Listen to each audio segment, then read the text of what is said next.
Every day, the world produces noise, but only a few moments produce meaning. Information is everywhere. Understanding is rare.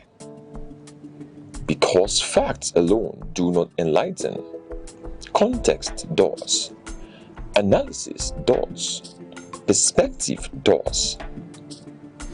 Welcome to Aneke TV, where news is not merely reported, it is examined. Where conversations are not merely held, they are elevated. Where stories are not merely told, they are understood. In governance, in business, in society, in the global arena, clarity is power, discernment is advantage, awareness is responsibility.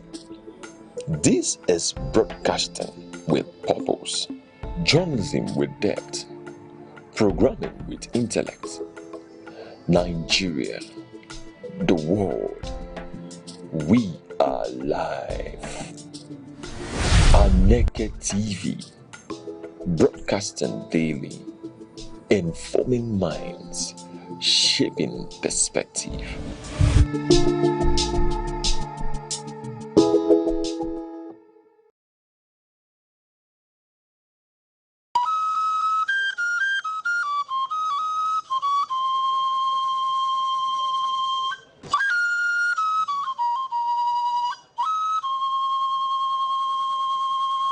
There are two types of kola nut produced in Nigeria: kola nitida, otherwise called gworo, and widely eaten in northern part of Nigeria. Kola acuminata, also referred to as Igbo kola, is of local origin and occupies an important position in social, religious, and sacred ceremonies in Igbo society.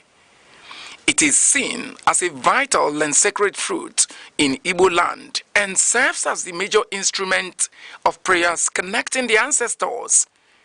It cements discussions and also the fundamental bedrock of philosophy and proverbs. It is a symbol of welcome, unity, and peace. If kola nut contains one cotyledon, it is regarded as dump kola nut and thrown away. Kola nut with 4 cotyledons represents the 4 Igbo market days: Eke, Orie, Afo, and Nkwo. If kola nut contains more than 6 cotyledons, it signifies blessings and wealth, and it is celebrated. There is also another type of Igbo kola nut called Ojugo, which is referred to as the king of Igbo kola. The reproductive organ of the kola nut is referred to as the tongue, and it is removed after prayers and thrown to the spirit of the ancestors.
Information moves the world. At Aneke TV, we deliver trusted news coverage, professional event coverage, and impactful storytelling. We don't just report the news. We connect brands to audiences. For news coverage, events, and advert placement, call Aneke TV today. Aneke TV. Move with the world.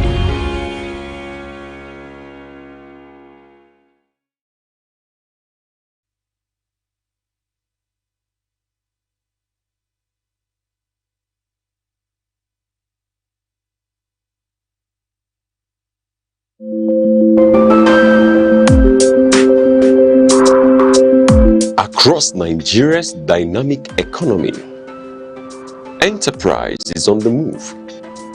From the resilience of small businesses to the expanding reach of indigenous industries, commerce thrives on innovation, determination, and vision. Finance is evolving, powered by technology and driven by a new generation of entrepreneurs. In a rapidly changing world, digital transformation is redefining how we save, invest, and grow wealth. From energy to agriculture, manufacturing to tech, Nigeria's economic landscape continues to diversify. Policies shift, markets respond, and opportunities emerge. Every figure tells a story. Every trend shapes the future. The question is, where is the next opportunity? On Aneke TV, we bring you clarity beyond the numbers. This is Business Outlook on Aneke TV, tracking the markets, analyzing the trends, and spotlighting the drivers of economic growth. Aneke TV, informing enterprise, shaping perspective.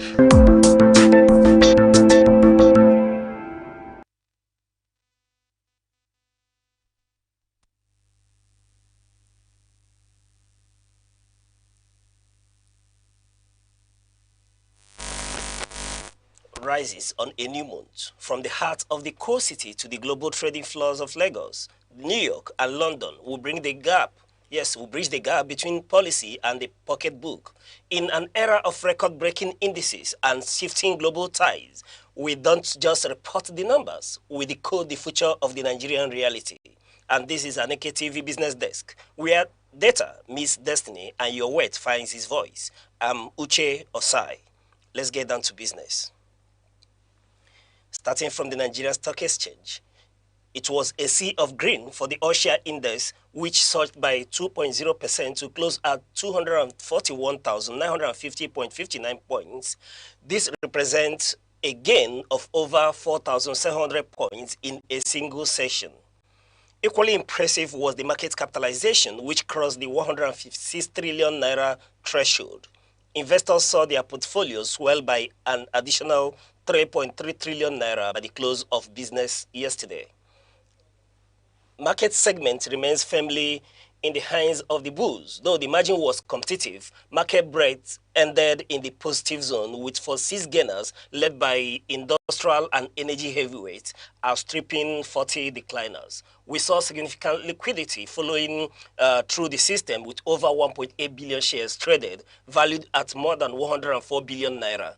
This high turnover suggests that institutional investors are repositioning aggressively for the second quarter. Now, quickly, let's take a look at the top 5 performers yesterday, starting with Seplant. Yes, Seplant, as of yesterday, opened trading at 10,450 naira to close at 11,495 naira, making a gain, yes, a gain of 1,045 naira to close on a bullish adjustment of 10%. And then we see Boas Mint. Yes, Boas Mint yesterday closed at 418 naira, making a gain of 38 naira, having opened at 380 naira. Yes, in early hours of trading to make a positive adjustment of 10% as well. UACN equally bullish made a 10% total adjustment, having made a profit of 16 naira 50 kobo.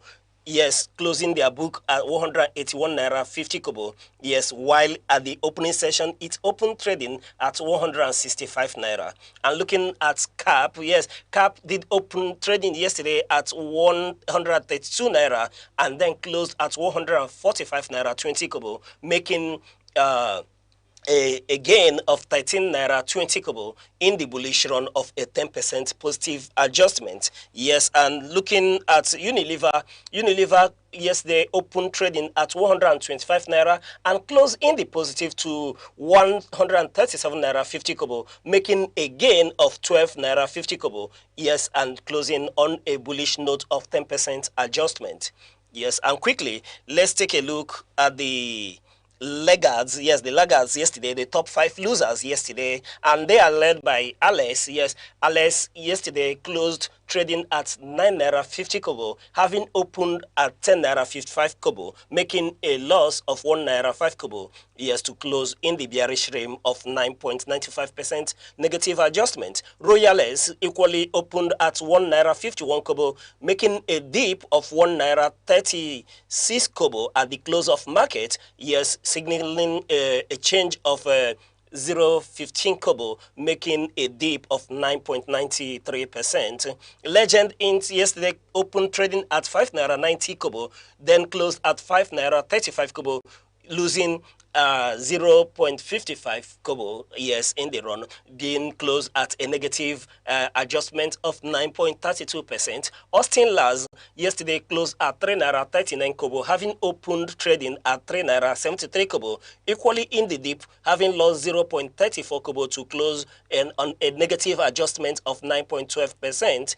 And then Nimet, a pharmaceutical company, yes, a pharmaceutical stock, yesterday closed in the bearish as he made a negative adjustment of 7.26%, having opened trading at 8 naira 95 kobo, did close at 8 naira 30 kobo, yes, losing 0.65 kobo in the overall.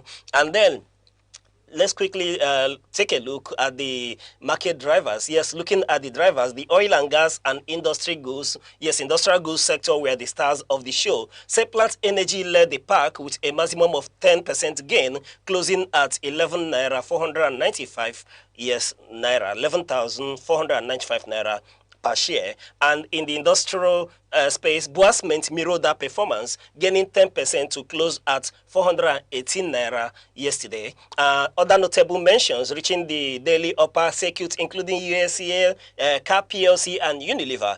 And then quickly, the outlook for today is that as we look ahead, today is Workers' Day, and as such, the exchange is closed for the public holiday. However, when opening bell rings next week, analysts expect a tug of war between profit-taking and continued accumulation. And quickly, let's take a look at the Naira performance for yesterday, where the Naira closed the month of April 2026 with a mixed performance, facing pressure in the official market while remaining relatively stable in the parallel segment as well. Yes. And then when we look at the high demand for foreign exchange, of the month and continue to, slight depreciation that we show at the official window. And quickly looking at the prices at the official market, we can tell you that the Naira was able to, close at 1,374 Naira 50 kobo, showing a trend of depreciation. Yes, it did depreciate, and against the British pounds, it closed at 1,718 Naira 13 kobo, equally depreciating as well. And against the euro, it closed at 1,470 Naira 72 kobo, equally in a depreciating trend. During the intraday high, we saw the naira go as high as 1,388 naira, and then the lowest yesterday was around 1,368 naira. Yes, market turnover stood as at 824.15 million US dollars. Yes, high activity. And at the parallel market, we are looking at the currencies. Yes, the naira at the selling rate, stood at 1,405 naira, whereas at the buying rate, it was at 1,390 naira. Yes, and then we are looking at against the British pound in the street market. The naira at the selling rate was at 1,750 naira, whereas the buying rate went as for 1,735 naira as well. And against the euro, it was 1,500 naira, whereas the buying rate was 1,485 naira. The spread between the official market and the parallel rate remains tight, sitting at approximately 30 naira 50 kobo. This indicates that the central bank's price discovery mechanisms are largely succeeding in keeping the market aligned. Month-end pressures, when you check, you see that analysts attributed the slight official dip to heavy corporate demands as companies settled month-end obligations and import bills. Then looking at the trading volume in the official window stayed robust, surpassing 800 million US dollars, signaling improved confidence in the transparency of the Nigerian foreign exchange window. As today is the May 1st, Workers' Day holiday, the foreign exchange markets are officially closed. Rates are expected to remain, at this level until next trading session on Monday.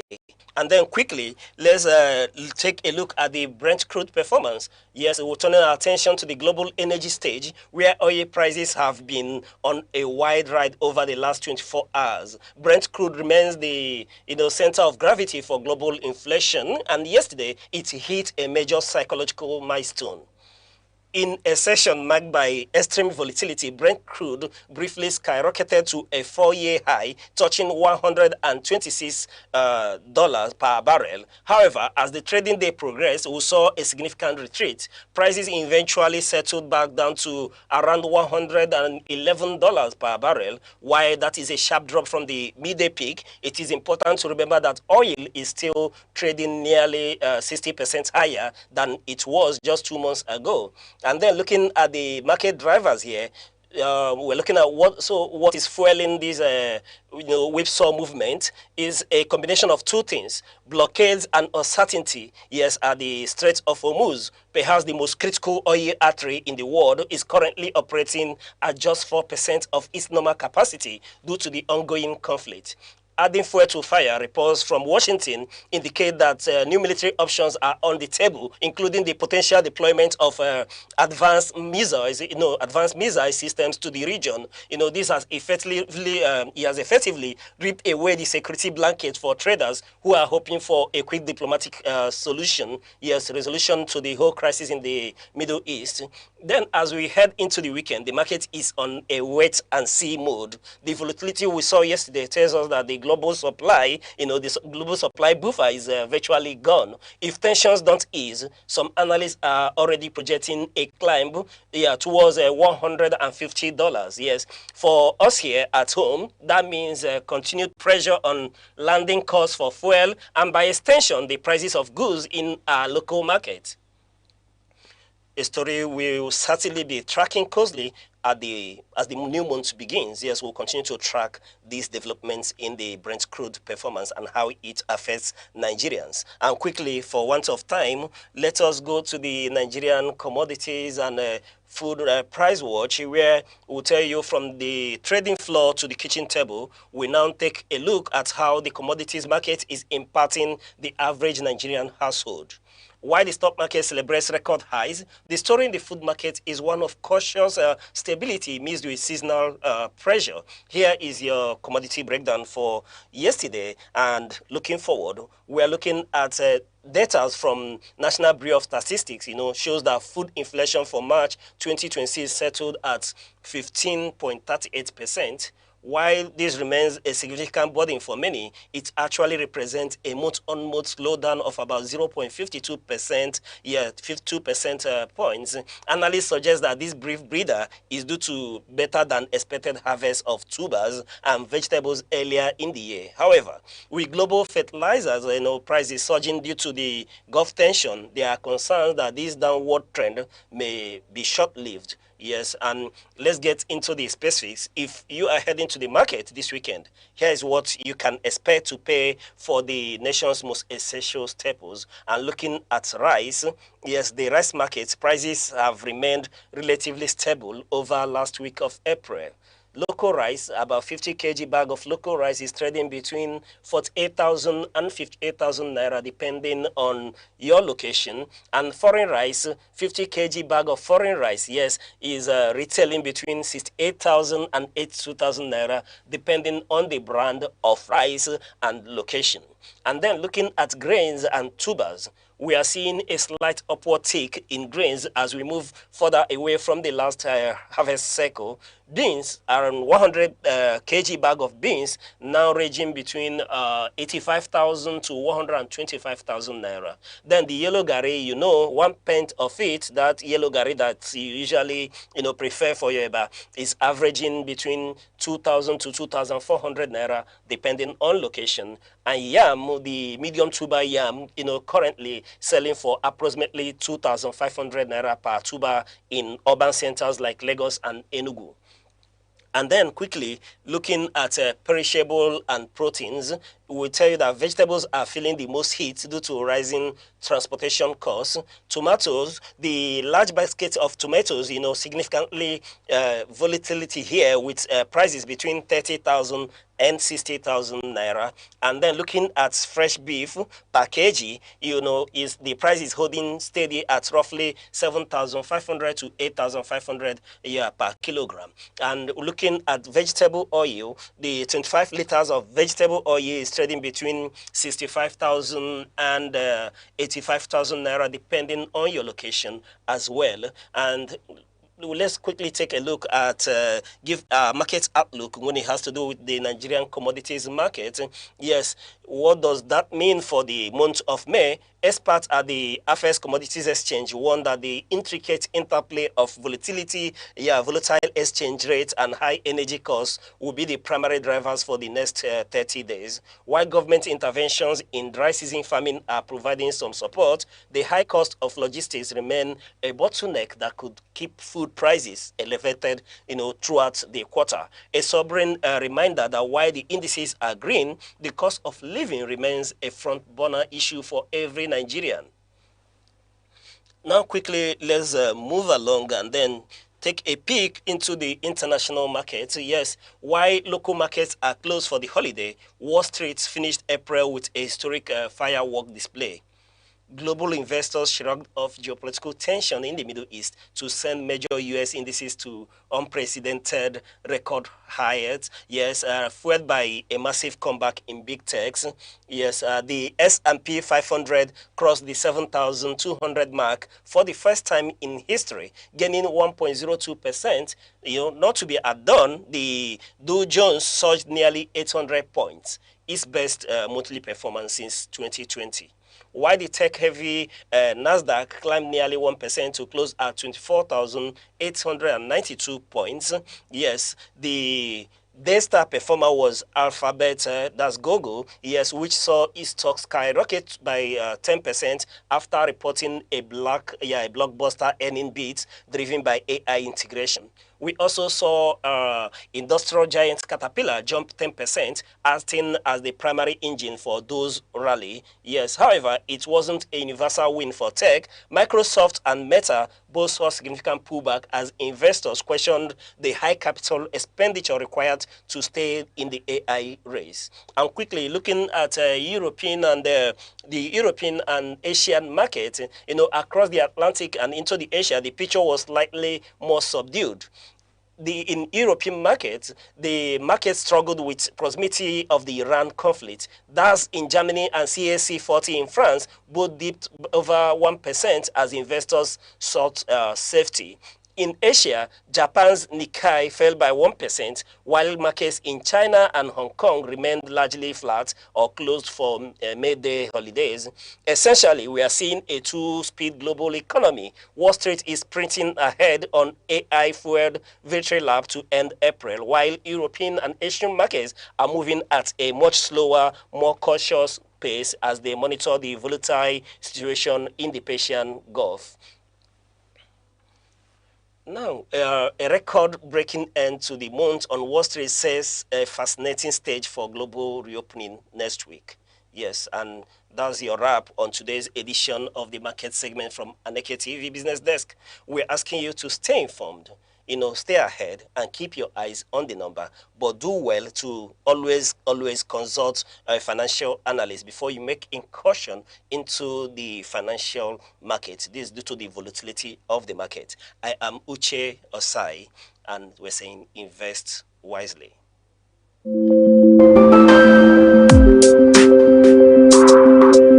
Across Nigeria's dynamic economy, enterprise is on the move. From the resilience of small businesses to the expanding reach of indigenous industries, commerce thrives on innovation, determination, and vision. Finance is evolving, powered by technology and driven by a new generation of entrepreneurs. In a rapidly changing world, digital transformation is redefining how we save, invest, and grow wealth. From energy to agriculture, manufacturing to tech, Nigeria's economic landscape continues to diversify. Policies shift, markets respond, and opportunities emerge. Every figure tells a story. Every trend shapes the future. The question is, where is the next opportunity? On Aneke TV, we bring you clarity beyond the numbers. This is Business Outlook on Aneke TV, tracking the markets, analyzing the trends, and spotlighting the drivers of economic growth. Aneke TV, informing enterprise, shaping perspective.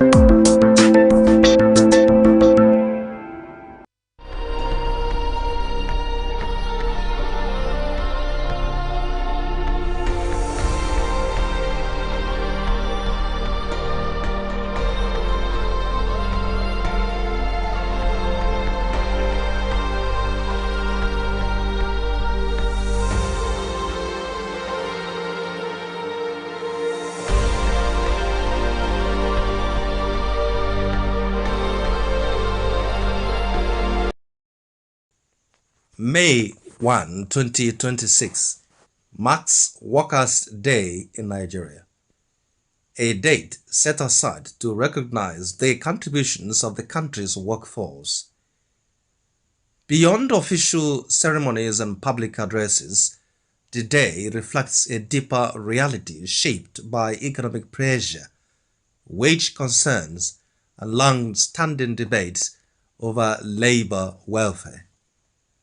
Workers' Day, also known globally as May Day, has its roots in the labor movements that fought for fair wages, safe working conditions, and dignity in employment. In Nigeria, it has evolved into a mix of celebration and agitation, as trade unions and workers use the occasion to draw attention to persistent challenges in the workplace. For many Nigerians, the reality of work is defined by economic strain. Public sector workers, including teachers, nurses, and civil servants, often contend with salaries that struggle to match the rising costs of living.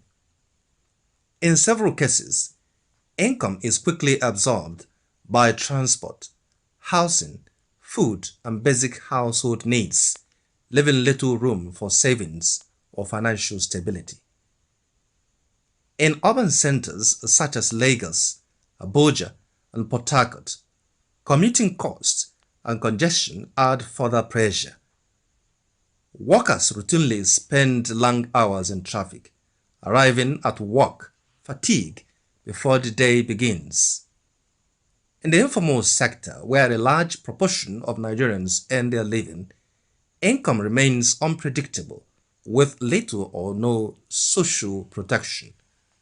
Public schools frequently operate with overcrowded classrooms and limited teaching materials, while health facilities face staffing constraints and equipment shortages. These conditions place additional burdens on workers, who are often required to do more with less. Labor unions, including the Nigeria Labour Congress (NLC) and the Trade Union Congress (TUC), have consistently raised concerns over wages, pensions, and working conditions. Key issues include irregular salary payments in some states, delays in pension settlements, partial implementation of minimum wage agreements, and inadequate workplace safety standards. Although successive governments have announced reforms and wage adjustments, workers and unions argue that implementation remains inconsistent. Negotiations between labor and government have frequently followed a cycle of industrial action, dialogue, and renewed commitments with limited structural change. The impact is most visible in the lives of ordinary workers. Many households adjust spending within weeks of salary payment. Some workers take on additional jobs to supplement income, while others rely on informal support systems to meet basic needs. For a significant number, employment offers survival rather than security. Despite these challenges, Workers' Day remains a platform for reflection and engagement. Government officials typically acknowledge the role of workers in national development and reiterate commitment to improved welfare. However, labor advocates continue to call for more sustained and predictable reforms. Proposals often highlighted include full implementation of wage policies, stronger enforcement of labor laws, improved pension administration, investment in productivity-linked remuneration, and expanded social protection for informal workers. Emphasis is also placed on the need for structured dialogue between government and labor to prevent recurring disputes. Ultimately, the condition of workers in Nigeria reflects broader economic pressures and policy choices. While the workforce continues to sustain key sectors of the economy, questions remain about how quickly and effectively improvements in welfare will match the realities of daily life. As Nigeria marks Workers' Day in 2026, the message is clear. Beyond recognition lies a continuing demand for dignity, fair treatment, and a system that allows work to translate into genuine economic stability. Every second, the world changes, markets rise, leaders speak, stories unfold. To keep up, you don't just need news, you need clarity, you need speed, you need perspective. That's why Aneke TV brings you the global pulse. Accurate, reliable, right when it matters most. Aneke TV. Move with the world.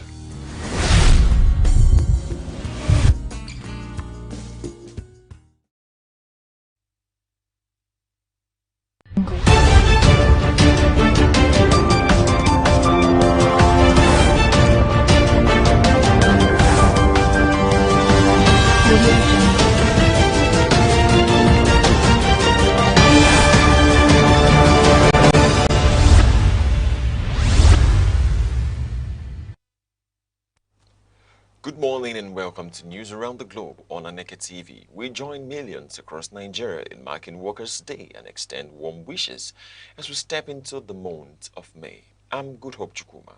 Glad to have you join us. Headlines. On the home front, NASU SANU commenced nationwide strike across federal universities. On the foreign scene, Iran warns United States of severe retaliation over possible military strikes. On the business, Dangote Refinery recalls hundreds of previously sacked engineers. Now the news in details. Operations across federal universities and inter-university centers have been disrupted as the Joint Action Committee of the Non-Academic Staff Union of Educational and Associated Institutions, NASU, and the Senior Staff Association of Nigerian Universities, SANU, commence a nationwide strike effective midnight, May 1st, 2026. The union say the action follows the federal government's failure to conclude negotiations on staff welfare and allowances. Union leaders confirmed that the industrial action is total and comprehensive, affecting administrative and support services across institutions. They know that although the Federal Ministry of Education withdrew a controversial circular on non-teaching staff allowances, no fresh proposal has been presented. The union had issued an April 30th deadline for resolution, which lapsed without agreement. They insist the absence of a new offer has stalled progress and undermined trust in the negotiation process. The strike is expected to further strain Nigeria's university system, already grappling with recurring labor disputes, with calls on the government to urgently resume dialogue and reach a lasting resolution. Nigeria's labor leaders have raised concerns over worsening insecurity and poverty, warning that the conditions are eroding the standard of decent work across the country. This was the focus of discussions at a May Day lecture in Abuja marking the 2026 Workers' Day. President of the Nigerian Labour Congress, Comrade Joe Ajero, and President of the Trade Union Congress, Comrade Festus Osifo, said a significant portion of the workforce now operates within the informal without social protection. They linked rising food insecurity to persistent violence affecting farming communities. In Edo State, divisions within the Nigerian Labour Congress have resulted in disagreement over Workers' Day activities, within one faction calling for a day of mourning while another insists on proceeding with celebrations. Meanwhile, Oyo State has been commended for improved labor relations, including enhanced wage policies. The Federation of Informal Workers Organization of Nigeria also called for inclusive policies, noting that a large segment of the workforce lacks access to healthcare and social safety nets, and urging government action to address economic exclusion. The Commissioner of Police in Enugu State, Mr. Bitrus Giwa, has commended Nigerian workers for their contributions to national development as the country marks the 2026 International Workers' Day. In a statement issued by the Police Public Relations Officer, Mr. Daniel Ndukwe, the Commissioner described workers as critical to sustaining peace, stability, and economic growth. He acknowledged their resilience amid prevailing security and economic challenges. Mr. Giwa emphasized that security remains central to productivity and national progress, reaffirming the command's commitment to proactive policing and enhanced safety measures across the state. He urged residents to remain law-abiding, vigilant, and to report suspicious activities through appropriate channels while wishing workers a safe and successful celebration. The Inspector General of Police, Mr. Olatunji Disu, has warned officers of the Nigerian police force against misconduct, declaring that acts of impunity and misuse of authority will no longer be tolerated.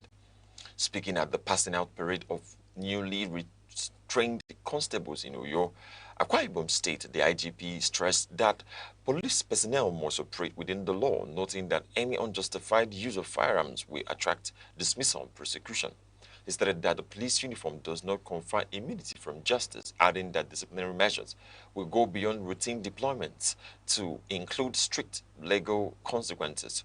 The event also featured the inauguration of a specialized unit, the Violent Crime Response Unit, aimed at strengthening the fight against serious crimes, with selected officers deployed to enhance operational efficiency. The Abia State government says progress has been made towards resolving the ongoing strike for the Judiciary Staff Union of Nigeria, JUSN, with key issues already addressed. At a press briefing in Umuahia, the Director General, Mr. Onyebuchi Ememanka, stated that disputes over leave allowances have been settled following mutual clarification on salary structures. He added that outstanding arrears are to be paid in line with previous agreements.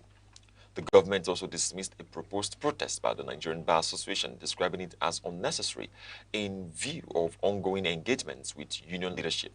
Officials confirmed that discussions are continuing to ensure full resolution. On judicial autonomy, the state government maintained that funding arrangements are already there to allow the judiciary operational independence, while efforts are ongoing to process pensions for retired staff.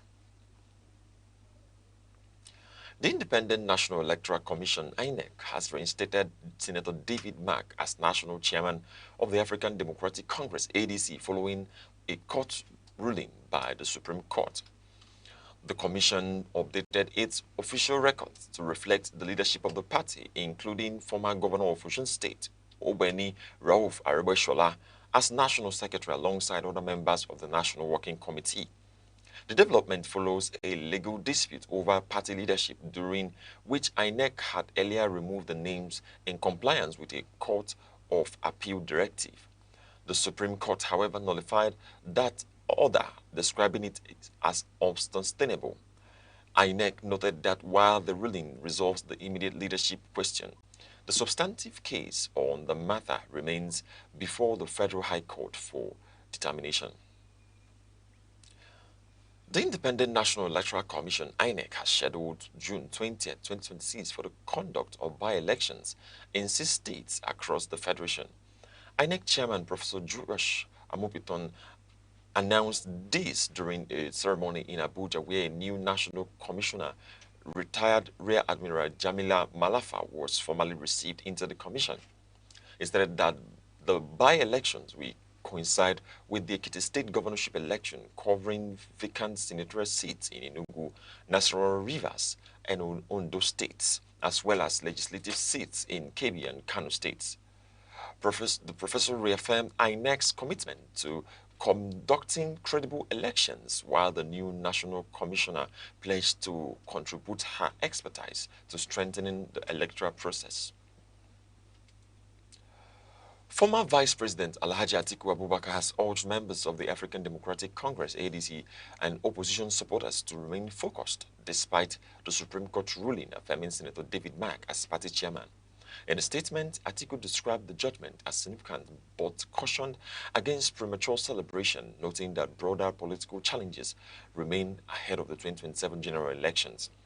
He said the ruling provides stability within the party but does not equate to electoral victory, stressing the need for sustained mobilization and strategic planning. The former vice president called on opposition stakeholders to remain united and committed to strengthening democratic engagement in the lead-up to the next election cycle. Media entrepreneur Chief Dele Momodu has denied reports suggesting he intends to contest as a vice presidential candidate in the 2027 general elections. In a statement, he described the claim as false and urged the public to disregard the information, stating that he has no plans to seek elective office. Chief Momodu affirmed his support for the African Democratic Congress, noting that the party has capable individuals who can contest leadership positions. He also called for focus on broader political development as opposition parties continue consultations and alignments ahead of the 2027 elections. News around the globe is coming to you live from Aneke TV. Remember, you can stay connected with us on all social media platforms, Facebook and YouTube at Aneke TV. Now, a quick recap of the major stories making the news. NASU and SANU have commenced a nationwide strike, disrupting operations across federal universities and inter-university centers. Coming up shortly on the foreign scene, Iran has warned of severe consequences for the United States if military attacks resume as tensions escalate in the Middle East. On business, Dangote Petroleum Refinery has recalled hundreds of engineers previously affected by disciplinary actions to strengthen operations. We'll be right back shortly. 7 days, countless moments, stories that shape the week. From decisions in the corridors of power to developments affecting everyday lives. From moments of challenge to stories of resilience and progress. This is where the week comes into focus. Week in retrospect, only on Aneke TV. Welcome back. Tensions have escalated in the Middle East as Iran has warned the United States of severe retaliation if further military action is taken. The warning comes amid an ongoing conflict involving the United States and Israel, now entering its second month with no immediate resolution in sight. Iran has maintained a blockade of the Strait of Hormuz, a critical global shipping route responsible for a significant share of the world's oil supply. The disruption has triggered volatility in global energy markets, with crude oil prices rising sharply due to supply concerns. In Washington, President Donald Trump has been briefed on possible military responses, including measures aimed at reopening the strategic waterway. However, key U.S. allies, including the United Kingdom and France, have indicated preference for diplomatic solutions and a ceasefire before further engagement. Meanwhile, regional tensions continue to impact civilian movement and security, with reports of heightened military alert in Tehran. Diplomatic efforts remain ongoing as the international community calls for restraint and de-escalation. President Donald Trump has indicated the possibility of reducing United States military presence in parts of Europe, including Italy and Spain, amid growing disagreements within the North Atlantic Treaty Organization. The remarks follow concerns raised by the U.S. administration over burden sharing and the level of support from some European allies on key security matters. Spain, in particular, has faced criticism over restrictions on the use of its military bases. The United States currently maintains a significant troop presence across Europe, which officials say is under review as part of broader strategic considerations. Discussions are ongoing within defense circles regarding future deployments. Analysts note that any major adjustment to U.S. troop levels could have implications for regional security and alliance cohesion as consultations continue among NATO member states. Venezuela's acting president, Ms. Delcy Rodriguez, has announced an increase in the country's minimum monthly income to $240 as part of efforts to address rising inflation and economic hardship. The announcement, made in Caracas, follows growing pressures from public sector workers who have demanded improved wages amid a prolonged economic crisis. The revised income structures includes government-backed incentives, though details of its composition are yet to be fully clarified. The administration also approved a 40% increase in pensions, raising monthly payments to $70. Authorities acknowledge that while the increment may not fully restore purchasing power, it represents a step toward economic recovery. Officials say the sustainability of the new measures will depend on improved oil revenues and easing of international sanctions as the government continues to engage stakeholders on broader economic reforms. The Enugu State Waste Management Authority has begun the recruitment of tricycle operators to improve waste collection services across the state. According to the agency, the initiative is designed to strengthen door-to-door refuse evacuation and enhance environmental sanitation in both urban and rural communities. Applicants are required to possess relevant educational qualifications, a valid driver's license, and experience in tricycle operations. The authority says the exercise forms part of broader efforts by the state government to promote a cleaner and healthier environment across Enugu State. The Federal Executive Council has approved funding of nearly $3 billion for major rail infrastructure projects aimed at improving transportation across key Nigerian cities. Minister of Finance and Coordinating Minister of Economy, Mr. Wale Idun, announced that the projects include the Lagos Green Line, Kano Metropolitan Rail, and a light rail system in Kaduna State. The projects are expected to enhance urban mobility, reduce congestion, and stimulate economic activities in densely populated areas. Funding will be coordinated through the Ministry of Finance, incorporated with support from counterpart financing arrangements. The federal government says the initiative aligns with its broader infrastructure development agenda, focusing on sustainable transport system to drive economic growth and improve standards of living. Management of the Dangote Petroleum Refinery has reproved the recall of a number of engineers previously affected by disciplinary measures following a comprehensive internal review. In a statement signed by the Group Vice President, Mr. Devakuma Edwin, the company said the decision was taken after appeals and consultations with relevant stakeholders. The refinery emphasized that the move is aimed at strengthening technical capacity as it works to meet domestic fuel demand and improve operational efficiency. Management, however, reiterated its commitment to maintaining strict professional standards, warning that all returning staff must adhere to company regulations and performance expectations. Anambra State has commissioned a major recreational facility known as Solution Fund City, located in Oka, as part of efforts to boost tourism and economic development.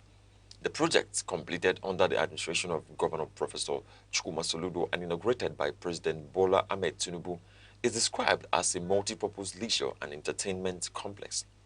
Officials say the facility is designed to stimulate growth in hospitality, transport, and related sectors, while creating employment opportunities for residents. The state government noted that the project will be professionally managed to ensure sustainability, with plans to expand similar initiatives across other parts of the state. Now in sports, El Kanemi Warriors midfielder Mr. Dadi Abdurrahman has expressed confidence in his team's readiness as the Nigerian Premier Football League approaches its final fixtures. The club faces a challenging run of matches, including encounters against Barao FC, Niger Tornadoes, and Enyimba, with league standing expected to be closely contested. Abdurrahman noted that consistency and goal advantage will be crucial in determining the team's final position, urging teammates to remain focused. He assured supporters of the team's determination to secure positive results and finish the season strongly.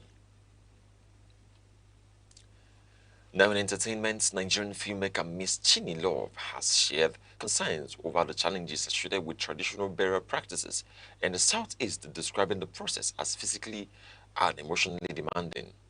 In a social media post, the producer spoke about her experience while organizing her late mother's burial, highlighting the pressures linked to cultural expectations. She called for a re-evaluation of certain practices, noting that the demands placed on bereaved families can be overwhelming during periods of grief. The filmmaker's comments have sparked conversations on the need to balance cultural traditions with the well-being of individuals, particularly during sensitive moments of loss. And finally, before we go on news around the globe, a recap of our top stories. The Joint Action Committee of the Non-Academic Staff Union of Education and Associated Institutions, NASU, and the Senior Staff Association of Nigerian Universities, SANU, has commenced a nationwide strike across federal universities and inter-university centers in Nigeria. The industrial action began at midnight following the expiration of a deadline issued by the federal government, over unresolved welfare and allowance issues affecting non-academic staff. On the foreign scene, the Islamic Republic of Iran has issued a strong warning to the United States of America, stating that it will respond to what it described as long and painful strikes should Washington resume military attacks against its territory. The warning comes amidst heightened tensions in the Middle East involving Iran, the United States, and Israel. And finally, on business, the Dangote Petroleum Refinery has approved the recall of hundreds of engineers previously affected by disciplinary actions following what management described as an extensive internal review process. The decision was conveyed in an internal memo signed by the group vice president of the Dangote Group, Mr. Devakuma Edwin. That's news around the globe on Aneke TV. For more news and live updates, follow us across all social media platforms, Facebook and YouTube at Aneke TV. I'm Good Hope Chukuma, thanking you for watching. Enjoy the rest of your day.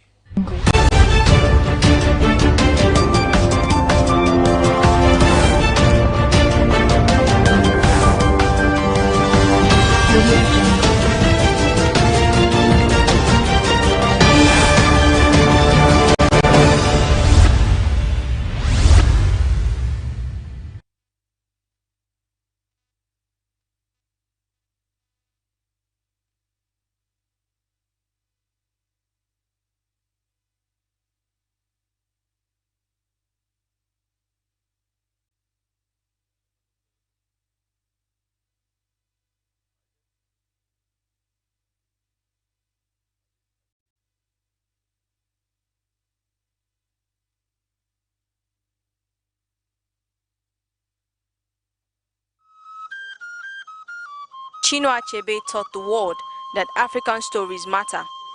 Through Things Fall Apart, gave voice to the colonized and challenged stereotypes. His legacy is proof that the pen can shape perception and preserve identity.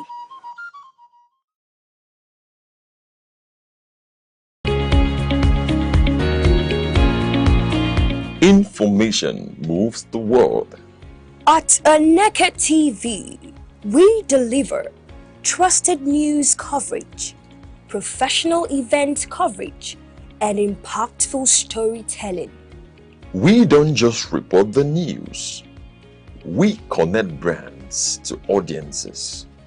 For news coverage, events, and advert placement, Call Aneke TV today. Aneke TV. Move with the world.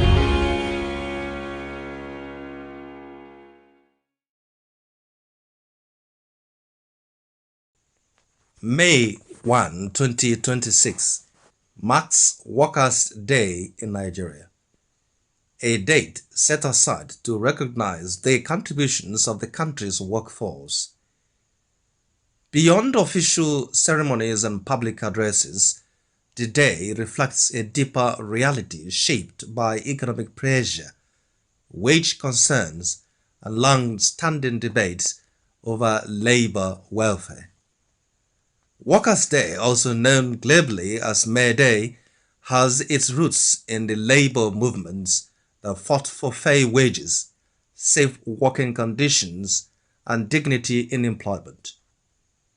In Nigeria, it has evolved into a mix of celebration and agitation, as trade unions and workers use the occasion to draw attention to persistent challenges in the workplace. For many Nigerians, the reality of work is defined by economic strain.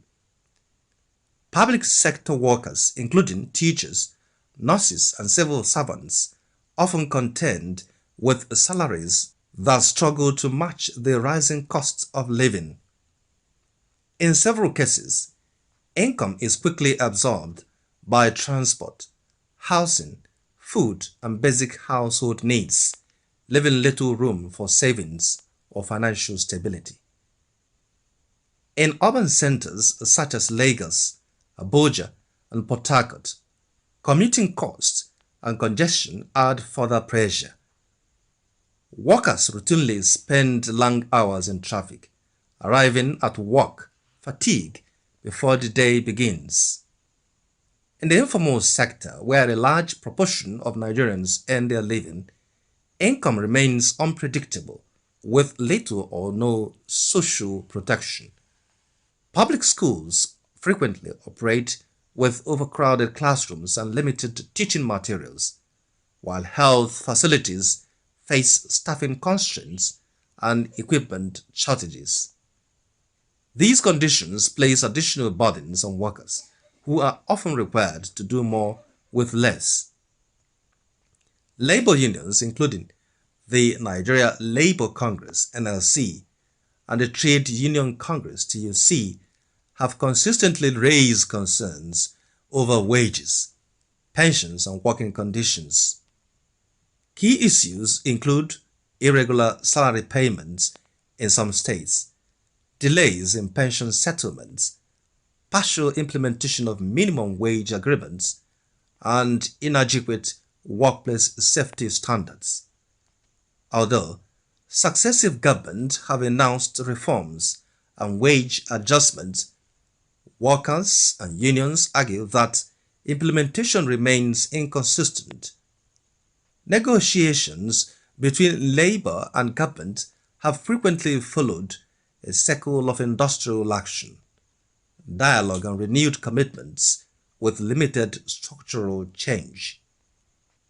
The impact is most visible in the lives of ordinary workers. Many households are just spending within weeks of salary payment. Some workers take on additional jobs to supplement income, while others rely on informal support systems to meet basic needs. For a significant number, employment offers survival rather than security. Despite these challenges, Workers' Day remains a platform for reflection and engagement. Government officials typically acknowledge the role of workers in national development and reiterate commitment to improved welfare. However, labor advocates continue to call for more sustained and predictable reforms. Proposals often highlighted include full implementation of wage policies, stronger enforcement of labor laws, improved pension administration, investment in productivity-linked remuneration, and expanded social protection for informal workers. Emphasis is also placed on the need for structured dialogue between government and labor to prevent recurring disputes. Ultimately, the condition of workers in Nigeria reflects broader economic pressures and policy choices. While the workforce continues to sustain key sectors of the economy, questions remain about how quickly and effectively improvements in welfare will match the realities of daily life. As Nigeria marks Workers' Day in 2026, the message is clear. Beyond recognition lies a continuing demand for dignity, fair treatment, and a system that allows work to translate into genuine economic stability. Every second, the world changes, markets rise, leaders speak, stories unfold. To keep up, you don't just need news, you need clarity, you need speed, you need perspective. That's why Aneke TV brings you the global pulse. Accurate, reliable, right when it matters most. Aneke TV. Move with the world.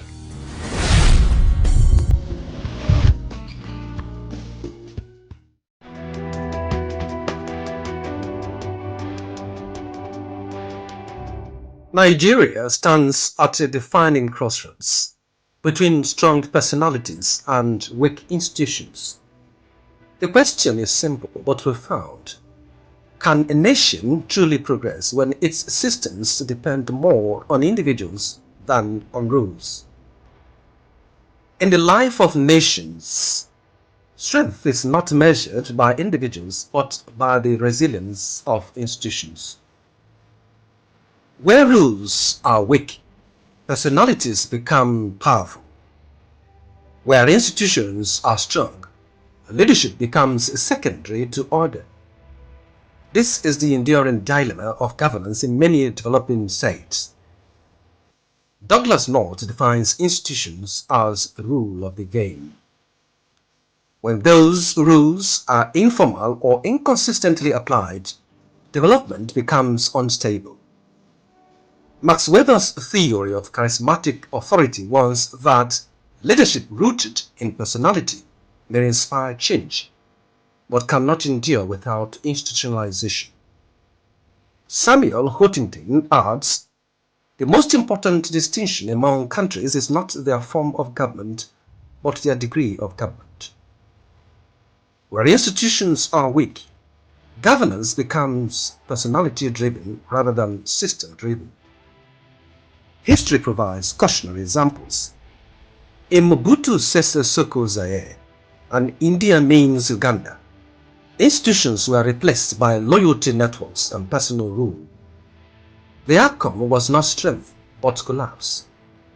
When systems are subordinated to individuals, the state becomes fragile, regardless of leadership charisma.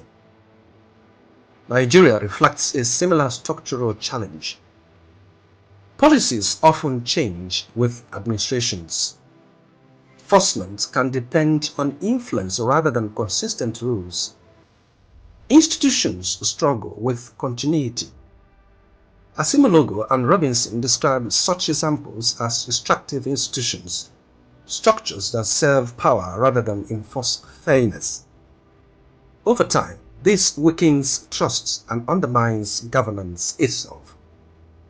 James Madison wrote, "If men were angels, no government would be necessary." Institutions exist because human nature is imperfect. Scripture reinforces this truth. Put not your trust in princes nor in the Son of Man. Both philosophy and theology converge on one idea. Societies must be anchored in systems, not personalities. When institutions are weak, the results are predictable. Policy instability, inconsistent justice, economic uncertainty, declining public trust. Nations become trapped in cycles where progress is repeatedly reset. The strength of a nation is not the strength of its leaders, but the durability of its institutions. And where institutions remain weak, even strong men eventually fade, leaving the system still struggling to stand.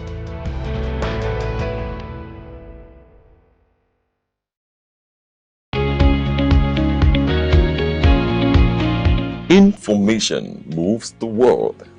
At Aneke TV, we deliver trusted news coverage, professional event coverage, and impactful storytelling. We don't just report the news. We connect brands to audiences. For news coverage, events, and advert placement, Call Aneke TV today. Aneke TV. Move with the world.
Good morning, Nigeria. Good morning, O42. Pleasant greetings to everyone watching. You are tuning to Sunrise here on Aneke TV, where every sunrise begins with delightfulness, love, and purpose. Bringing you that daily dose of brightness and joy. I'm Good Hope Chukuma, coming to you live from our studio here in vibrant Enugu. And good morning to you and to our global audience. I'm Uche Osai. Wherever you are, at home, in your office, or in transit, thank you for letting us into your space this brief morning. We're here to refresh, inform, and motivate. Well, it's Friday, 1st of May 2026, so it's another new and wonderful edition of Sunrise. Yes. And you're welcome to our program this morning. I am Rex Arum.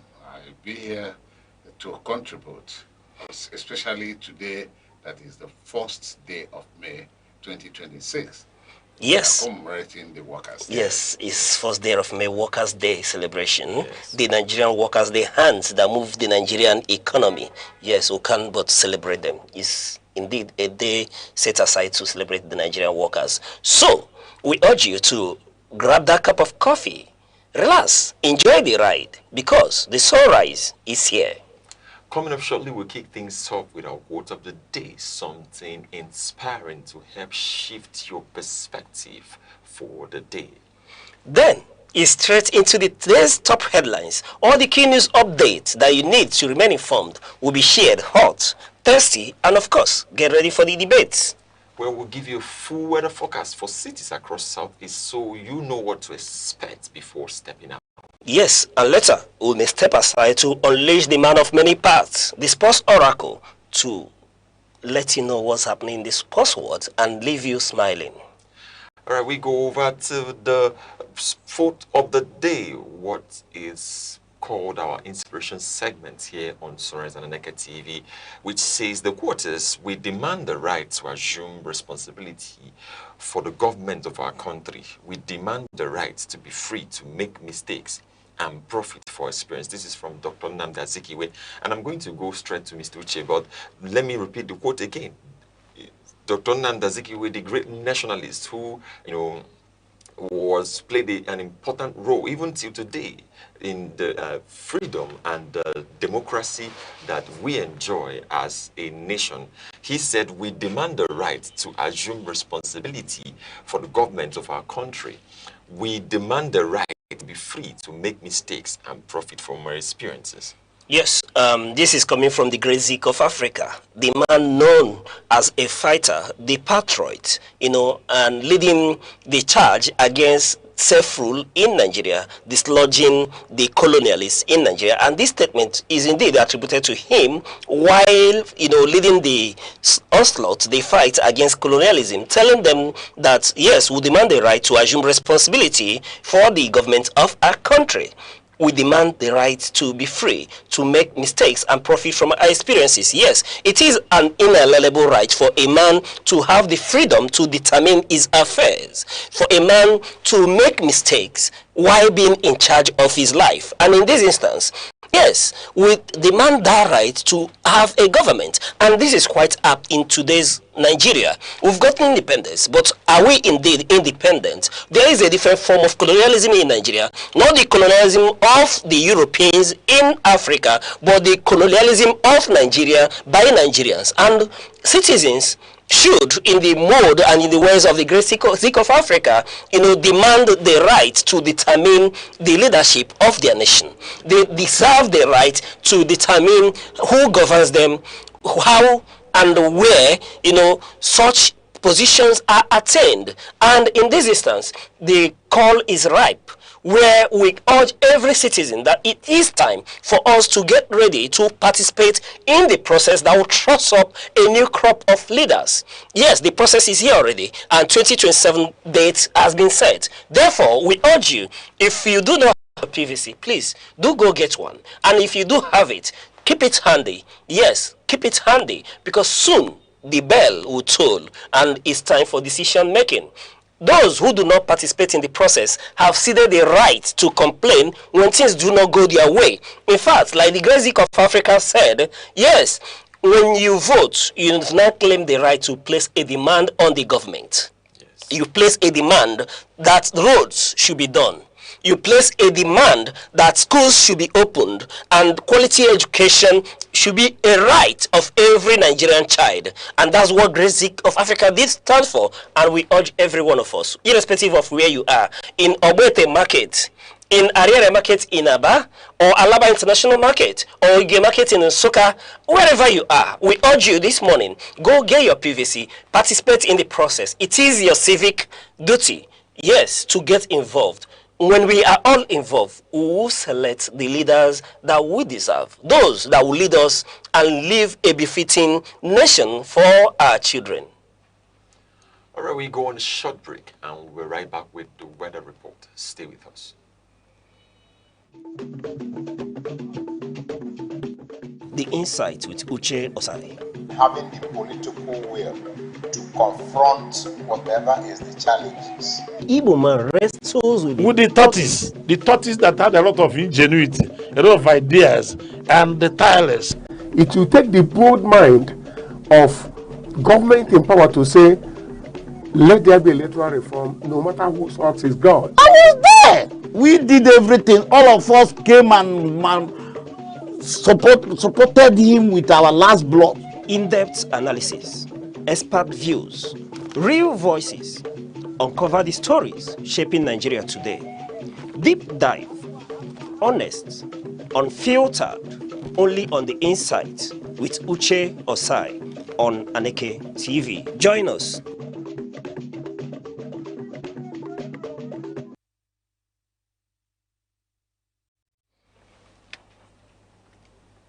You're still watching Sunrise here on Aneke TV. Next, we'll take a look at the weather report across major cities in the southeast today.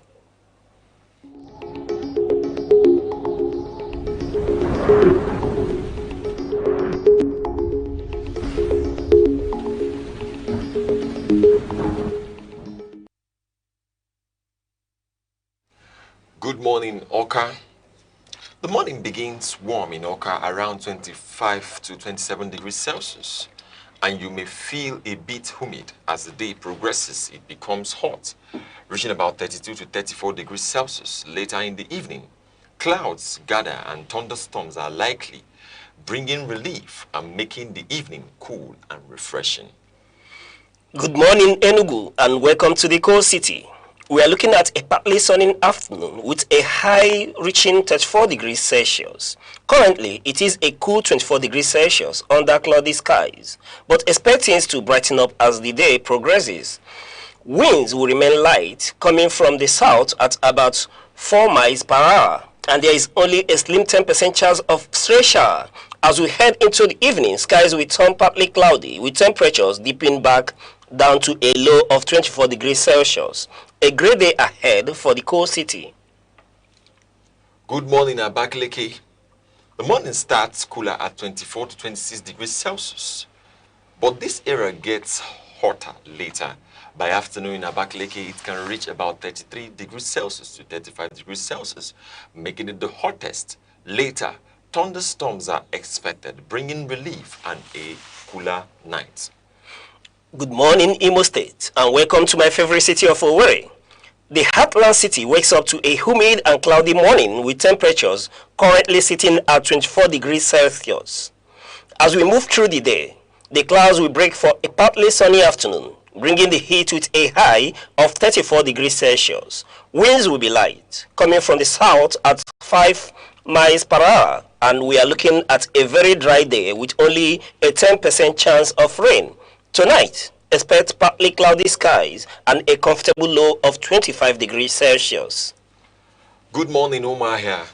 The morning begins mild at 25 to 27 degrees Celsius. Then it will increase to about 31 to 33 degrees Celsius in the afternoon. By evening, rain showers are likely, helping to cool the environment. The night becomes calm, cool, and comfortable. So, wherever you are in the southeast today, stay safe. Stay dressed light, yes, and stay calm. But do remember that either rain or shine, we've got you covered. And this is your weather report here on Sunrise on Aneke TV. Next, we'll take a short break and we'll return with more updates. Please, stay with us.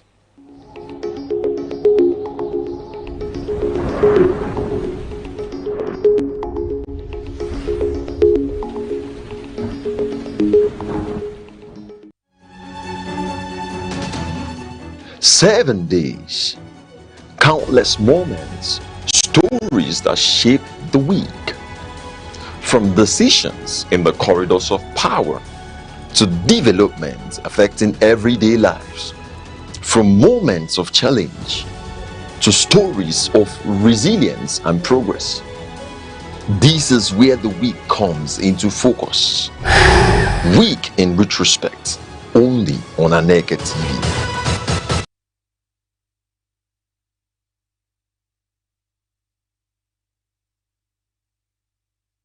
Still on Sunrise here on Aneke TV. Now let's take a quick look at what's making the front page major headlines of the newspapers across the nation, from the Punch, the Guardian, the Nation, Daily Trust, Daily Sun. Mr. Rex, it's that time again. Yeah. Where we'll talk about Nigerian issues. Of course, we're here. Yeah, but before we get to that, my signature customary question: is there any difference in how Nigeria is treating you? It doesn't mean much of difference. We are hoping and clamoring for supply of energy. That will enhance development of Nigeria. All right, we'll have on hope, and that's a good venture. Yes. All right, on the Punch headline, we have Mark-led ADC survives as Supreme Court voids Ibadan PDP convention. Now on the Guardian headline, we have Supreme Court returns ADC leadership dispute to Federal High Court. Now on the Nation, we have Supreme Court sends Mark-led ADC Nation Working Committee back to High Court. Now on the Vanguard, we have Turaki-led PDP faction loses as Supreme Court voids Ibadan Convention. Now on the Daily Trust, we have Supreme Court clears path for ADC. Now on the Daily Sun, we have Supreme Court victory not end of battle, Atiku tells ADC supporters. We're looking at the Punch headline, which says Mark-led ADC survives as Supreme Court voids Ibadan PDP convention. The Supreme Court's decision to nullify the PDP convention held in Ibadan has reshaped the political landscape, weakening the PDP's internal standing while indirectly strengthening the Mark-led ADC faction. The ruling cast doubt on the legitimacy of decisions made at that convention and could trigger fresh disputes within PDP, giving rival parties like the ADC more room to consolidate and reposition ahead of the future elections. Yes, Mr. Rex. The Supreme Court ruling on the ADC internal crisis has actually favored and made the party to move forward, since it now has a leadership. And of course, INEC already returned the Mark Arabashala-led committee, into their portal, which means they are now set to begin to do things that are legitimate with the INEC, the court already ruled that the congresses at the convention done by ADC was invalid. So, which means they have to hurriedly do another one. Okay. So when they do another one, the convention will have to stay until the 12th of this month, because that is what the rule says, that those chairmen who are in power are supposed to hang on until 12th. Okay. And of course, during their convention, they said those who emerged through the convention will not start their offices until 12th, after the expiration of that. And all these things are in line.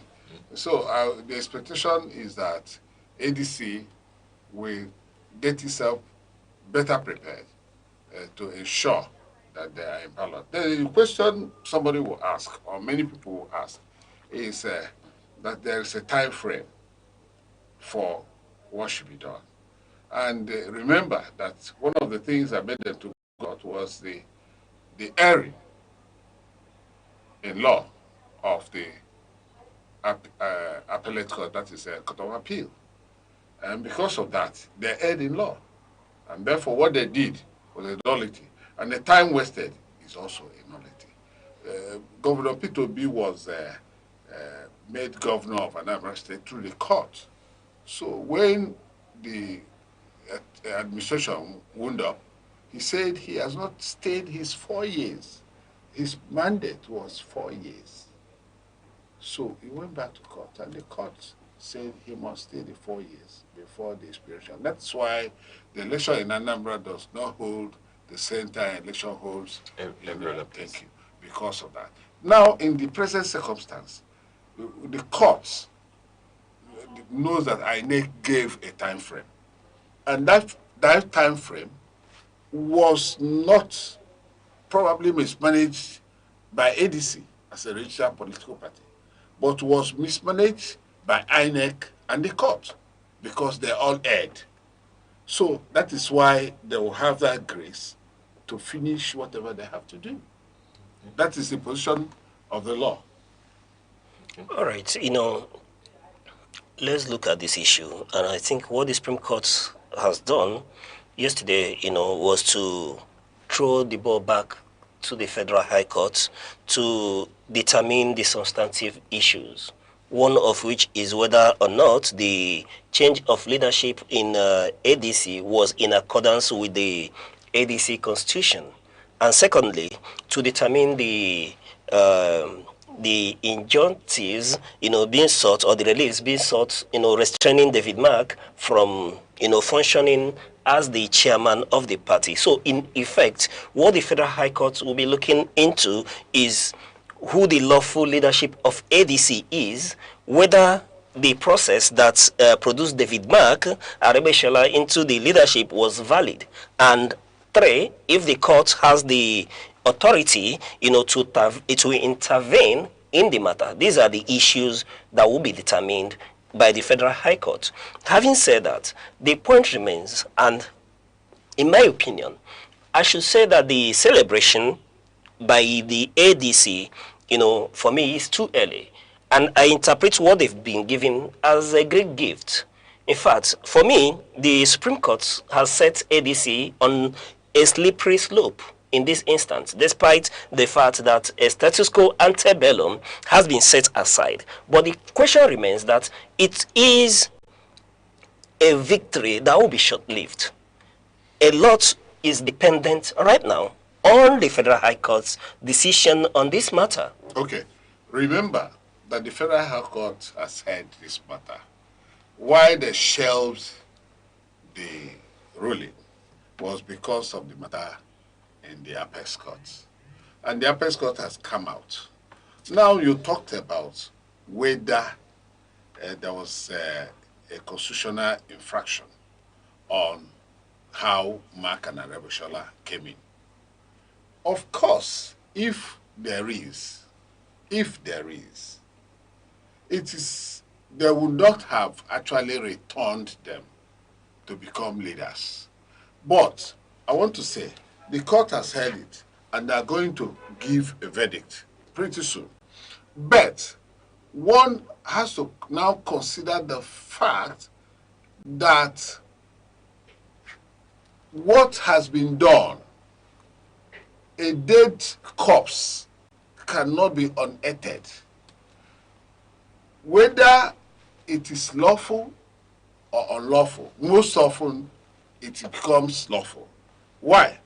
One of the maxims of equity is that the equity does not help the indolent. Where were you when these people took over? Until after 4 months before it started coming to court. Where were you? Were you sleeping? That's why people, after buying a piece of land, they will take what is called possession. Possession in law is a valid aspect that should be well implemented in law. Possession. So David Mark, Arebeshola and co. took possession of the leadership of ADC. And the person who is now claiming to have that position did not actually act within the time. He was sleeping. That's why equity never helped the indolent. Then we come back to the fact that insofar as it is an internal party crisis, and as prescribed by the Electoral Act, it is not justiciable. So we are waiting for the High Court to make their pronouncement, which they are even ready to. it was because of the Apex Court, ruling that they shelved that. So it is obvious that soonest, in fact, is about giving judgment. And the Chief Justice of Nigeria has asked all the courts to expedite action on matters that will affect political parties so that they will get prepared and involved in the electoral process. So are we expecting that the judgment will come soon? And the fact that people are enjoying is because judgment has come in favor. And what has been seen to be bad, the wrong has been, done right by the Supreme Court. All right. Good as it is, I commend that order that, mandates the courts to expedite actions on anything concerning political parties so they can get through, and participate in the process. However, let's not be too fast or speed, to overtake the issue here.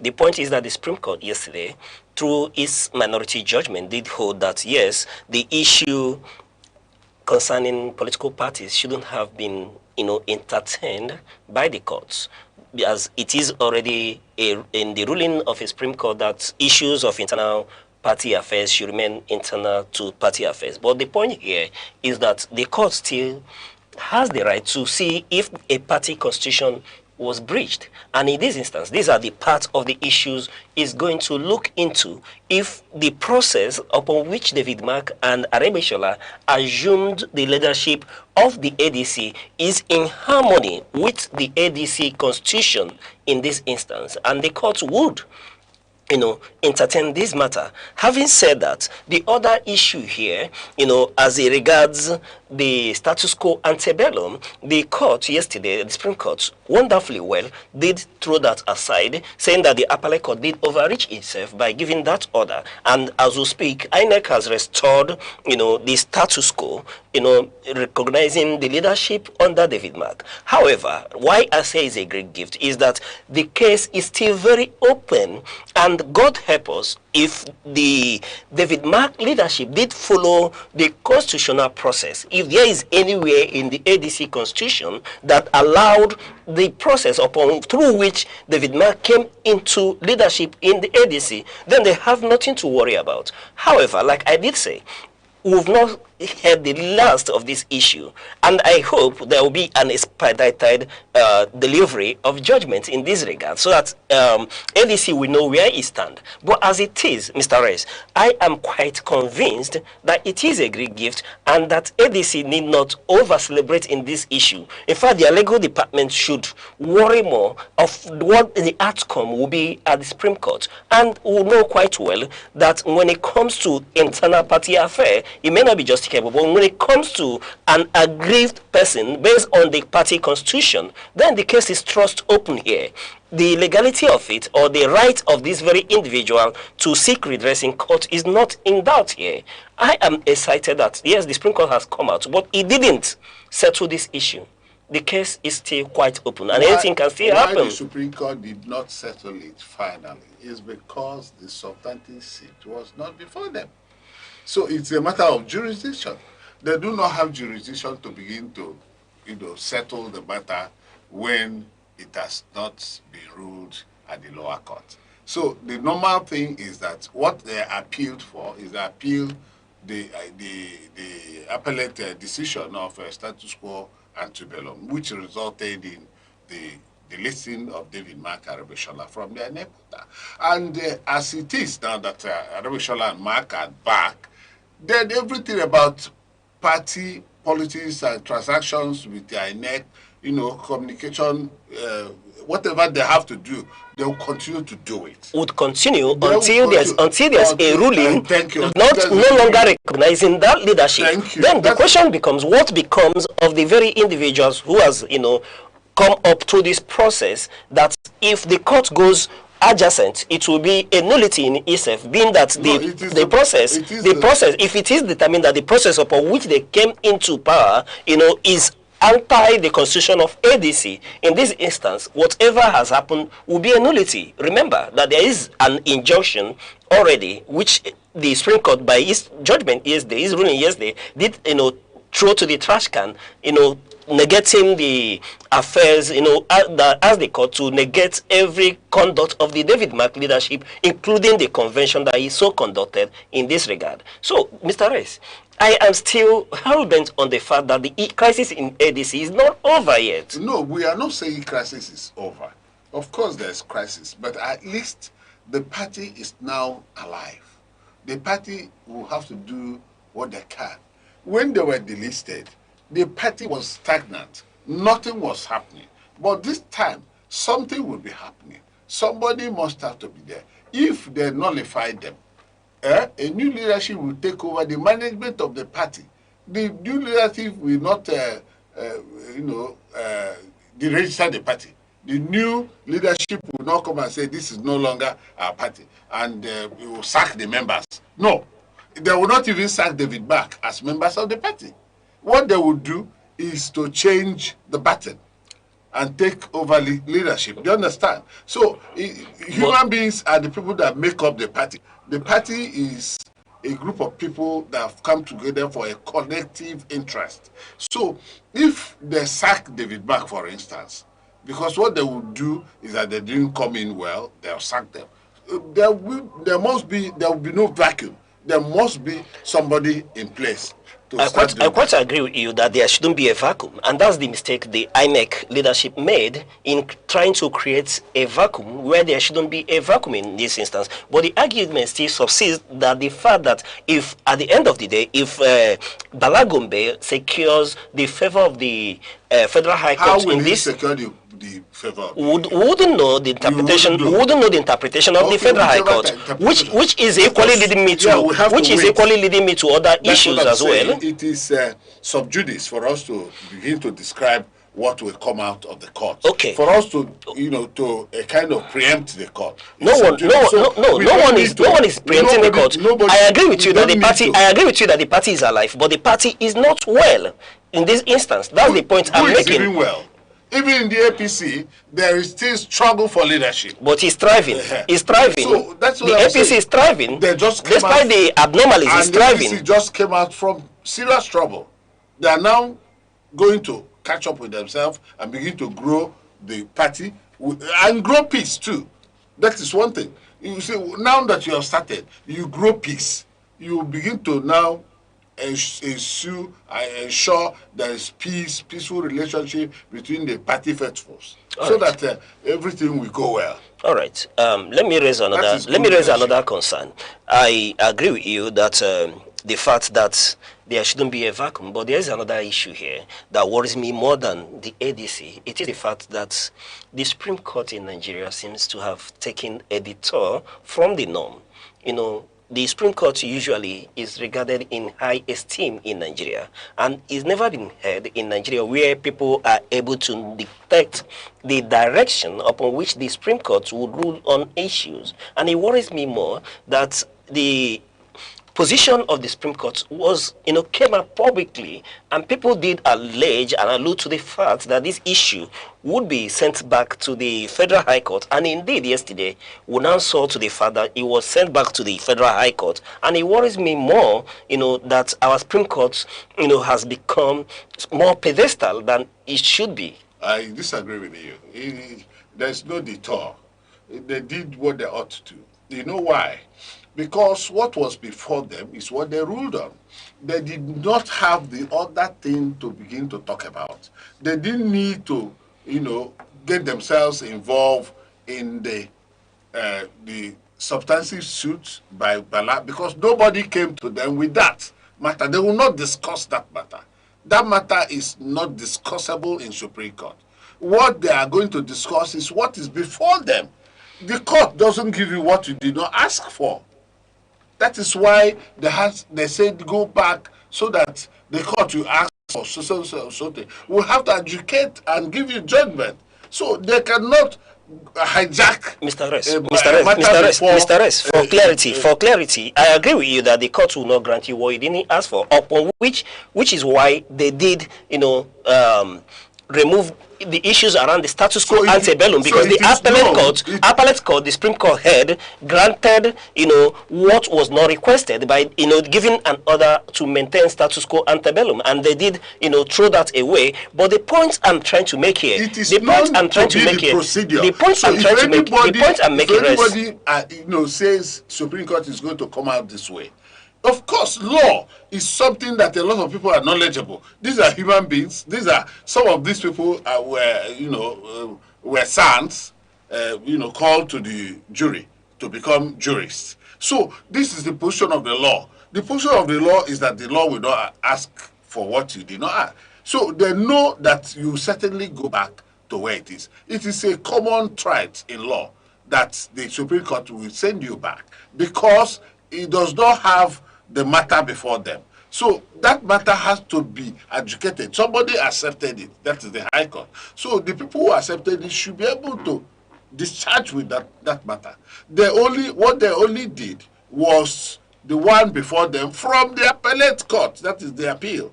That is what they did. So, and those who said they'll have to go back to discuss the substantive issues, we are right. It is a common knowledge. So if it's because you do not know that it is the position of the law, that's why you are feeling that it is not done. It is done. No, rest. That's why you are feeling that. I've been around in this country, and I have followed Supreme Court rulings over time. Dating back to the time of even late Justice Chukwudifo Puta, there has never been a time that even the sons are able to hazard correctively a gaze of the direction the Supreme Court will throw on an issue. And I speak this, knowingly, and as a student of history of judicial rulings in Nigeria as well. Having said that, in this matter, you and I was here when on a pedestrian level, people were already dictating that this is the manner upon which the Supreme Court is going to rule. And another point here is that the Supreme Court, equally has the right, if you listen to the minority ruling yesterday, that the issue is not justicable, and the Supreme Court is expected through the minority ruling to have rendered a final death knell on this issue by throwing the issue away from the courtroom and referring them to the internal organ of the ADC to resolve the issue. Thank you, but you were the person who said that if it is considered that there's an infraction, so the Supreme Court is knowledgeable and in its wisdom wanted that matter to go back to the court where the substantive suit and hear the arguments of both the applicant and the defense parties and what brought them to court. That is exactly in their wisdom. They didn't want to just nail something they do not have the details about.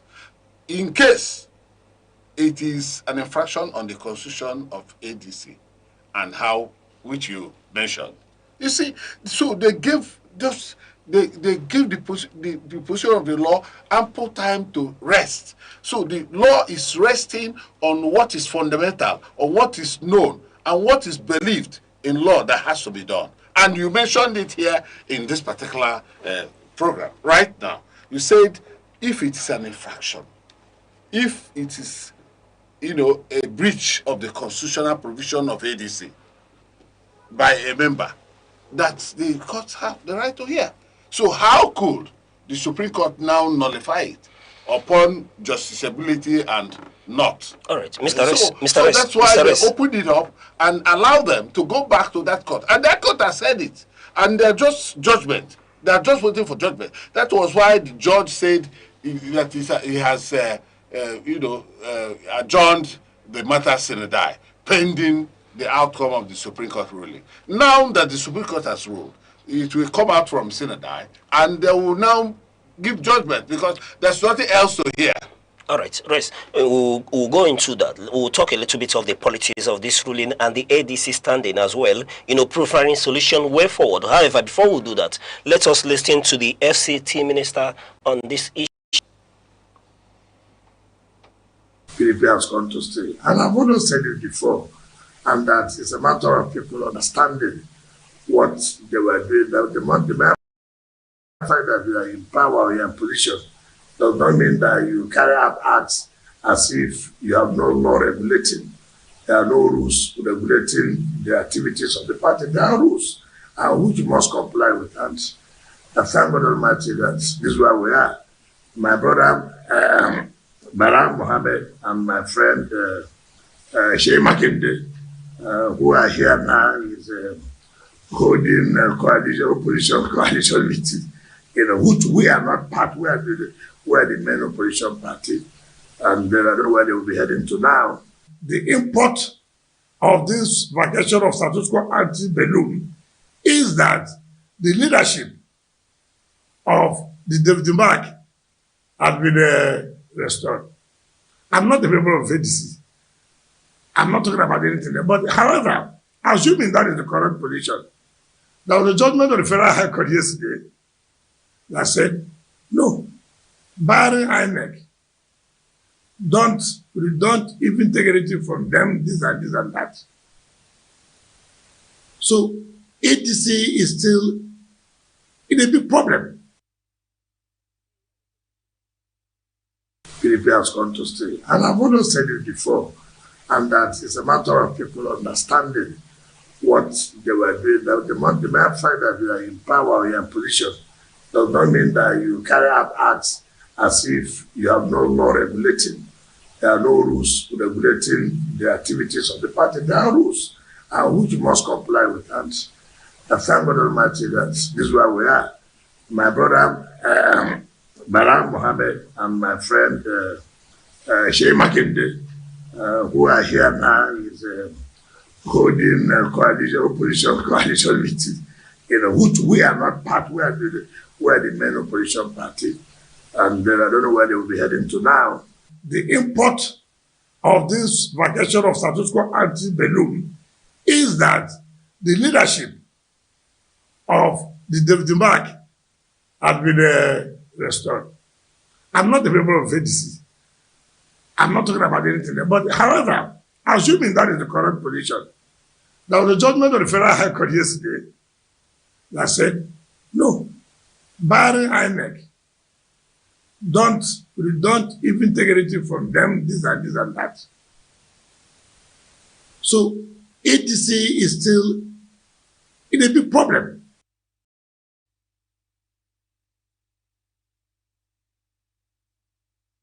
All right, that's the FCT minister speaking on the ruling by the Supreme Court yesterday, and he's thrust up two issues here, the PDP and the ADC. Mr. Reyes, let's get your opinion. He's saying, by implication, that the ADC shouldn't celebrate yet.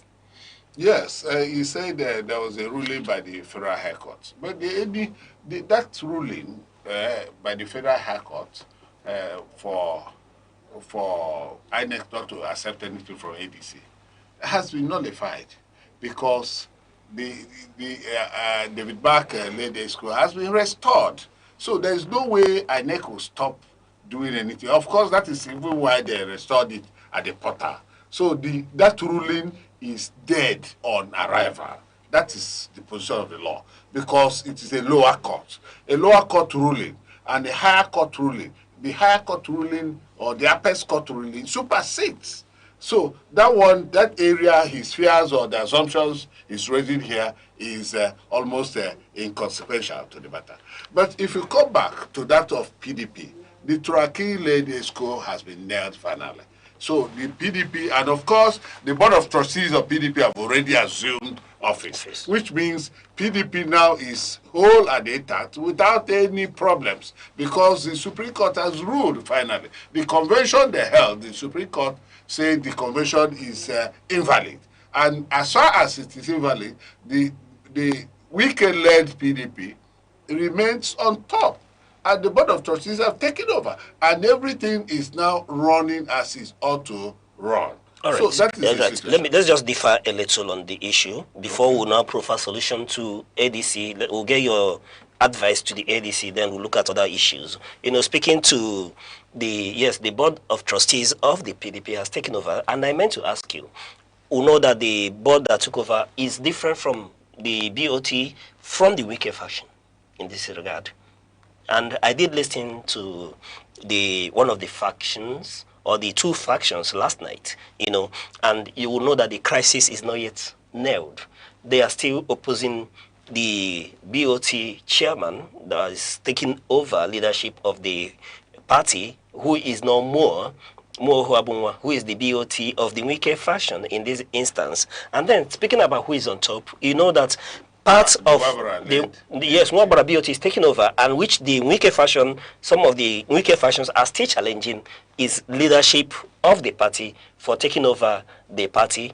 They have their own BOT chairman as well. And another issue about being on top, yes, the Supreme Court did nail the Ibadan Convention finally, having disregarded earlier ruling of the court. But in this instance, we know that whatever the wike faction did go into in itself is equally in an illegality, being that the Supreme Court, by the affirmation yesterday, the secretary of the PDP, Dan Anyanwu, Senator Anyanwu, that has been suspended already, was part of the organizing committee of the wike-led faction and all that. In this instance, the PDP is leaderless, and like the BOT was saying yesterday, except the whole faction comes together to agree a way forward, the crisis in PDP is not over yet.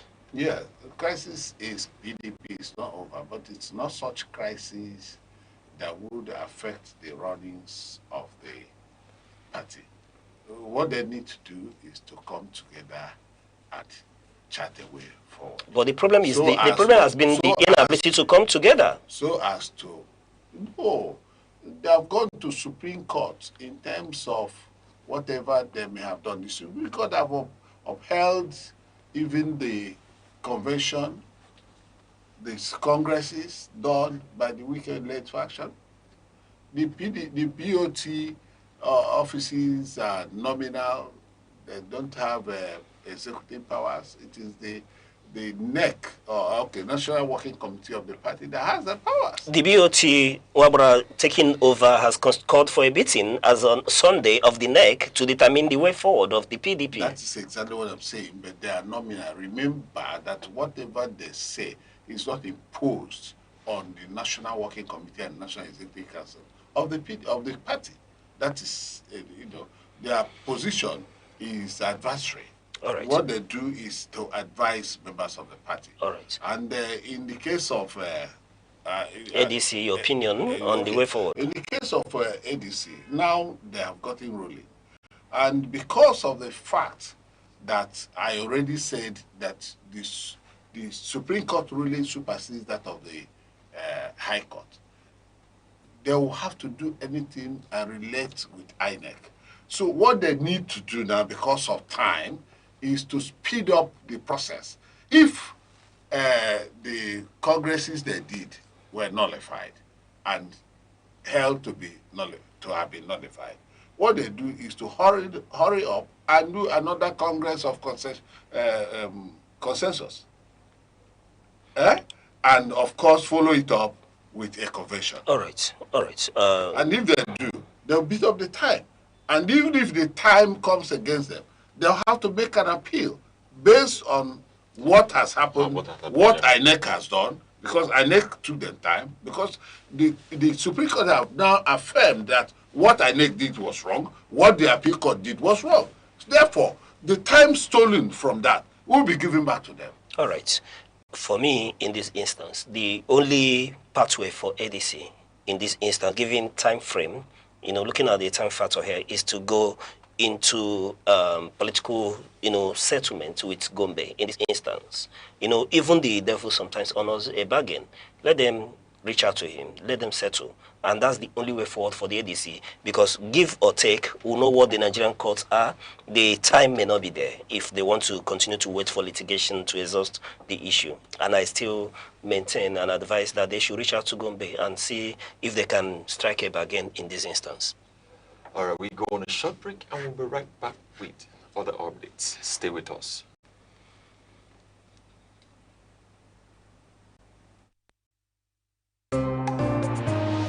Join us on Arena, Aneke TV Your current affairs program, where politics, development, and governance come alive every Monday, Wednesday, and Friday. We host top professionals and thought leaders who speak their minds on issues shaping Nigeria and the world. It's inclusive, enriching, and absolutely captivating. The roadmap is let's have our environment secured so that investors can come. If you don't know what economic security is, kidnapping will tell you what it is. You kidnap your ransom. Customers are going to get these meters, and like we said, it's at no cost. There are things that dialogue can handle. But when you leave it, you want to use a kinetic approach alone. You cannot. For discussions that promise insight and deliver truth, stay tuned, stay informed, and keep watching Arena only on Aneke TV.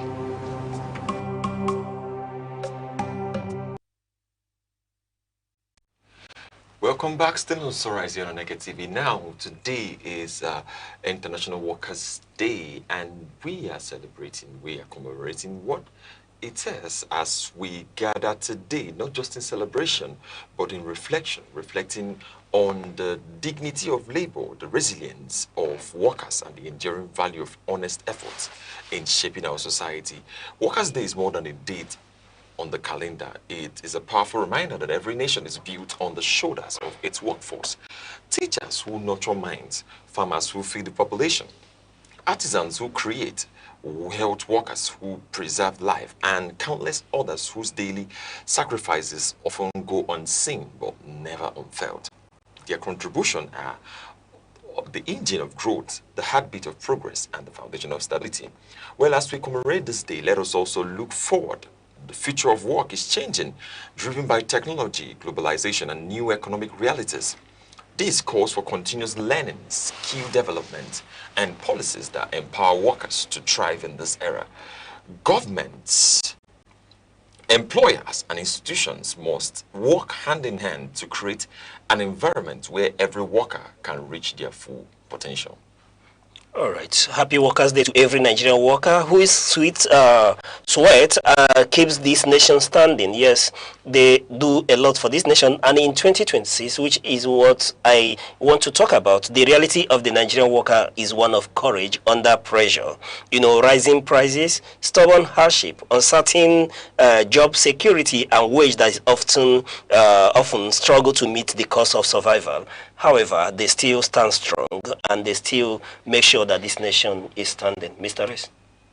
Yeah, that is for the workers. And of course, while we are celebrating that workers, holding on their shoulders all the activities of both government and non-government establishments alike world over, the people, the employers should be mindful of the fact that they have to, their welfare has to be taken care of effectively, because the worker deserves his pay.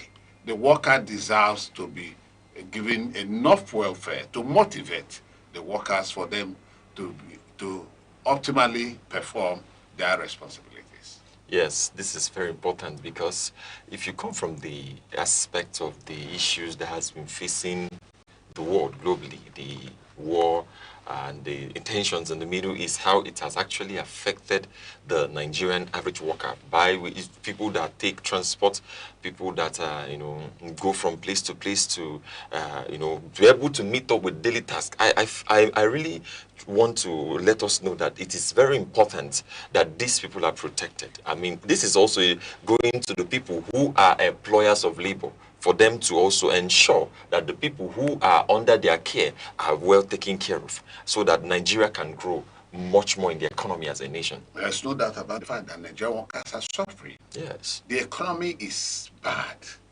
and it has no answer to the position and the well-being of the workers of Nigeria. If you go to the public sector, their wages are abysmal.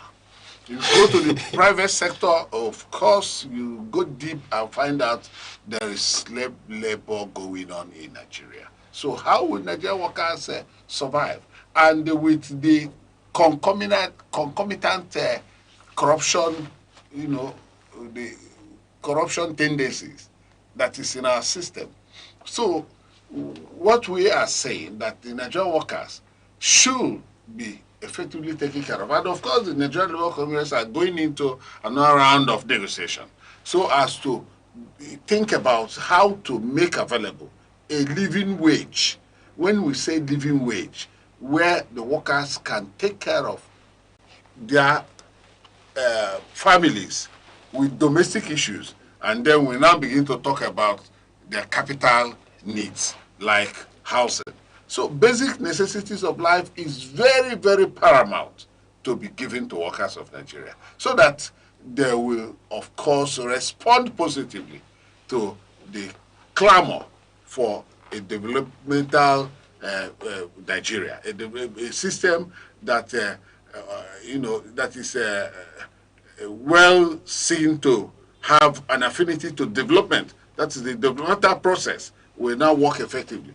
But when these people are not treated, of course, they will not give you optimum productivity. And of course, that is why most of the workers in the public sector are severely corrupt, because they cannot make ends meet. Without the file moving from one table to the other, they must ask, they must seek for, they must be nonchalant about doing their jobs effectively. This is because they are not effectively. But if they can afford and do everything they ought to do, pay their school fees for their children, pay everything, they will, of course, the workers, many of them, will have a change of mind, and the change will now begin with them and us. All right. Me and all right. You. Yes. And of course, Uche. All right. You know, one thing is that despite the struggle, the uncertainty, and the strain, the Nigerian worker continue to show strength, discipline, and courage, you know, and the resilience to hold families, businesses, and our economy together. Therefore, today is not just a day of celebration. It is a reminder that dignity of labor must be matched with fair play. Yes, decent welfare and real respect for the people whose hands build Nigeria every day. All right, that's a wrap on today's newspaper review. As always, you can grab your physical copy of your favorite newspaper from your vendor, or you can catch the full details online. That's also where we are wrapping it up on today's edition of Sunrise in Aneke TV. Thank you very much for waking up with us. It's always a pleasure. I'm Good Hope Chukuma. And I am Rex Arum. Thank you for being with us. And for you, viewer, always try and join us on Aneke TV in this program. And I'm Uche Osai. On behalf of all of us here on Sunrise and Aneke TV on this May Day celebration, we'll say thank you for joining us and keep watching until we come your way, same time on Monday. Bye-bye.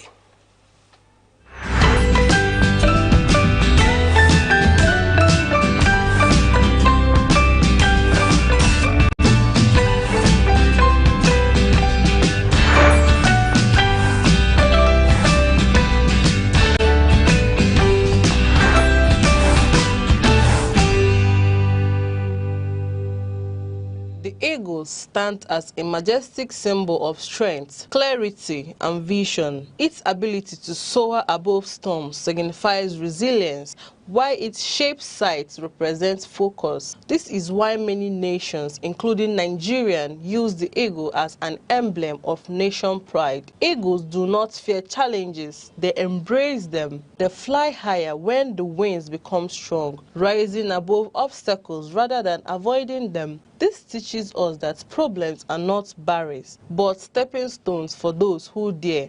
To live like an eagle is to stay focused, courageous, and disciplined. It is to see opportunities where others see only difficulties. The sky is not your limit, it is your launch pad. Information moves the world.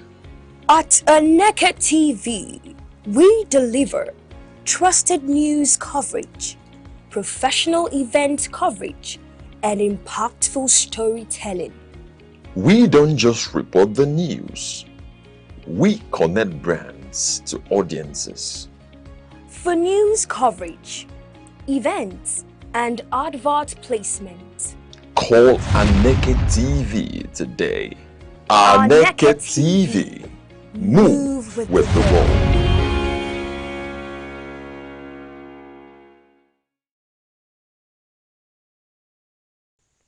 May 1, 2026 marks Workers' Day in Nigeria, a date set aside to recognize the contributions of the country's workforce.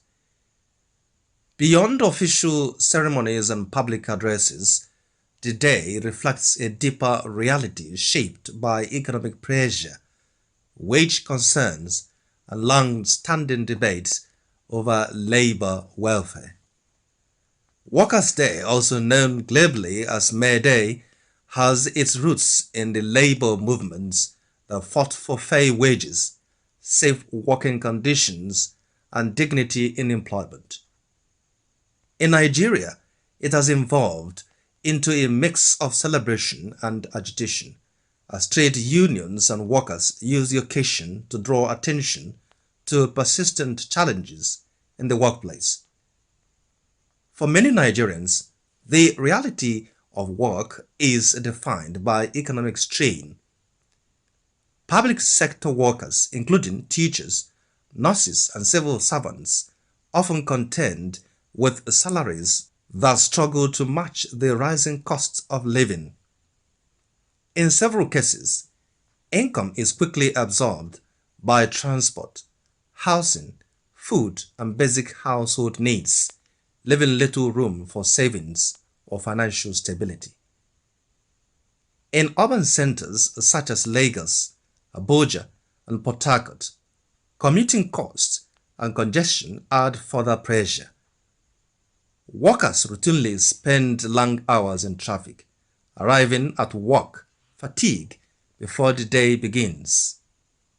In the informal sector, where a large proportion of Nigerians earn their living, income remains unpredictable, with little or no social protection. Public schools frequently operate with overcrowded classrooms and limited teaching materials, while health facilities face staffing constraints and equipment shortages. These conditions place additional burdens on workers, who are often required to do more with less. Labor unions, including the Nigeria Labour Congress (NLC) and the Trade Union Congress (TUC), have consistently raised concerns over wages, pensions, and working conditions. Key issues include irregular salary payments in some states, delays in pension settlements, partial implementation of minimum wage agreements, and inadequate workplace safety standards. Although successive governments have announced reforms and wage adjustments, workers and unions argue that implementation remains inconsistent. Negotiations between labor and government have frequently followed a cycle of industrial action, dialogue, and renewed commitments with limited structural change. The impact is most visible in the lives of ordinary workers. Many households are just spending within weeks of salary payment. Some workers take on additional jobs to supplement income, while others rely on informal support systems to meet basic needs. For a significant number, employment offers survival rather than security. Despite these challenges, Workers' Day remains a platform for reflection and engagement. Government officials typically acknowledge the role of workers in national development and reiterate commitment to improved welfare. However, labor advocates continue to call for more sustained and predictable reforms. Proposals often highlighted include full implementation of wage policies, stronger enforcement of labor laws, improved pension administration, investment in productivity-linked remuneration, and expanded social protection for informal workers. Emphasis is also placed on the need for structured dialogue between government and labor to prevent recurring disputes. Ultimately, the condition of workers in Nigeria reflects broader economic pressures and policy choices. While the workforce continues to sustain key sectors of the economy, questions remain about how quickly and effectively improvements in welfare will match the realities of daily life. As Nigeria marks Workers' Day in 2026, the message is clear. Beyond recognition lies a continuing demand for dignity, fair treatment, and a system that allows work to translate into genuine economic stability.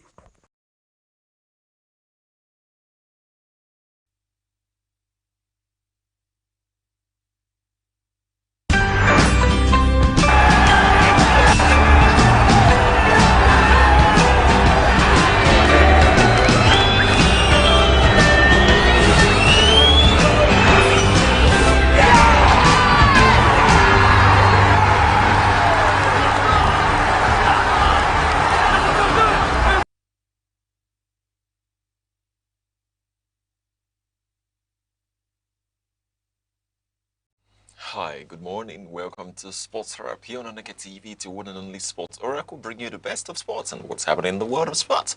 As everyone is expecting, the Premier League is before us, and there are people we're expecting to just, qualify for the next round of Champions League. I'm talking about Champions League 2026, 2027, for 2025 to 2026, 2026 to 2027. We're going to look into that.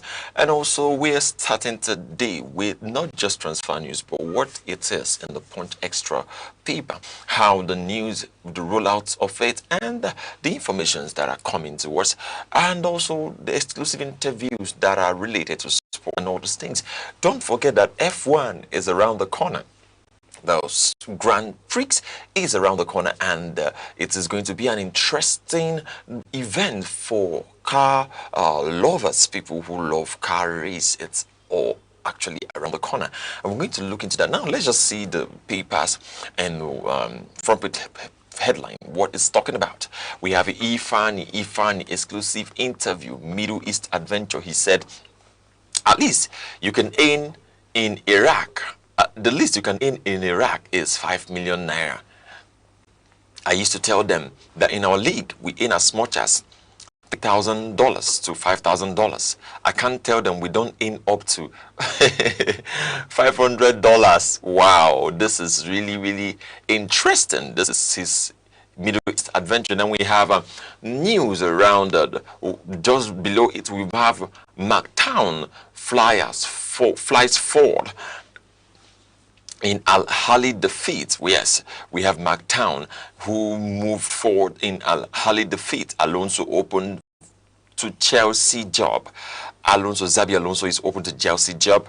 And we have Arteta is looking at having a push for 100 million Nigerian guy deal. This guy is really an amazing player, and I'm sure that you are seeing what I'm saying. Well, Arteta, anyone who is coming to Arsenal should actually know that he is going to maybe come in the second season, not in the first season. But however it is, we're going to see what that is. Then we have Salah's season not over. Salah's season is not over. Salah is actually injured, so they said his season is not over. Iraola rivals Carrick for Devil's job. Who is this guy? Please let him go and sit down. Who is this Iraola? I beg. We are talking about Young to retire at 40. This is Ashley Young, the one and only Ashley Young, the R2, the R3, the R4 defender who is back to football, but he's gonna retire. I watched this guy from Inter Milan to Manchester United, from Manchester United to Aston Villa, and now he's in his club where he's playing currently, and he's going to retire at 40. That is going to be an emotional moment for me, because actually I watched him, and he is a fantastic player when he played for Manchester United. Whenever he faces Manchester United, he would also, bring out his fantastic side. Well, it's fine. We have news on Wabali. Wabali's Simba move collapses. Now, El Kanemi's Abdurrahman fancies MPFL Top Scorers Award. We have news about Simeon, about Lukman. With Simeon, that's Diego Simeone hails Lukman despite Arsenal draw. Now, the grandest of this news is Bayern reignite interest in Victor Osimhen. Bayern is reigniting interest in Victor Osimhen, and I don't know how this is going to be, but Bayern Munich has, tried to make contact, because earlier they made the contact, but it was not something they could take. Then that was when Victor Osimhen was injured. But now we're comparing and we're looking at what it could be. Bringing Victor Osimhen to a team like Bayern, where you have the likes of Harry Kane, the likes of Luis Diaz, the likes of talking about Yaman Musiala, the likes of Kimmich, the likes of great players that they have all over the place. What is going to be now bringing the Nigerian into that team is going to boost his career. It's going to boost his play. I will really want Osimhen to go to Bayern Munich, because not just because of that he's going to play well, but because he's going to be one of the best. Now having ndlea by your right wing and then having Luis Diaz by your left wing, you are going to have a wonderful play time. I'm telling you, Victor Osimhen, if you can hear me now, Victor Osimhen, I hope you are listening to me or watching me. It's good you go to Bayern, but then the problem is going to be the fee, because people that are performing at Victor Osimhen's level, people who are at the top of their game, if they are not Africans, they are actually very pricey. Imagine that Harry Kane should, or could be in Victor Osimhen's place, where you come from injury, you score, you are important in your team, very important in your team. You are the one who basically you are carrying the team, you are the motivation of the team. And also the fans are actually interested to see, they are seeing you as one of the guys who would help the team to clinch the title and also secure several international sports, European sports. Why don't you just take a leap to the place? And what I'm saying is, in terms of salary, I don't know what Bayern is actually offering, but if Bayern is actually offering what is lower, I'm not sure Victor Osimhen to go. That's my own opinion, because we are all meant to understand that football is a game of you play, I play, and we find out who scores, or you score, I score, or whoever wins at the end of it is going to go home with the winning, or is going to go home with a trophy. So at the end of that, we're going to see what happens in this particular news about Victor Osimhen. Next is about how we have really been faring as a nation, talking about the interview that Ifani had on Punch Sports Extra. That he said that in Iraq, the least you can earn is about 3 million naira. I mean, you are playing football in Iraq. I wonder what that could be, but you are playing football in Iraq and the least you can earn is 3 million naira, while the people who have been killing themselves in the Nigerian Professional Football League cannot even boast up to $500. I wonder how many players who are in our Nigerian Professional Football League who are earning well, who can earn a decent salary to what the football is. But then this is we are also checking the economy. We're also checking a lot of factors, and we're calling on MPFL and also the NFF to look into this matter, because if Iraq, who has no football exposure, is actually earning, you can earn this well. Talking about the structures they have already instituted so that their sports could further.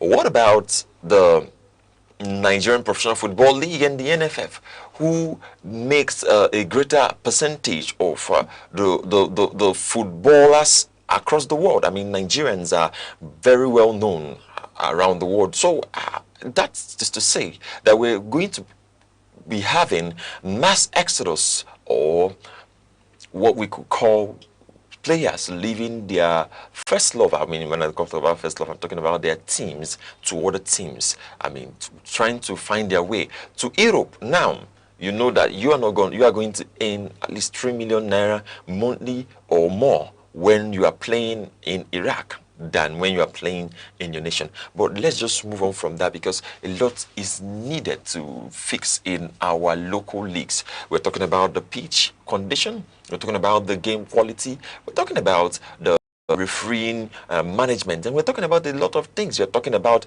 the issue of pitch invaders, and then the coverage, because I feel we as a nation, sorry I'm dwelling on the local leagues today, but this is actually very important, that we as a nation should promote our own leagues. How many times, I mean, the Nigerian Professional Football League has come out to promote the league, NFF.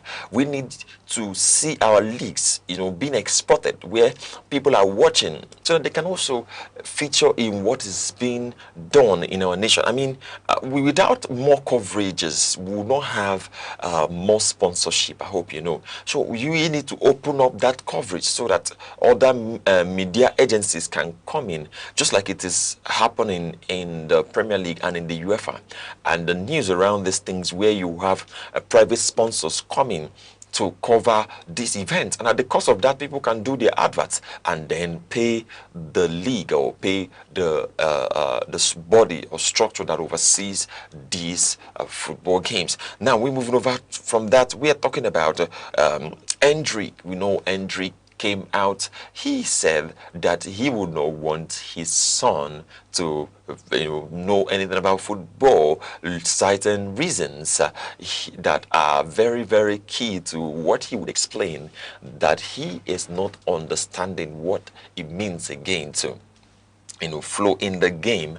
Endrick moved from his team, his former club in Brazil, down to Real Madrid, where he made few appearances before he moved to Olympique Marseille, where he's currently playing on loan.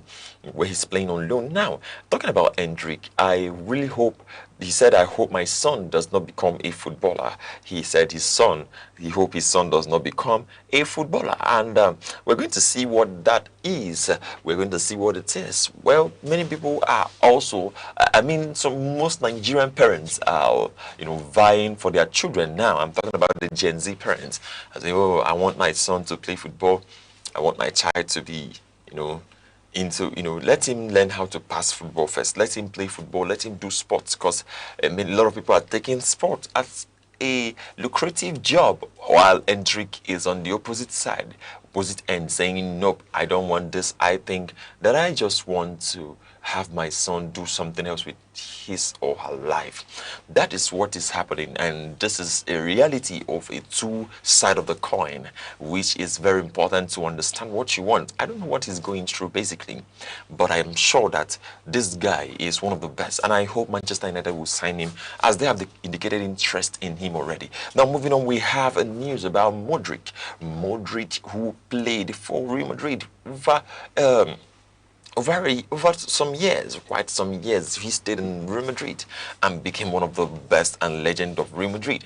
He has moved to AC Milan, where the head of sports, he has come out to say that he hopes Modric would sign an extra contract for them, that he hopes Modric would sign an extra year. He will just pen down a contract so that they can enjoy his playmaking. This guy, I will tell you, unarguably is one of the best midfielders in the world, and I'm telling you that even at this time where he's not just in his prime again, he's still doing a lot in the midfield for AC Milan, and it's something that we are looking at. It's something that we are trying to factor in now. I could tell you that when you talk about football, you're talking about the midfield. You're talking about people who understand what playmaking is. And most midfield games, I would say, is very important, because that is where the foundation of whatever you're going to do in the front or at the back remains. If your midfield is strong,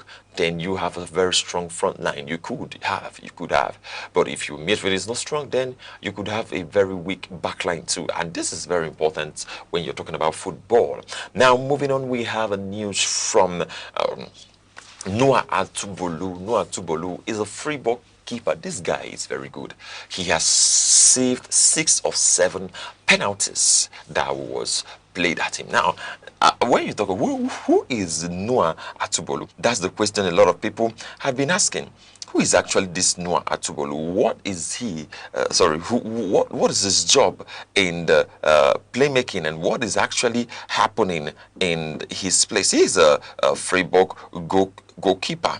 So, and he has been very key. He has been very, very operational with what is happening in the Freiburg defense. He was born on 25th of May in 2002 in Freiburg, Germany. He's age 23 and his height is 1.90 meters and he weighs 96 kg. And he has a German nationality, but with Nigerian roots, so he's of the Igbo descent. When I saw him, I noticed that this guy is Onyenkanye, but then I would tell you for a fact that he is very good with what he is doing, and he's the SC Freiburg, the German side #1. When you talk about #1, he's the one that is the number one, and that is something that we are looking at. Because Noah Atubolu is he came from the least and he's going to the greatest, and he started as a center back before becoming a keeper. Oh, you see, I told you that this guy started at center back. He's one of those who left goalkeeping into who left center back his game as a footballer into goalkeeping. So he went from playing to keeping. I'm sure this guy and Onana has a place in each other's hearts, because Onana, I hope you guys know Andre Onana, the former Manchester United goalkeeper who has been making rounds in the Turkish league with Trabzonspor, who is said to have limited, who helped Trabzonspor to move into the Super League semi-finals, who kept his place and had to keep some goals by the side.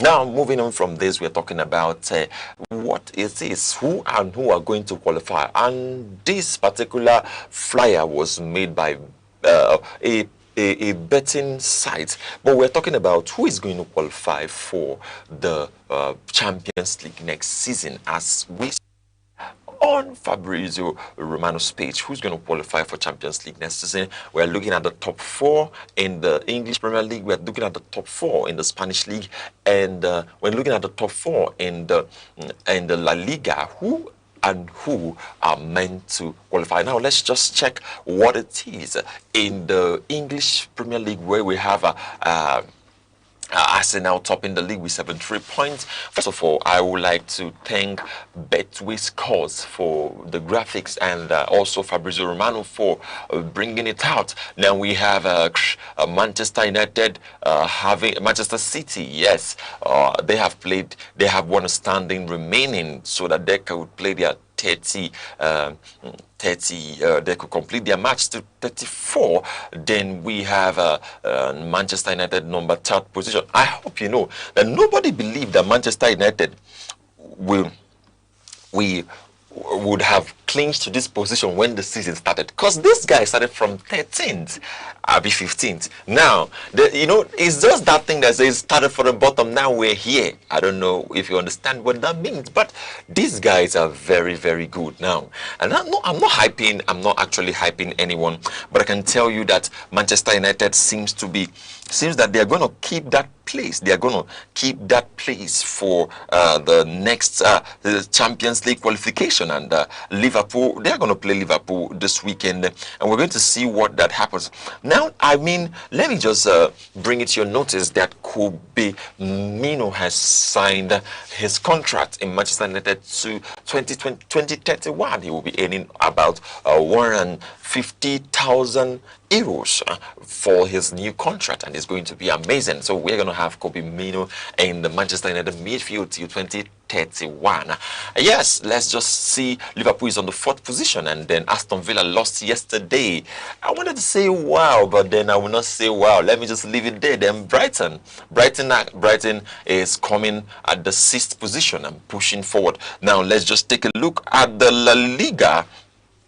Let's just take a look at the La Liga, what is happening, how the La Liga tables are, who is going to make it to the Champions League this period. Still from Betway scores, as we have La Liga has Barcelona as having it 85 points, then Real Madrid 74, and Villarreal is number 3rd with 65. Then Atletico de Madrid is at 60 points. I don't know, this La Liga seems to be somehow...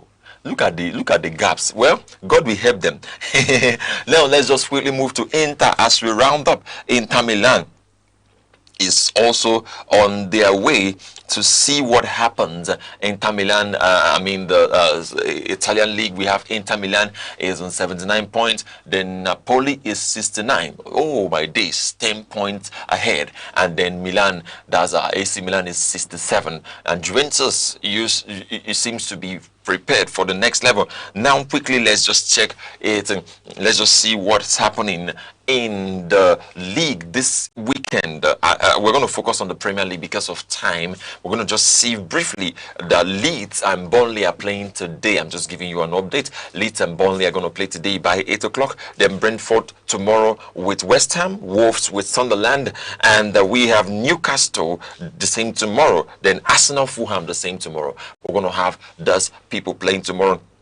Then in the same vein, we have Manchester United with Liverpool on Sunday by 3:30. Then we have Bournemouth versus Crystal Palace on the same day by 2 o'clock. Then Aston Villa is and Tottenham the same day. Then Chelsea, Nottingham are going to crash it out at Chelsea's home on Monday 4th. Then the same Monday, we have Everton who are going to face Manchester City. Then finally, we have on the Saturday coming, we have Chelsea, Liverpool, and Fulham, Bournemouth that is coming up. That's over the next weekend. I've actually gone ahead so that you know that we are going to be keeping at the pace of what's happening. Thank you very much for keeping it all with us. Here we call it a wrap on this edition of Sports on Aneke TV. I'm your one and only Sport Oracle. See you same time, same station on Monday as we delve into the matters concerning sports and football.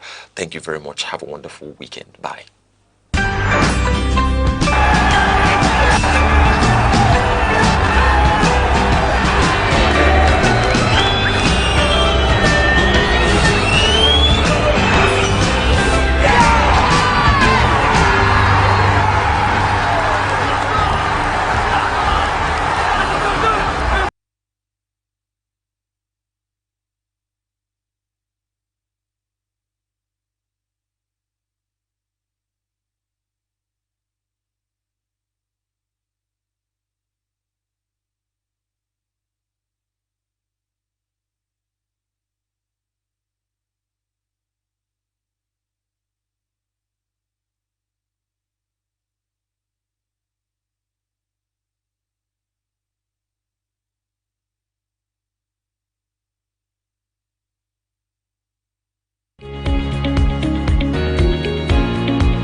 Information moves the world. At Aneke TV, we deliver trusted news coverage, professional event coverage, and impactful storytelling. We don't just report the news. We connect brands to audiences. For news coverage, events, and advert placement, call Aneke TV today. Aneke TV. Move with the world.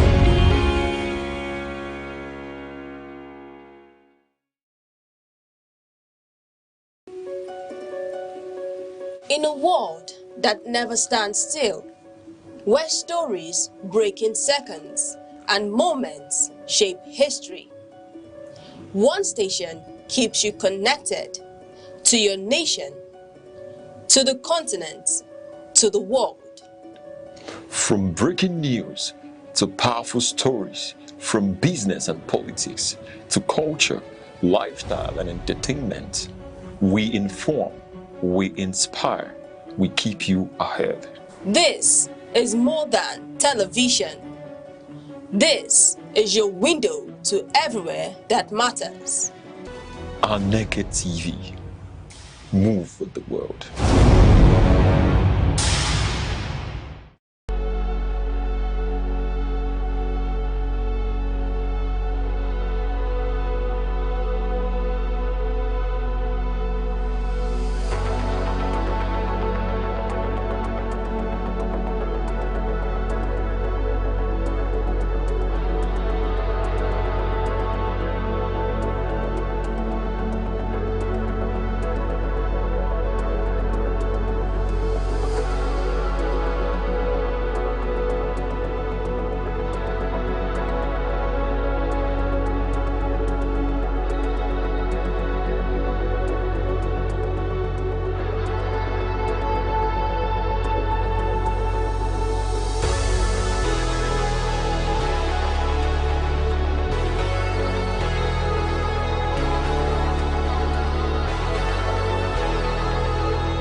Information moves the world.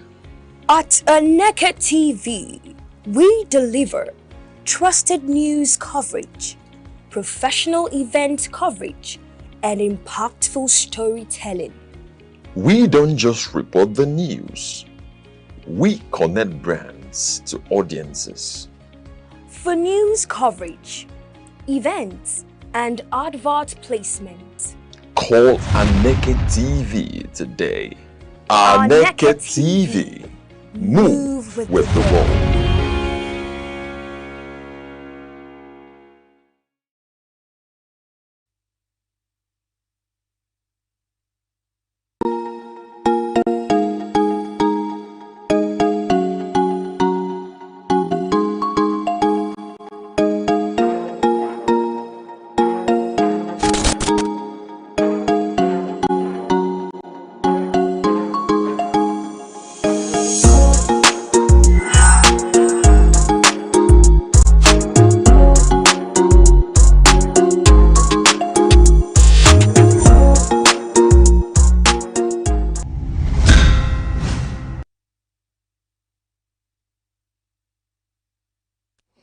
Many thanks for joining us on The Insight. The Insight is that program where we bring to you a bit of issues, politics, policies, personalities shaping our nation. And today on The Insight, the Supreme Court's ruling has once again thrown the political battle wide open for the African Democratic Congress. The stakes could not be higher. At a time when the race for 2027 is beginning to take shape, the question before many Nigerians is no longer just about law. It is about leadership, legitimacy, strategy, and survival. Can the ADC turn this moment of legal and political uncertainty into an opportunity for renewal under the leadership of David Mark? Or will the party remain trapped in the familiar shadows of internal conflict and contest, legal complexities, and political doubt? These are not ordinary questions. They go to the very heart of the future of opposition politics in Nigeria. Today, we examine the power. Yes, we examine the power play, the politics, and the legal implications of yesterday's Supreme Court decision and what it means for the ADC journey towards 2027. And with us is Barrister Nnadiume Ofokansi Ozo, a legal luminary and one who prides himself as a farmer, who will help us unpack the judgment, the likely consequences, and the road ahead. This is The Insight, Power, Politics, and the Supreme Court, ADC's 2027 battle. Ozo, it's a pleasure to have you on The Insight. Richard, thank you for having me this morning once more. Yes, sir. Ozo, before we dig into these issues, let's take a moment to celebrate and talk about the Nigerian workers. Today is May 1st, and the Nigerian workers are being celebrated all over. Today is a public holiday, and if you go across the nation, you see Nigerian workers observing and marking today. But bear with me, I want to ask, what is the reality of the Nigerian worker? Well, you see, the Nigerian worker, I was trying to calculate how many years it took Nigeria to recognize the civil unions of workers. Because if you recall that these things followed the 1886 declaration in Chicago, United States, where workers had a strike, very, well, how do I put it now? Well, a very confrontational strike with the government over 8-hour work day. That's reducing the 8, because that before 1886, it was just an open something. Whichever you negotiate with your employer is how many hours you work. So they wanted to unify the number of hours, and they had to go on strike. That was 1886, and it took Nigeria to 1981. You could imagine the difference in the number of years before Nigeria now officially recognized May 1st as a Workers' Day. But all in all, you can see the Nigerian worker is a trapped species. A trapped species? Yes, he's a trapped species because a lot of things are going wrong with the government and the worker, the average Nigerian civil servant. They will tell you they have increased the minimum wage to 70,000 naira a week. sorry, 70,000 naira a month. Now you take 70,000 naira, you go and buy food at 1,225 naira a liter. In other words, people who drive 100-liter cars cannot even fill their tank with their monthly salary. You are not talking about the fact that they live in rented apartments. You are not talking about the fact that they have to pay their children's school fees. Don't even talk about their feeding. So if you check the average worker who earns that minimum wage, for instance, let us assume that he will not have a car, but at least he has to pay for his house. There is no single room tenement now in Enugu, for instance, that goes for anything less than 10,000, 15,000 naira a month. Now, you check what type of food they eat. You check the school their children attend. That's why I said the Nigerian worker is a trapped species, because there's nothing he can do other than to follow the tide of the government, which of course is not even favorable to him.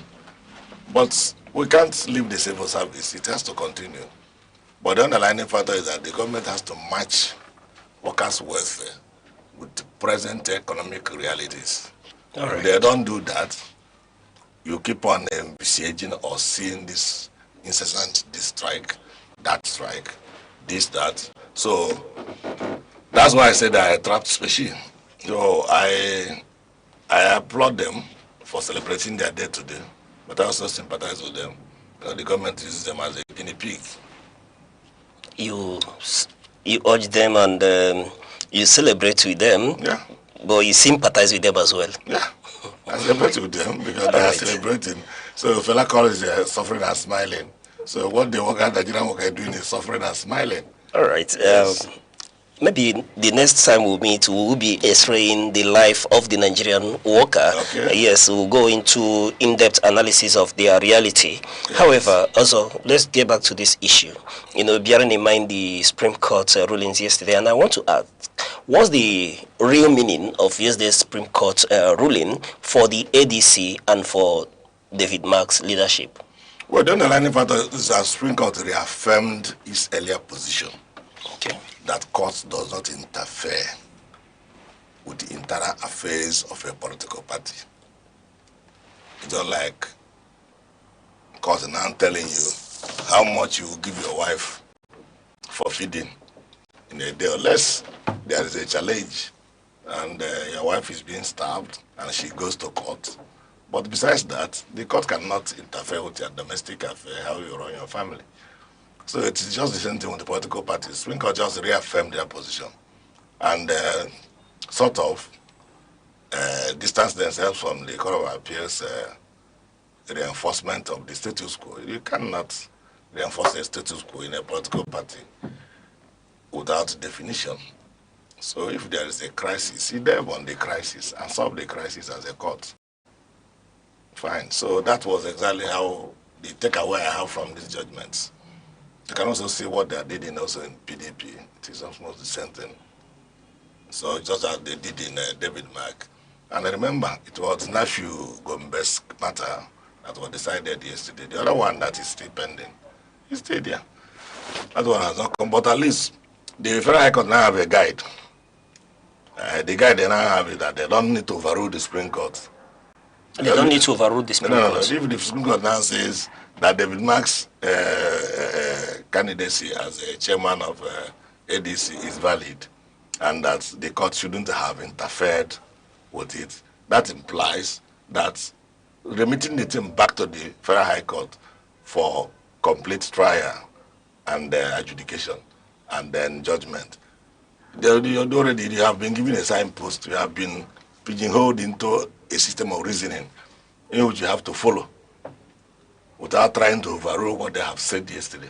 Because if you rule otherwise, maybe send the David Mark this thing packing at the Federal High Court. You are dragging them back to the Supreme Court again because already the Supreme Court has said, leave it as it is. So don't go to make pronouncements on the internal running of their party.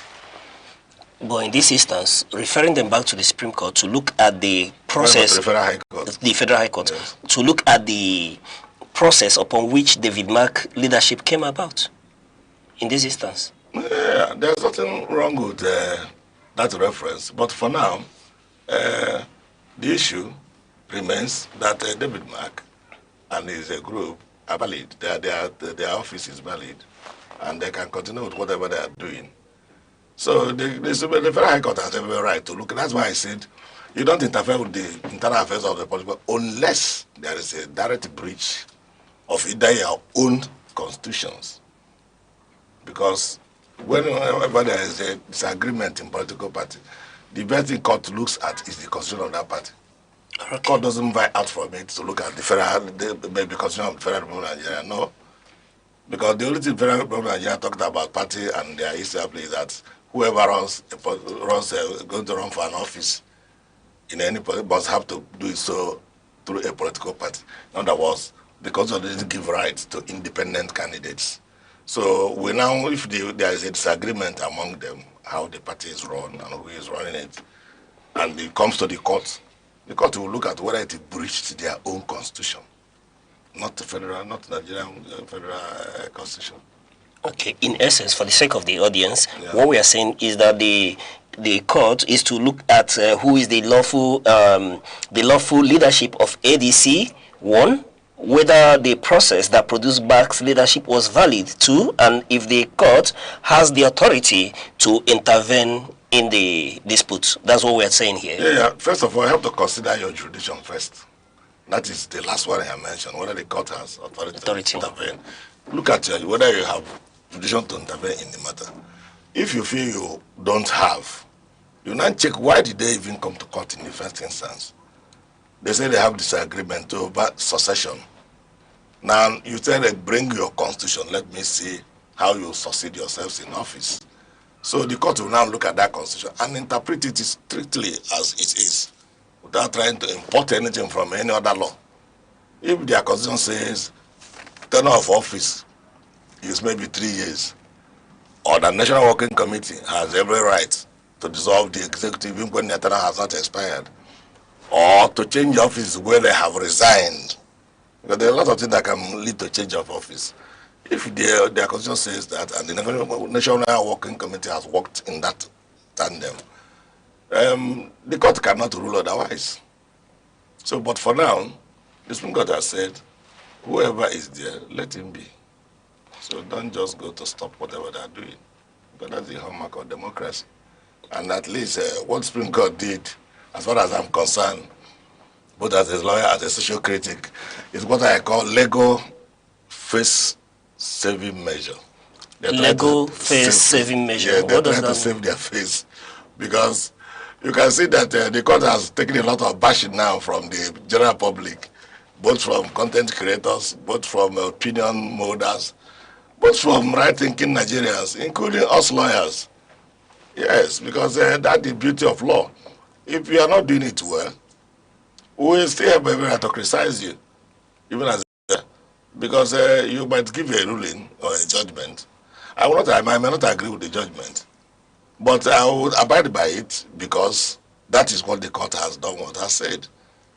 You can recall during the Imo State saga, when Hope Uzodimma collected a lot of ballot papers in the Ghana must go and took it to Supreme Court. INEC said these are not our ballot papers. But Supreme Court accepted the ballot papers and declared Hope Uzodimma winner of the election. So people thought it was a joke until they went back to the court. What actually happened? Interpret for us. In that interpretation, it was only Justice Wells out of the other 5 justices that fired away from his earlier position and now gave what they call a dissenting judgment, saying that Supreme Court is infallible, not because they are the last. That's the last place you have to go. Not that they are infallible. They can also make mistakes because it's manned by human beings. And they have corrected themselves over the years. This is not the first. So he read a long list of judgment that lasted for nearly an hour. So at the end of the day, people started clapping in the Supreme Court. Just like what happened yesterday in the same Supreme Court. Immediately, this the ADC.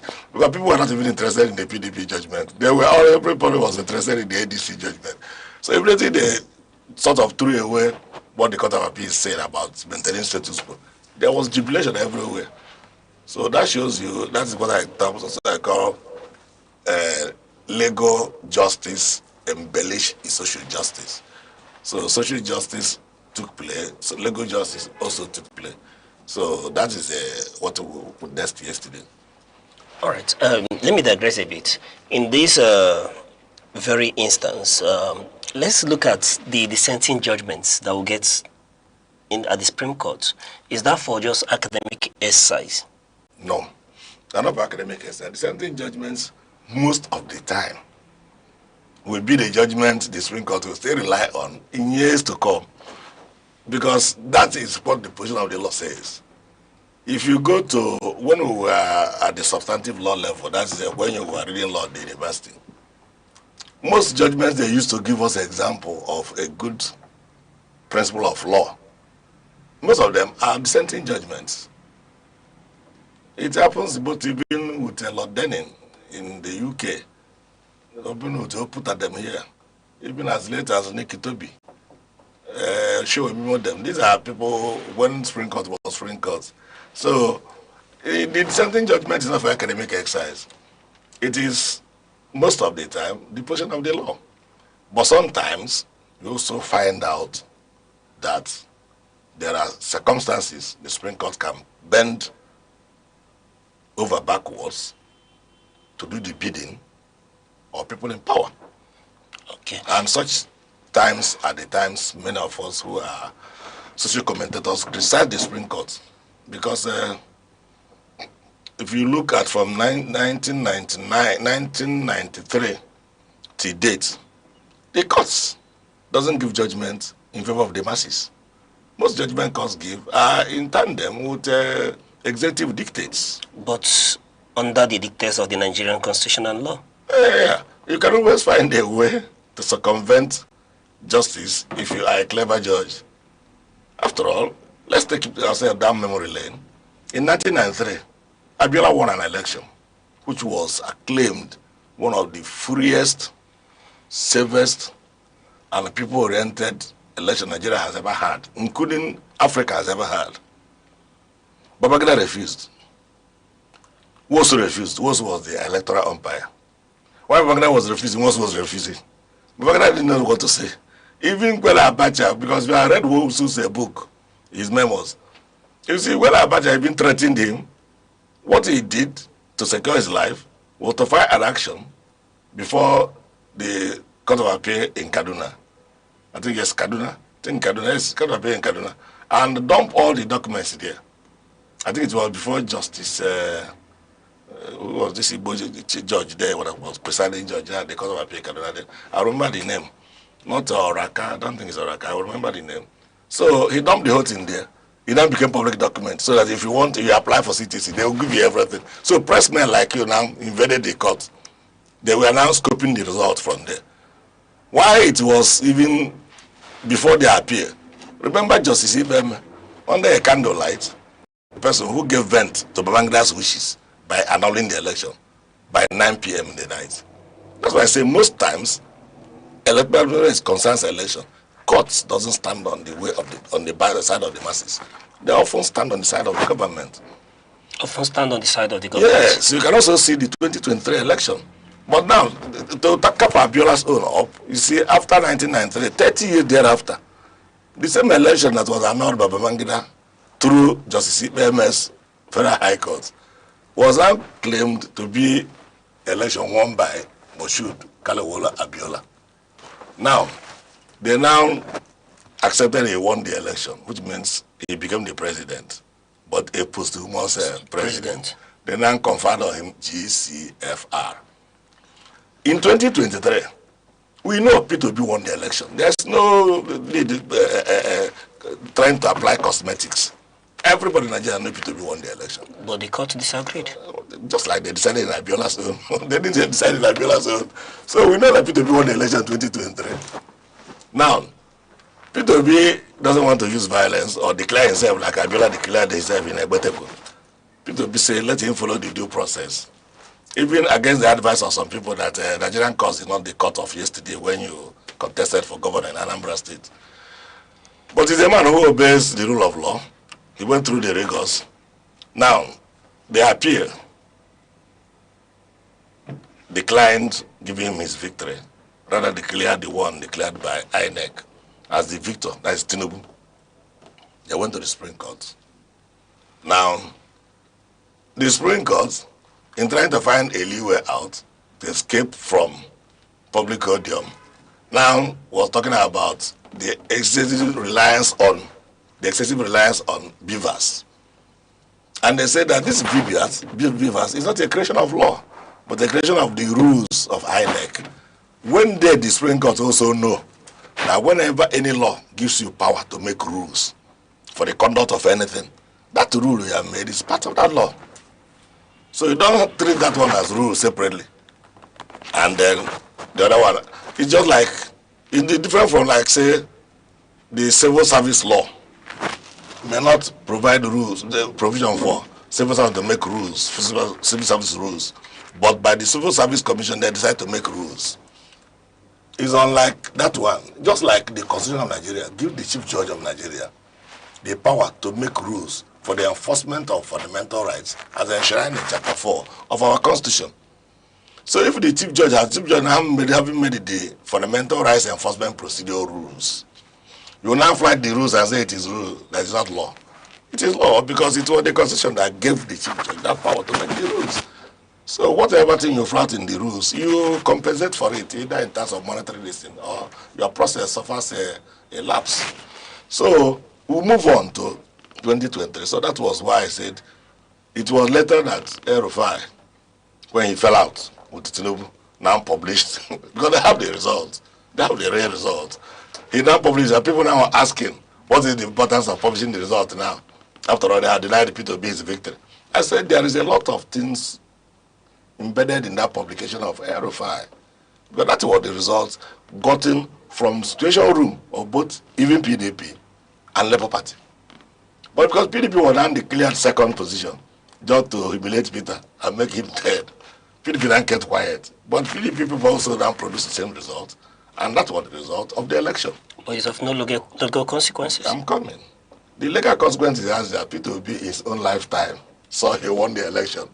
That is it. He now says it everywhere he goes, that we won the election in 2023.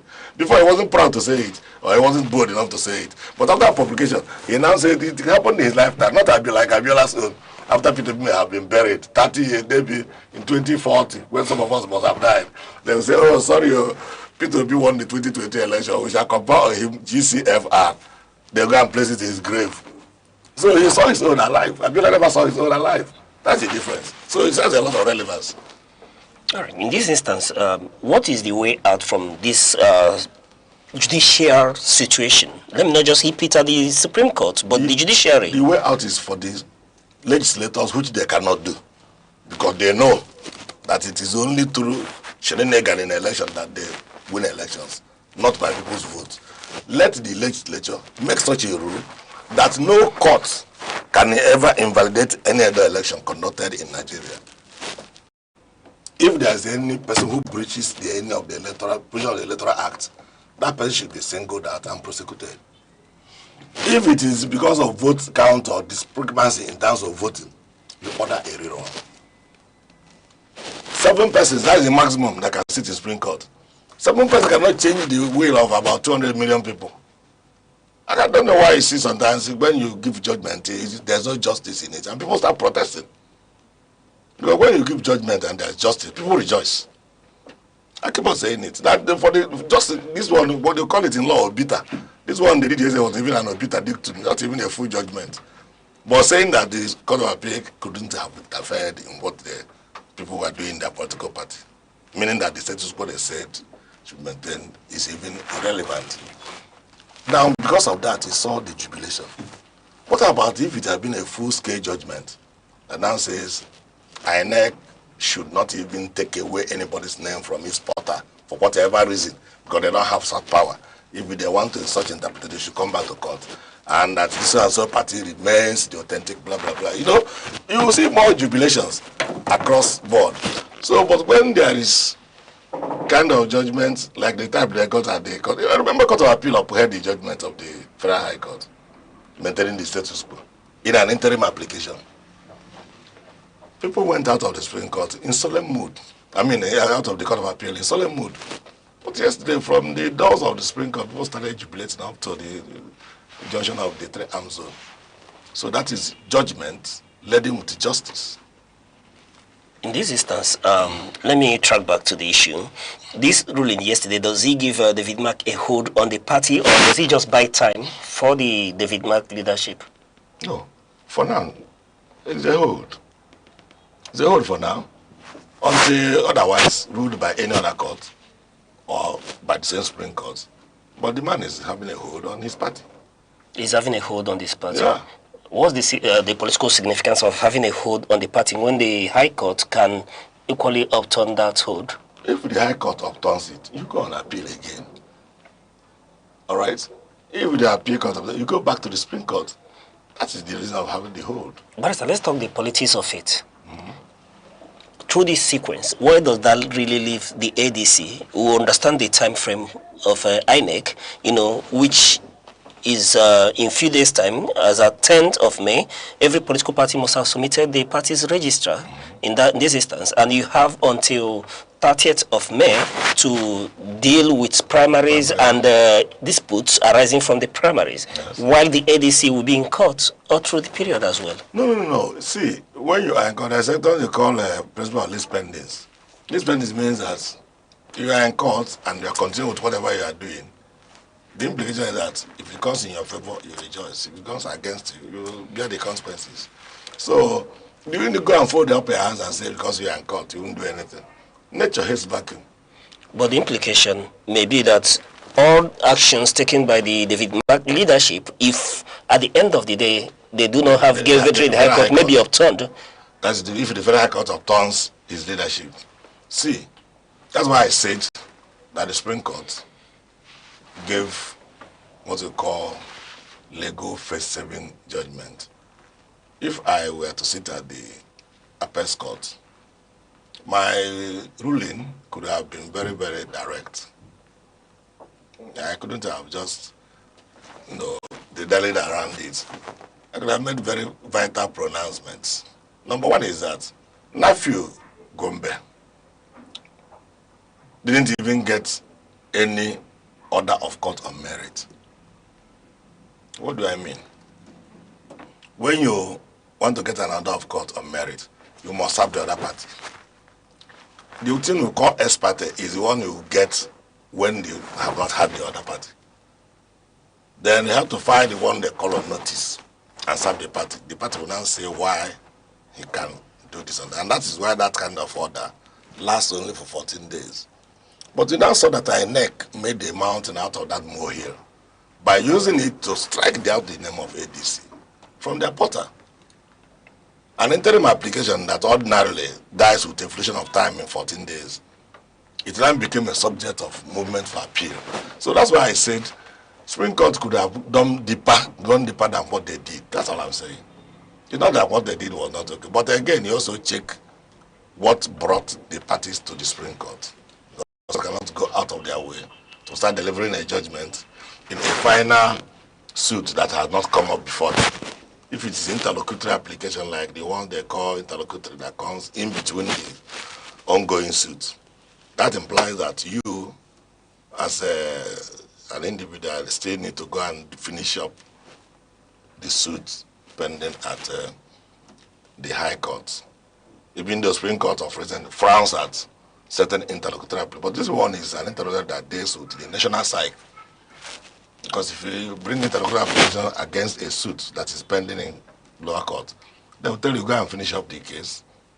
If you are challenging jurisdiction, when you come up to the final appeal, add it there as a ground of appeal. We shall look at it. But if they do it in this one, that means they have fostered a situation of hopelessness on Nigerians. So they also look at the social justice, just like they did in 1979, when the interpretation of 2/3 of 19 states between Awolowo and Shagari arose. They brought all manner of mathematicians, including Chikobi, to come and calculate 2/3 of 19. At the end of the day, they now say, let 2/3 of 19 be 2/3 of 19, but don't cite us. don't make it as a reference point as a lawyer. And lawyers kept citing it until they changed it themselves.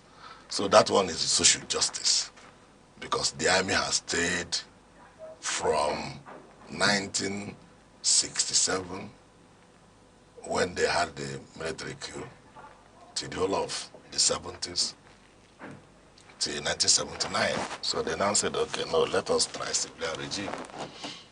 So when the matter came, because if they have annulled that election of Shagari, it would have given the army another opportunity again, because it was fashionable in Africa then for military coups to be staged. They could have struck immediately without wasting time. But remember, they didn't even give Shagari much time. Shagari just finished the first 4 years to come into the second tenure. They struck. All right. Also, on that note, we'll go on a short break, and when we return, we'll continue to probe these issues. The Insight with Uche Osai. Having the political will to confront whatever is the challenges. Igbo man wrestles with the tortoise that had a lot of ingenuity, a lot of ideas, and the tireless. It will take the bold mind of government in power to say, let there be electoral reform, no matter whose ox is God. I was there. We did everything. All of us came and supported him with our last block. In-depth analysis, expert views, real voices, uncover the stories shaping Nigeria today. Deep dive, honest, unfiltered, only on The Insight with Uche Osai on Aneke TV. Join us.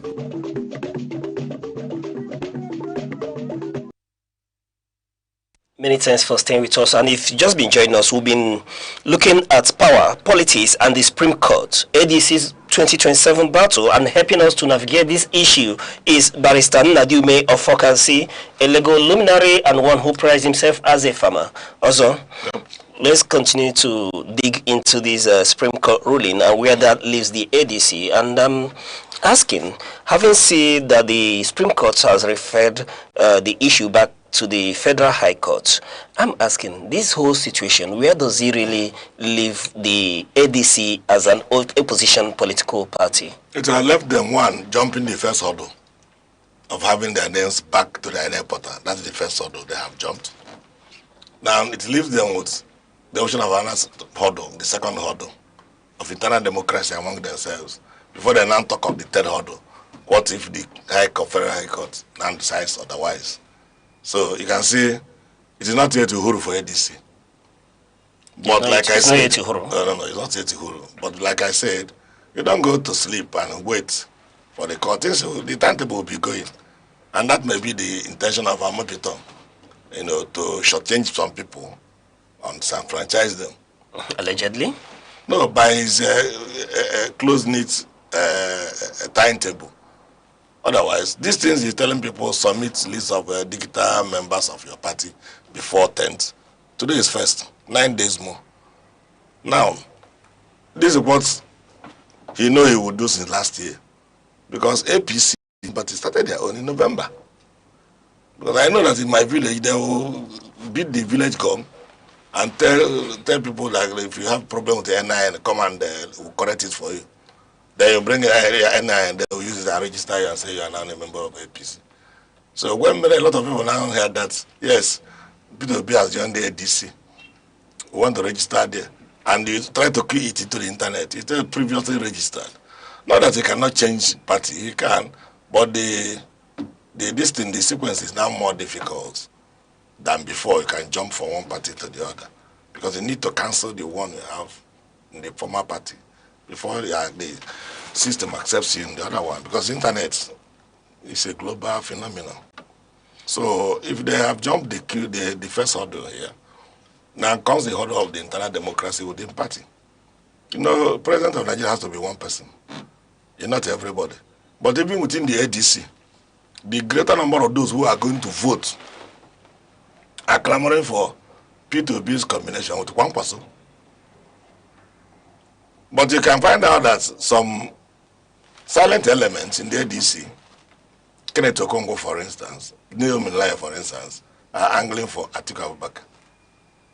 I don't actually know who is angling for Rotimi Amechi, whether Rotimi will eventually end up as Vice President Atiku. So, but you find out that in 2015, this same thing played out. Was it 2015 or 2019? When did Peter become first? That was 2019. He was a vice to Atiku. Yes, a vice to Atiku. That was when Atiku came back, and that was, I think, the second tenure of Buhari. Good. 2019.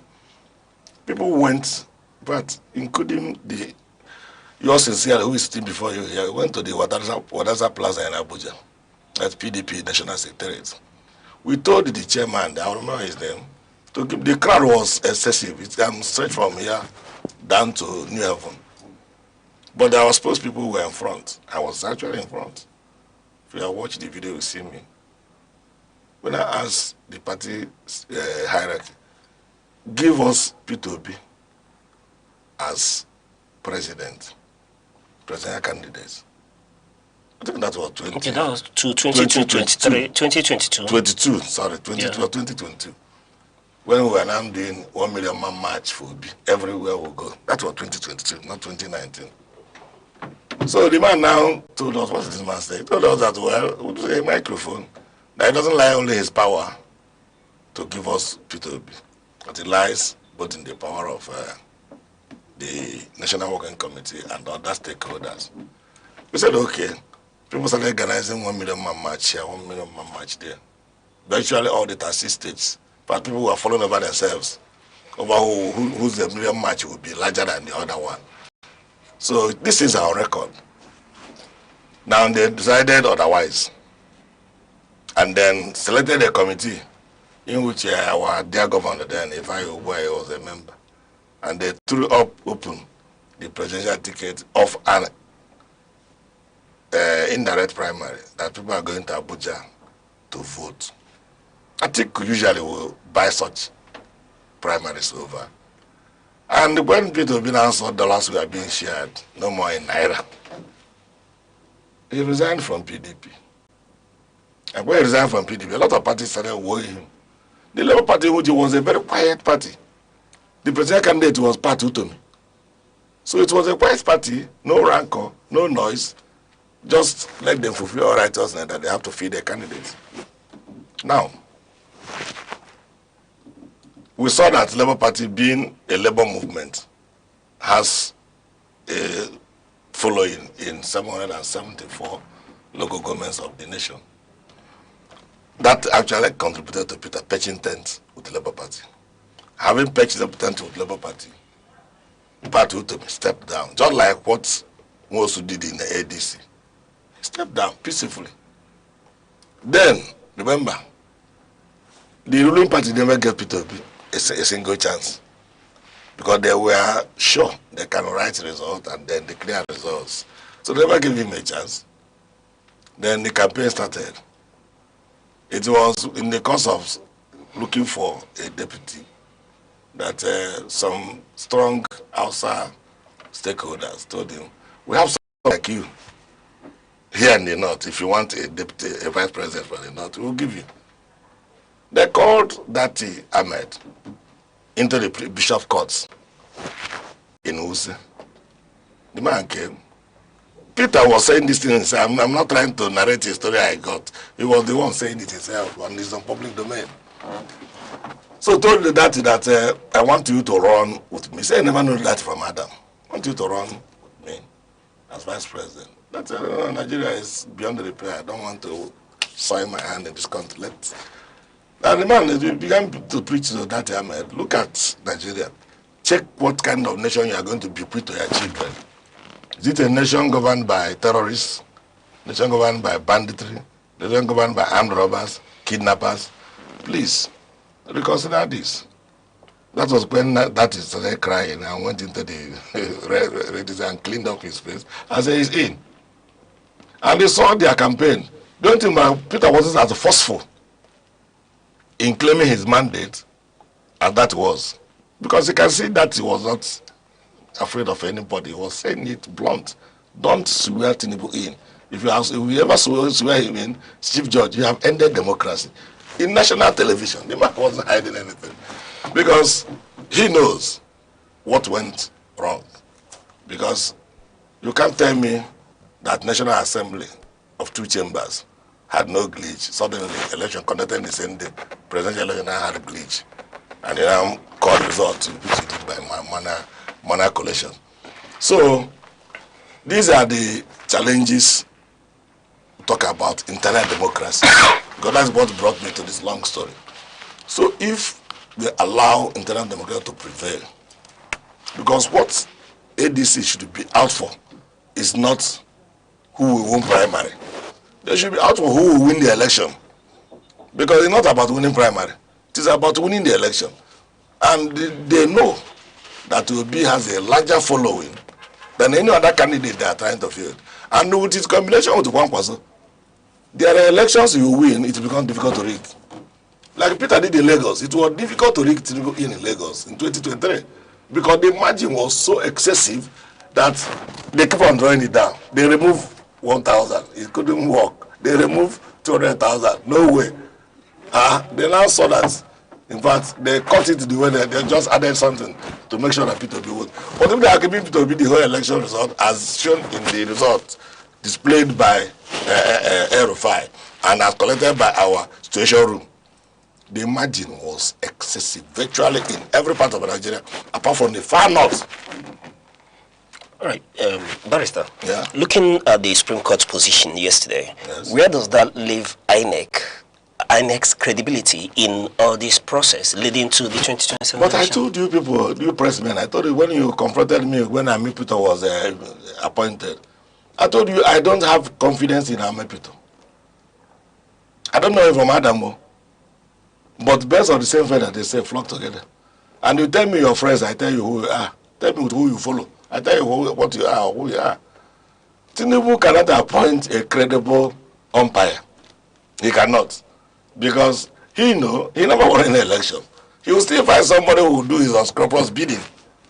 Like he coerced Yakub Mahmoud in 2023 and compensated him with the ambassadorial appointment. That is enough even to put Mahmoud to trial. For accepting that appointment shows you are being compensated for what you did. Pardon me. Yes. You said that's enough. Accepting the appointment. Yes, accepting that appointment is enough because you headed what we call Independent Electoral Commission. But he's done his tenure. No, listen to me now.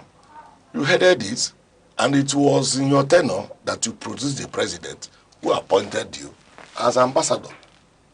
Under the Company and Allied Matters Act, we call it insider trading. It's not like you want to sell shares, you call your wife and call your children, come and buy the shares because it will increase by chance. If it is covered, the share they bought will be useless. So it's insider trading that Tinubu did. Because the man must have gotten some reward. He must have gotten some reward in order to do what he did, or gotten some promise, a promise of some enticement, something that could have enticed him. That's why he said he should have been put on trial. Mamu should have been arrested and put on in any sane society. Because there was an olive branch fronted before him. If you do this, you will do this to him. Now he did it. At the end of the day, they give him the appointment. So they should try him. All right. Barrister, before I go into my final question, let's take a moment and watch a clip from the FCT minister regarding this conversation. Go ahead. I'm ready to listen. PDP has come to stay. And I've always said it before, and that it's a matter of people understanding what they were doing. The mere fact that you are in power, you are in position, does not mean that you carry out acts as if you have no law regulating. There are no rules regulating the activities of the party. There are rules which you must comply with. And I thank God Almighty that this is where we are. My brother, Baran Mohammed, and my friend, Shea Makinde, who are here now, is holding opposition coalition meeting. Which we are not part, we are the main opposition party. and then I don't know where they will be heading to now. The import of this vacation of status quo ante bellum is that the leadership of the petermbah has been restored. I'm not a member of ADC. I'm not talking about anything. But however, assuming that is the correct position, there was a judgment of the Federal High Court yesterday that said, no, barring inec, don't even take anything from them, this and that. So ADC is still in a big problem. ADC is still a problem. Let me get your reaction to this. No, you see, wike, who gave wike the power to interpret? Of course, he's a lawyer, so to say, like all of us are interpreting the judgment one way or the other. But he interpreted that of vacation of the antebellum rightly.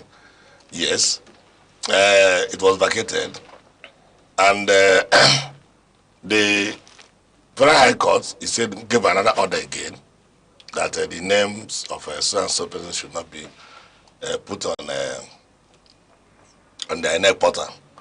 That was what I told you before. I told you that it's not here to huru for ADC, because one door closes, another door opens.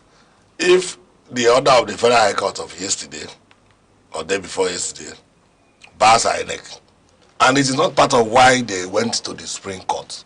Remember what I told you? It was nephew Gombe's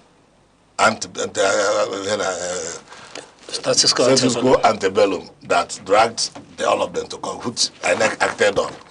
Now, a court has specifically now told inec, don't accept, don't include, don't do this, don't do that.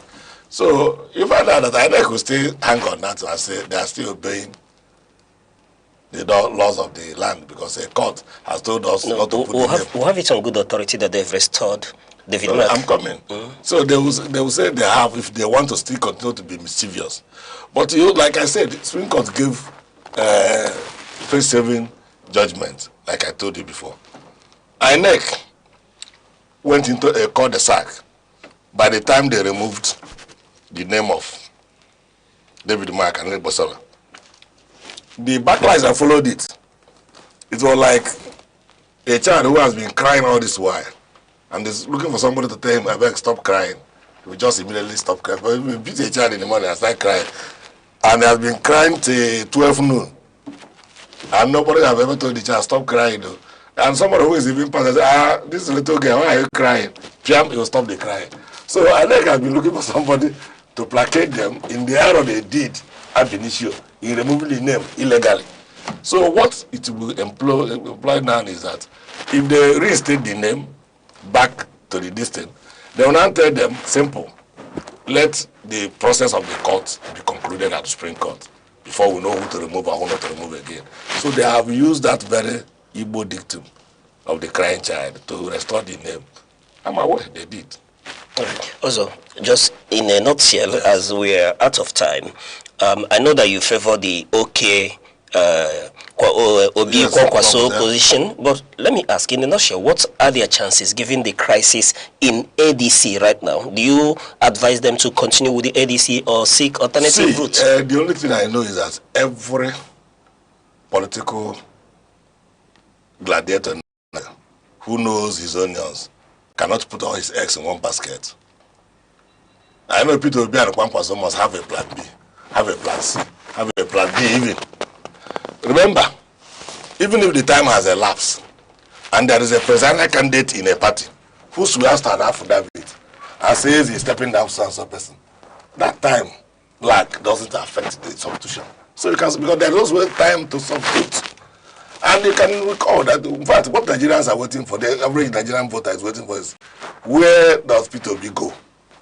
If he merges with Kwankwaso, excellent for everybody. But what peterobi is, that's what I said here the other day I was in this program, that the only opposition I have in Nigeria is peterobi. Not even a political party. All right. On that note, also, that's where we'll draw the curtain today on the insight. And also, Barrister Nadume of Fokansi will thank you for your deep insight on this issue.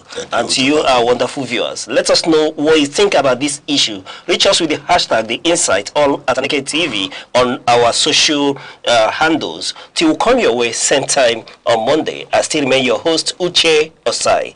Bye-bye for now.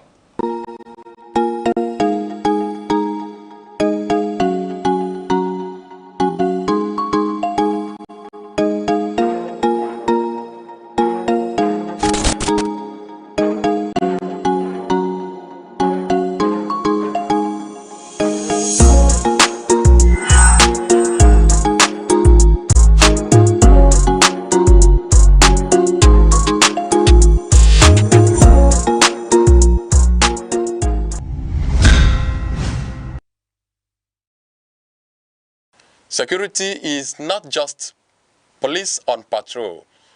It is safety in homes, schools, markets, and mines. Without it, progress is impossible. Be alert, report danger, support community watch. True security is collective responsibility.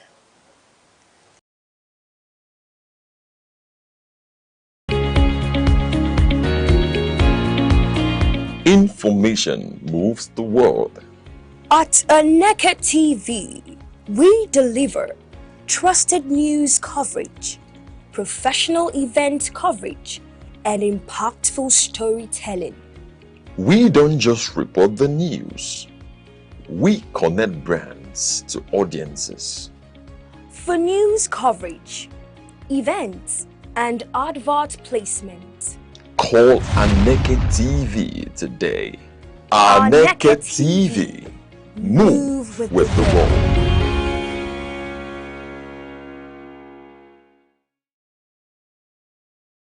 As Nigeria prepares for the 2027 general elections, many are asking a question that resonates across the nation. Will this election finally be different from those that came before it?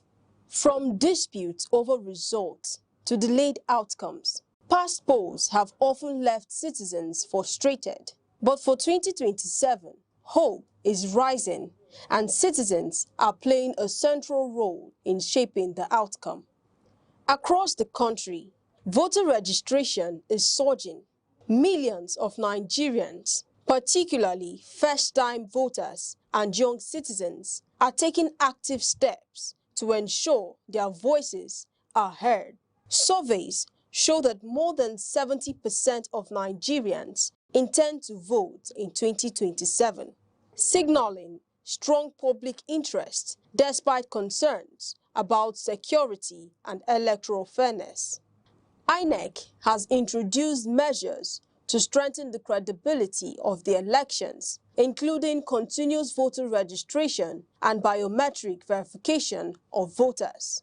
These efforts aim to expand and secure the electoral register, ensuring that every eligible citizen can participate. But election credibility relies not just on technology, it depends on active citizen engagement. Community groups, youth organizations. Information moves the world. At Aneke TV, we deliver trusted news coverage, professional event coverage, and impactful storytelling. We don't just report the news. We connect brands to audiences. For news coverage, events, and advert placement, call Aneke TV today. Aneke TV. Move with the world.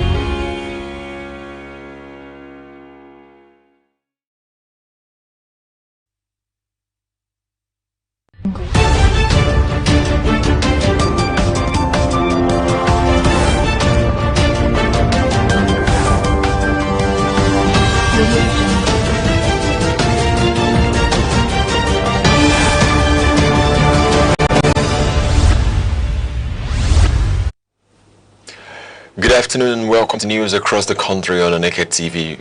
We join millions across Nigeria in marking Workers' Day and extend warm wishes as we step into the month of May. I'm Good Hope Chukuma. Headlines. Borno local government workers protest non-payment of minimum wage arrears. Ex-Minister Nebo says 24-hour electricity possible in Southeast through coal power. Details of the news. Former Vice President Alhaji Atiku Abubakar has criticized the federal government over what is described as worsening economic hardship facing Nigerian workers under President Bola Tinubu's administration. In a statement posted on his verified X handle, Atiku said the removal of wealth subsidy, though necessary, was implemented in a hasty and unstructured manner, triggering severe inflationary pressures across the country. He alleged that despite trillions of naira reportedly saved from the subsidy removal, there has been no visible improvement in the welfare of Nigerians, especially workers grappling with rising transport and food costs. Article called for urgent wage reviews, improved transparency in public finances, and greater investment in healthcare and education to support what he described as a struggling workforce.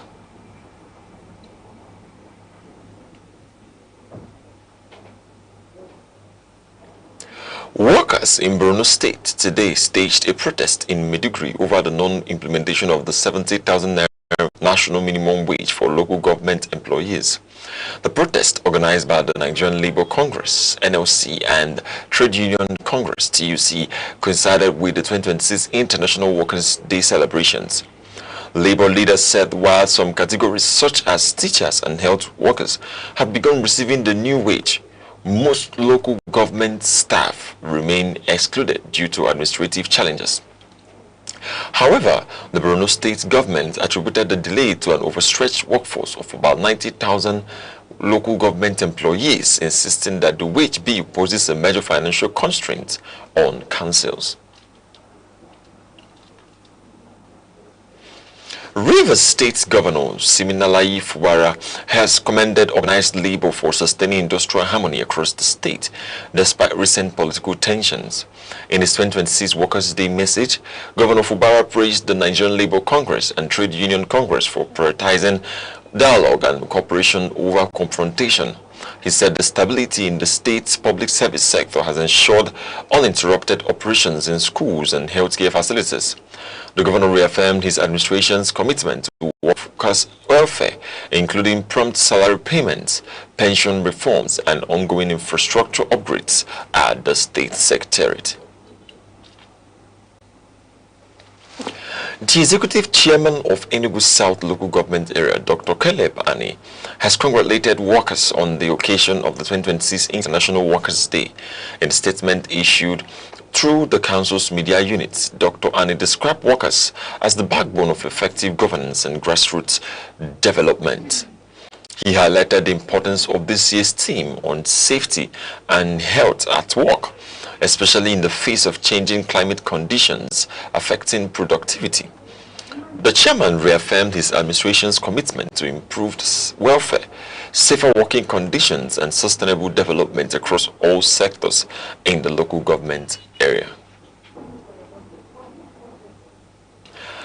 Abia State Governor Alex Oti says the internal crisis in the Labour Party has been resolved following the inauguration of a new National Working Committee in Abuja.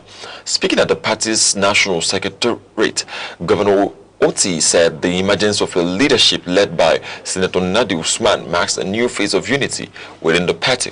He disclosed that reconciliation efforts have led to the integration of over 25 state chairmen from opposing factions into the new structure.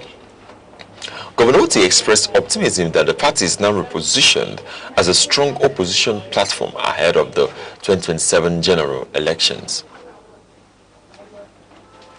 A man staged a protest at the national headquarters of the All Progressives Congress, APC, in Abuja, demanding compensation for his alleged role during the 2023 election campaign. The protester, dressed in APC-branded attire, carried a placard with the inscription, "Reward me or kill me," claiming he suffered financial ruin supporting the party.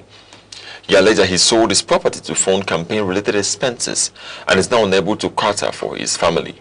The APC leadership is yet to issue an official response as the incident continues to generate reactions on social media.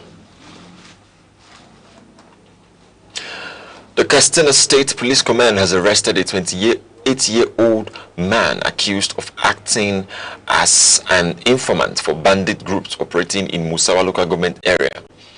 The suspect, identified as Abdullahi, was arrested during an intelligence-led operation by the police. He allegedly confessed to providing operational support to criminal gangs, including involvement in attempted extortion of 10 million naira from a victim. Police say several charms were recovered from him, while efforts are ongoing to apprehend his fleeing accomplices. One person has been killed, 2 injured, and another abducted following attack by armed men on Sabongari community in Mangu local government area of Plateau State. Local sources said the victims, all youths engaged in mining activities, were ambushed while returning from work along the Alo-Gwom-Yupo-Mswat axis. A community leader confirmed that the attackers killed one miner identified as Ken Shak and whisked away another victim. The incident comes amid rising tensions in the area following recent accusations of violence between farming communities and herders. You are watching Aneke TV news across the country. Remember, you can follow us on Facebook and YouTube at Aneke TV. Now a quick reminder of major developments in the news. Borno local government workers demand payment of outstanding minimum wage arrears. Coming up shortly, former Power Minister Professor Chinedu Nebo says 24-hour electricity supply achievable in Southeast through coal energy deployment. We'll be right back shortly. 7 days, countless moments, stories that shape the week. From decisions in the corridors of power to developments affecting everyday lives. From moments of challenge to stories of resilience and progress. This is where the week comes into focus. Week in retrospect, only on Aneke TV. Welcome back. The Customs Officers' Wives Association Kebbi State Chapter has launched a tree planting initiative aimed at promoting environmental sustainability and combating climate change. The exercise is part of a nationwide program targeting the planting of 1,000 trees across Nigeria, with Kebbi contributing 100 seedlings. Chairperson of the association said the initiative represents a long-term investment in environmental preservation, describing it as a commitment to building a greener and healthier future for communities. In addition to tree planting, the association donated 12 waste bins to the Kebbi Area Command of the Nigeria Customs Service to improve waste management and reduce plastic pollution in the environment. Customs Area Controller Mahmoud Matawale Ibrahim commended the initiative, describing it as a strong partnership in environmental protection and pledged continued institutional support. Former Minister of Power, Professor Chinedu Nebo, says 24-hour electricity supply is achievable in Nigeria's southeast region through the adoption of clean coal technology. Speaking at the Southeast Electricity Summit in Enugu, Professor Nebo said the region continues to suffer unstable power supply and heavy dependence on petrol and diesel generators due to inadequate grid electricity. He explained that coal remains a viable base load energy source capable of delivering stable and uninterrupted power, especially when integrated with modern clean coal technologies. Energy experts at the summit, including consultant Mr. Ayodele Ekumapayi, proposed the development of a 350-megawatt coal-fired plant in Enugu State, while stakeholders urged policy reforms, environmental safeguards, and improved investment frameworks. The Nigerian Veterinary Medical Association has called for urgent intervention at the Lafia Modern Abattoir in Nasarawa State, describing the facility as a major public health risk. President of the association, Dr. Moses Arokoyo, said the abattoir is in a deteriorated condition, lacking basic hygiene infrastructure such as running water and proper drainage systems. Veterinary experts warn that the environment poses serious disease risk, including potential outbreaks of zoonotic infections such as anthrax, which could endanger public health. They urge the Nasarawa state government to declare a state of emergency on the facility, either through immediate rehabilitation or complete reconstruction. The Federal Executive Council has approved a comprehensive settlement agreement resolving a 20-year dispute between the federal government and Courtney Aviation Services over the Muritala Mohammed Airport Terminal 2, MMA2, in Lagos.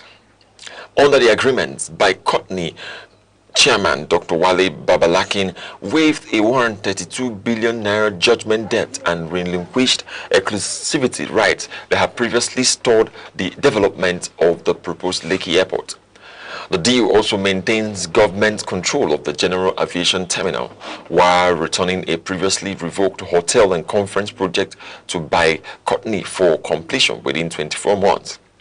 The Minister of Aviation and Aerospace Development, Festus Keyamo, described the resolution as a strategic agreement aimed at stabilizing Nigeria's aviation sector and encouraging infrastructure growth.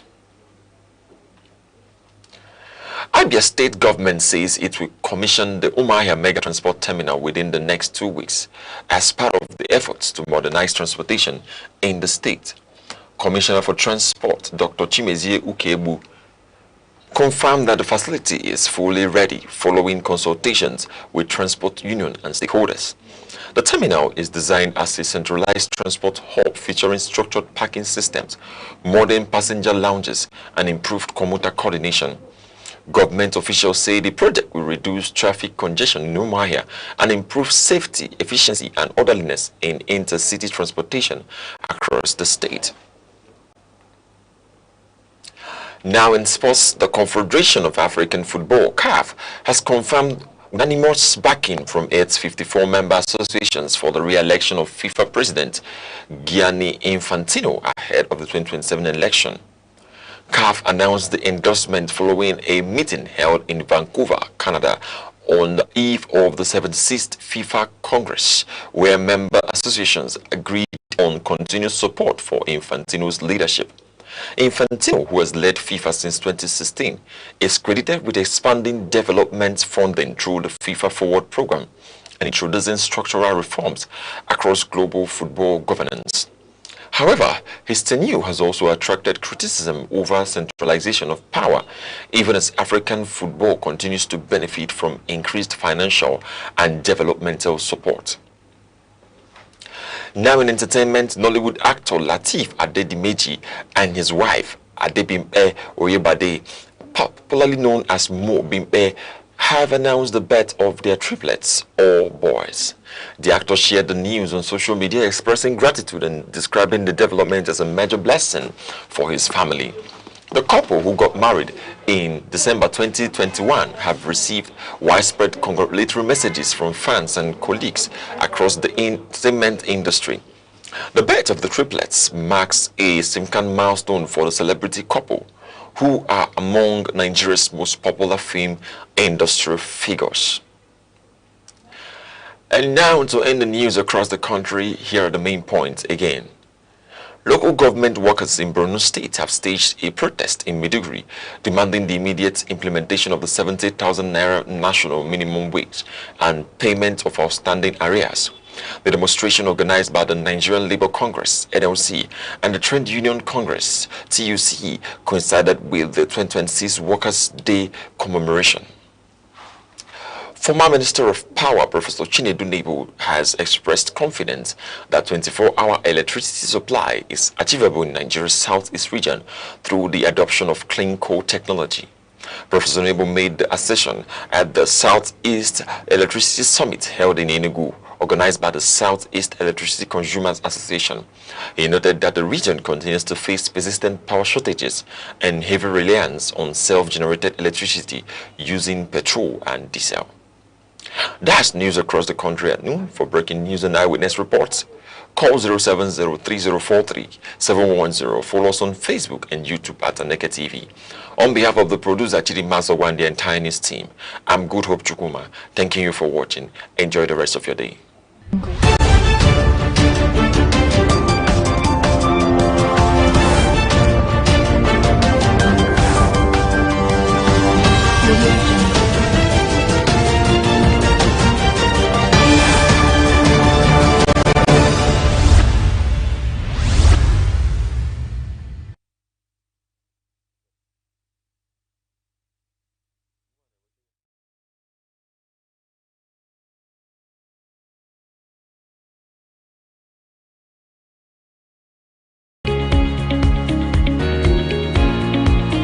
Information moves the world.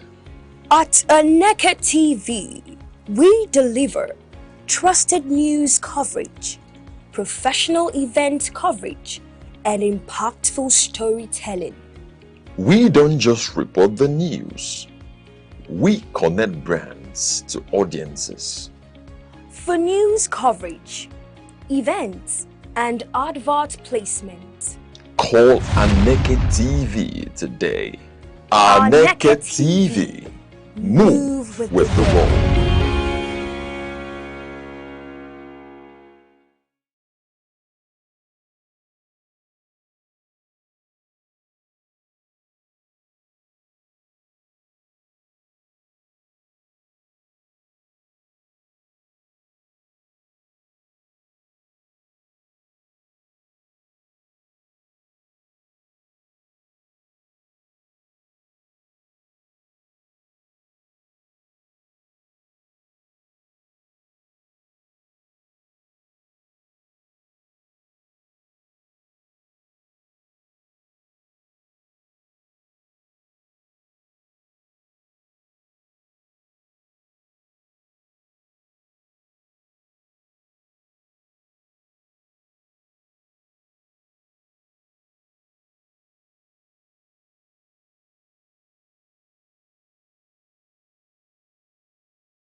Time, the silent witness to human courage, the keeper of memory, the archivist of greatness. Across the vast landscapes of Africa, from the savannas to the bustling cities, voices once rose, ideas once bound, and visions once dared to challenge the limits of their age. They were not merely individuals. They were epochs in human form. In literature, minds such as Chinua Achebe, Wole Soyinka, and Ngugi wa Thiong'o reclaimed the African narrative. Through ink and imagination, they dismantled distorted histories and restored the dignity of African identity. Their words were not just stories. They were mirrors, reflecting a people long misunderstood, and windows opening the world to the depths of African civilization. In the realm of science and knowledge, pioneers like Philip Emeagwali proved that African intellect could reshape the frontiers of computing and technology. Their work was a quiet revolution, reminding the world that innovation knows no geography. And in leadership, towering figures emerged when history demanded courage. Men like Nnamdi Azikiwe, Kwame Nkrumah, Nelson Mandela, and Julius Nyerere redefined freedom, not as a privilege bestowed, but as a right reclaimed. They spoke for millions. They endured prisons, exile, and resistance. Yet, their vision transcended the politics of their time. They dreamed of a continent awakened. Today, their echoes travel through generations. In every African classroom, in every curious mind, in every dream that refuses limitation. For history is not merely what has passed, it is the foundation upon which tomorrow stands. The past still speaks. Its lessons remain. Its voices endure. This is not just remembrance, it is inheritance. Echoes of the past, where history breathes and legacy lives on.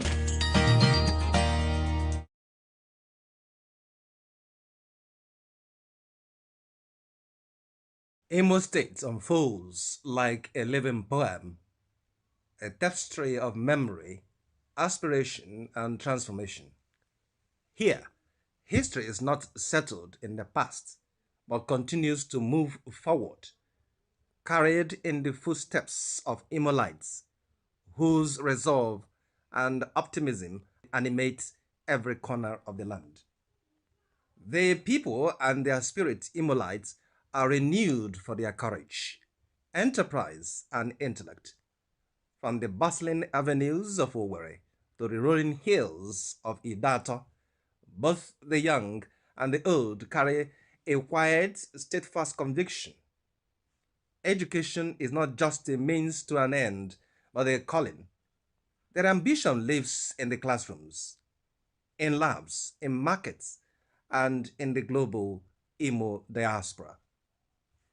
Imo's cultural heartbeat is rhythmic and rich. High-life melodies mingle with gospel harmonies and modern beats, each song echoing ancestral memory and youthful vigor. Traditional dances carry stories of community, origin, and resilience, even as innovation blossoms, rooted in respect for heritage. Infrastructure and roads. Under Governor Hope Uzodimma, Imo has undergone what many describe as a road revolution. The administration claims to have delivered over 120 quality roads within 5 years. Notable among them are the dualized Owerri-Olo and Owerri-Okigwe roads. The Mbidi-Oguta Road, an 18-kilometer dual carriageway, was commissioned in early 2025, aiming to boost economic activities in Uru West and Oguta LGAs, especially by connecting to the Orashi Energy Free Trade Zone. Other signature infrastructure includes the Azamta flyover to decongest traffic and the Emmanuel Iwanyam International Conference Center, which has been built to world-class standards. Governor Uzodimma has also stated that these infrastructure investments are not just for mobility, but are economic corridors intended to stimulate trade, reduce travel time, and integrate Imo's communities more closely. Under human capital development, health and education, and on health, the Governor Uzodimma administration reports a comprehensive revamp. Renovation of 305 health centers, purportedly one in each electoral ward. Establishment of 55 new primary health centers, announced in 2025 to expand access, particularly in rural areas. Construction of 3 new general hospitals at Ohaji, Oguta, and Omuma. Revitalization of the Imo State University Teaching Hospital and the Specialist Hospital, plus re-accreditation of nursing and midwifery schools. Creation of a state health insurance scheme known as Imo Health Insurance, which has reportedly covered more than 66,000 residents. Deployment of mobile clinics to reach rural and underdeserved communities. In education, Governor Uzodimma has significantly expanded tertiary education. What was once one functioning public university has grown to 3, along with a polytechnic and a college of education. He has also prioritized youth empowerment and governance that are strong signals of financial reforms. According to some reports, Uzodimma has focused heavily on capital spending, budgeting major parts of the state resources towards infrastructure and development. Then, Imo under Emeka Ihedioha, renewal and vision.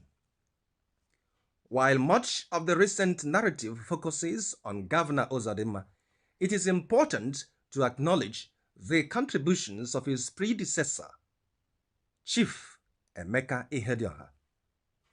Through his rebelled Imo agenda, Chief Ihedioha prioritized environmental renewal. There were efforts to restore drainage, improve waste management, plant community trees, and reintroduce refuse compactor vehicles.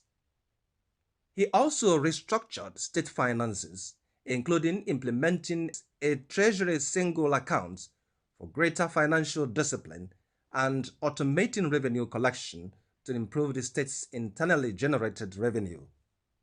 In agriculture, Chief Ihedioha launched initiative called Rice Revolution to boost rice production, turn rural youths into farmers, and partner with the private sector for food security. For youth and sports, Chief Ihedioha's government reportedly worked on sports infrastructure across the 27 local government areas, envisioning healthy, active youth participation in sports. What truly defines Imo is its resilience. Where decay once prevailed, renewal now pauses. Where neglect reigned, leadership dares to imagine. The story of Imo is not only about roads and hospitals, it is about a people who refuse to accept stagnation, who carry their heritage with dignity, and who dare to dream of a better tomorrow. As night falls over palm-lined hills and Owerri streets, hum with life, Imo is not just a place, it is a promise built in classrooms, clinics, markets, and fields. In its people lies its greatest wealth, and in its bold, forward-looking dreams, its greatest power.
Members of Congress, I have the high privilege and distinct honor of presenting to you His Majesty Charles III.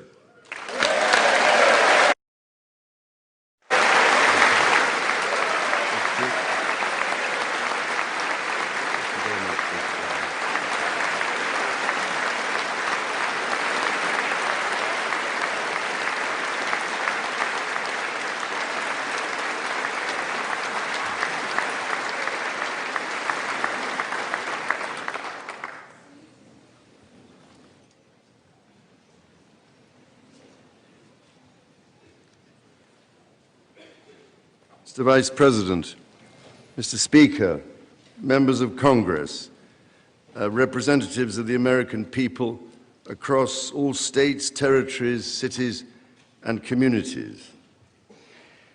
I would like, if I may, to take this opportunity to express my particular gratitude to you all for the great honor of addressing this joint meeting of Congress, and on behalf of the Queen and myself, to thank the American people for welcoming us to the United States to mark this semi-quincentennial year of the Declaration of Independence.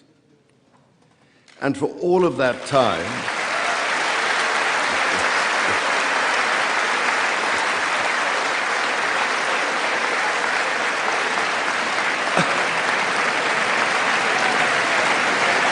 aren't you lucky?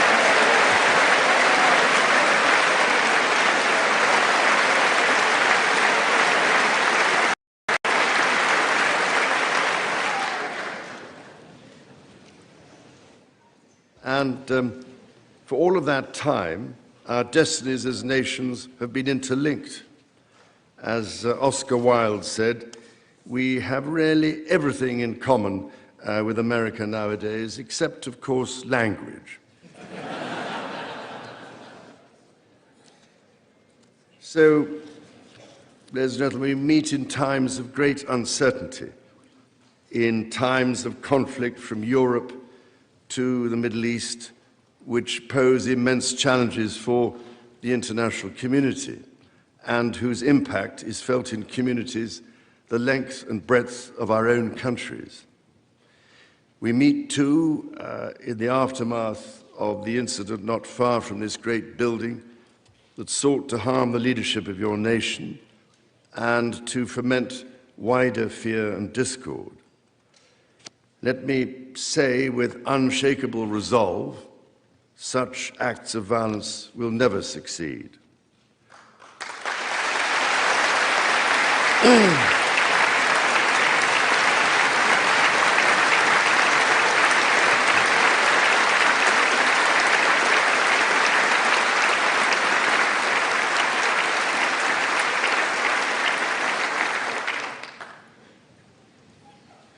Whatever our differences, whatever disagreements we may have, we stand united in our commitment to uphold democracy, to protect all our people from harm, and to salute the courage of those who daily risk their lives in the service of our countries. Standing here today, it is hard not to feel the weight of history on my shoulder, because the modern relationship between our two nations and our own peoples spans not merely 250 years, but over 4 centuries. It is extraordinary to think that I am the 19th in our line of sovereigns to study with daily attention the affairs of America. So I come here today with the highest respect for the United States Congress, this citadel of democracy created to represent the voice of all American people to advance sacred rights and freedoms. Speaking in this renowned chamber of debate and deliberation, I cannot help but think of my late mother, Queen Elizabeth, who in 1991 was also afforded this signal honor and similarly spoke under the watchful eye of the Statue of Freedom above us. Today, I am here on this great occasion in the life of our nations to express the highest regard and friendship of the British people to the people of the United States. Now, as you may know, when I address my own Parliament at Westminster, we still follow an age-old tradition and take a Member of Parliament hostage, holding him or her at Buckingham Palace until I am safely returned. These days, we look after our guests rather well, to the point that they often do not want to leave. I don't know, Mr. Speaker, if there were any volunteers for that role here today. As I look back across the centuries, Mr. Speaker, there emerge certain patterns, certain self-evident truths from which we can learn and draw mutual strength. With the spirit of 1776 in our minds, we can perhaps agree that we do not always agree, at least in the first instance. Indeed, the very principle on which your Congress was founded, no taxation without representation, was at once a fundamental disagreement between us, and at the same time a shared democratic value which you inherited from us. Ours is a partnership born out of dispute, but no less strong for it. So perhaps in this example, we can discern that our nations are in fact instinctively like-minded, a product of the common democratic, legal, and social traditions in which our governance is rooted to this day. Drawing on these values and traditions, time and again, our two countries have always found ways to come together. And by Jove, Mr. Speaker, when we have found that way to agree, what great change is brought about, not just for the benefit of our peoples, but of all peoples. This, I believe, is the special ingredient in our relationship. As President Trump himself observed during his state visit to Britain last autumn, the bond of kinship and identity between America and the United Kingdom is priceless and eternal. It is irreplaceable and unbreakable.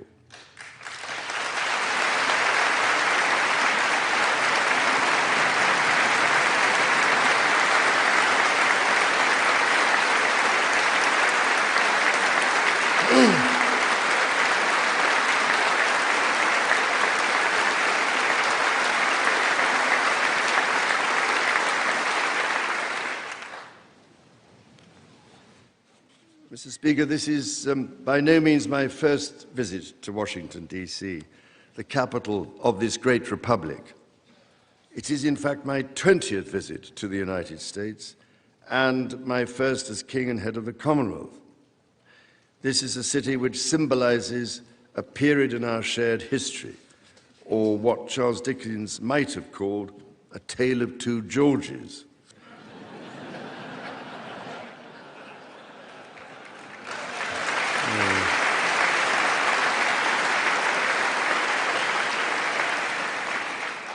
The first president, George Washington, and my 5 times great-grandfather, King George III.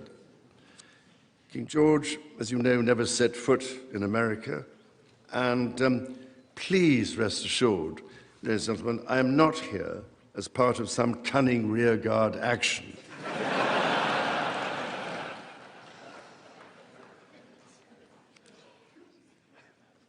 The founding fathers were bold and imaginative rebels with a cause.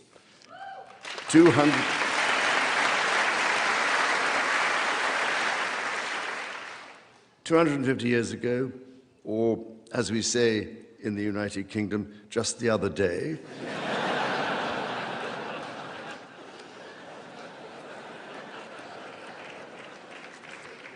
they declared independence. By balancing contending forces and drawing strength into diversity, they united 13 disparate colonies to forge a nation on the revolutionary idea of life, liberty, and the pursuit of happiness. They carried with them and carried forward the great inheritance of the British Enlightenment, as well as the ideals which had an even deeper history in English common law and Magna Carta.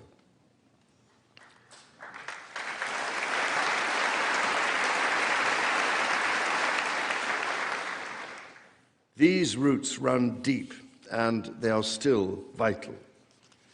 Our Declaration of Rights of 1689 was not only the foundation of our constitutional monarchy, but also provided the source of so many of the principles reiterated, often verbatim, in the American Bill of Rights of 1791.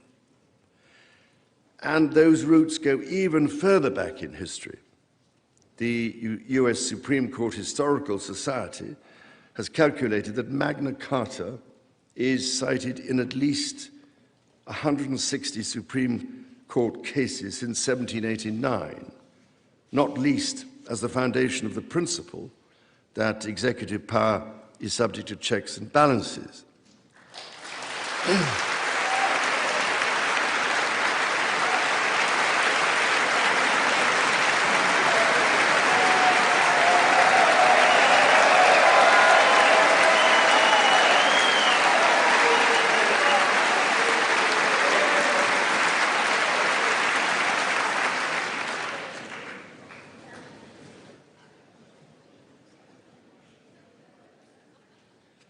This is the reason why there stands a stone by the River Thames at Runnymede, where Magna Carta was signed in the year 1215.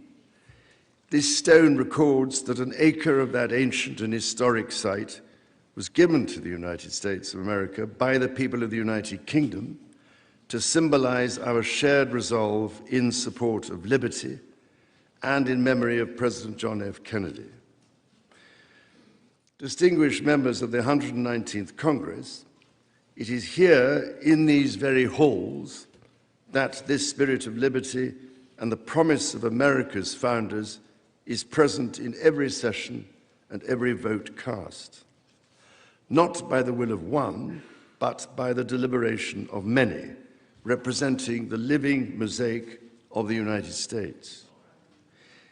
In both of our countries, it is the very fact of our vibrant, diverse, and free societies that gives us our collective strength, including to support victims of some of the ills that so tragically exist in both our societies today.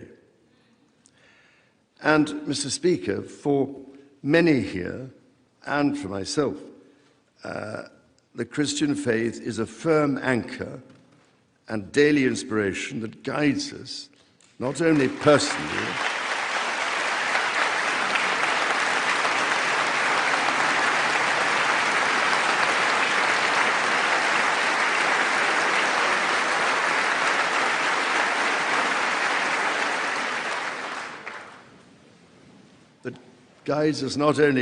but together as members of our community. Having devoted a large part of my life to interfaith relationships and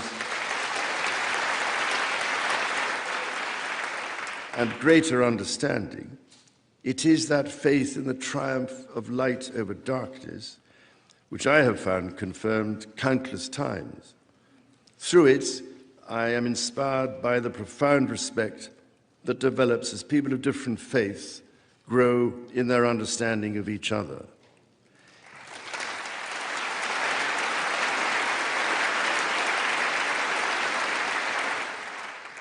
It is why, it is my hope, my prayer, that in these turbulent times, working together and with our international partners, we can stem the beating of plowshares into swords. I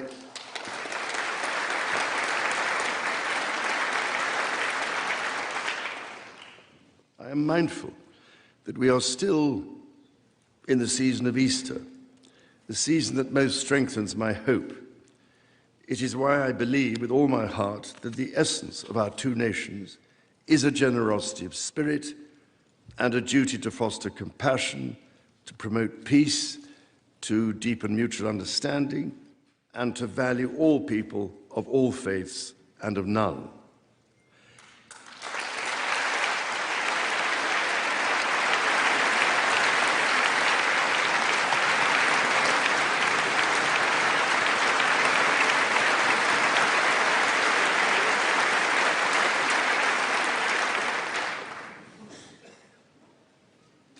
The alliance that our two nations have built over the centuries, and for which we are profoundly grateful to the American people, is truly unique.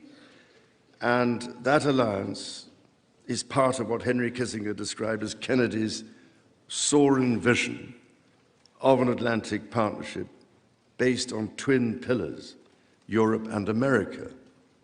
That partnership, I believe, Mr. Speaker, is more important today than it has ever been.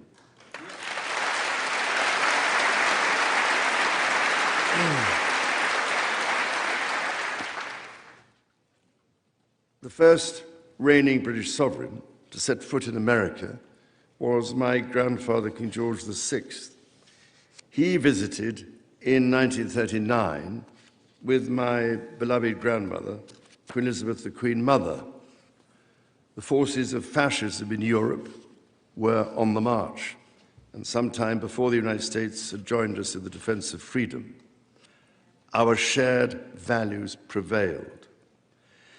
Today, we find ourselves in a new era, but those values remain. It is an era that is in many ways more volatile and more dangerous than the world to which my late mother spoke in this chamber in 1991.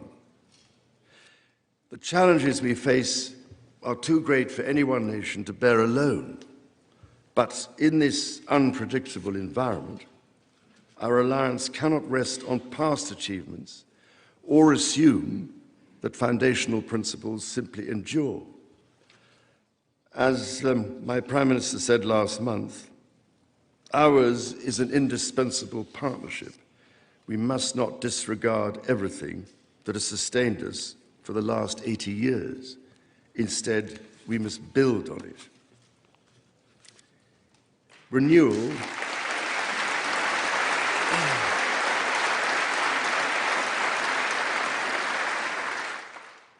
Renewal today starts with security. The United Kingdom recognizes that the threats we face demand a transformation in British defense. That is why our country, in order to be fit for the future, has committed to the biggest sustained increase in defense spending since the Cold War, during part of which, over 50 years ago, I served with immense pride in the Royal Navy, following in the naval footsteps of my father, Prince Philip, Duke of Edinburgh, my grandfather, King George VI, my great-uncle, Lord Mountbatten, and my great-grandfather, King George V. This year, of course, also marks the 25th anniversary of 9/11. This atrocity was a defining moment for America, and your pain and shock were felt around the whole world. During my visit to New York, my wife and I will again pay our respects to the victims, the families, and the bravery shown in the face of terrible loss. We stood with you then, and we stand with you now in solemn remembrance of a day that shall never be forgotten.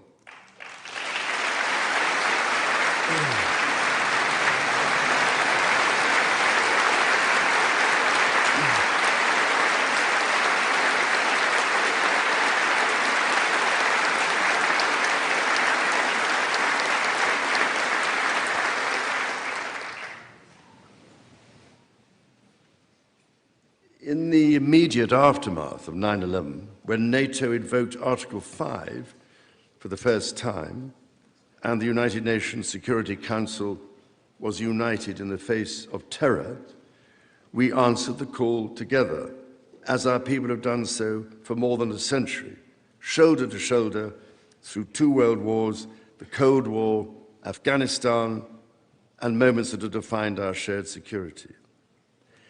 Today, Mr. Speaker, that same unyielding resolve is needed for the defense of Ukraine and her most courageous people.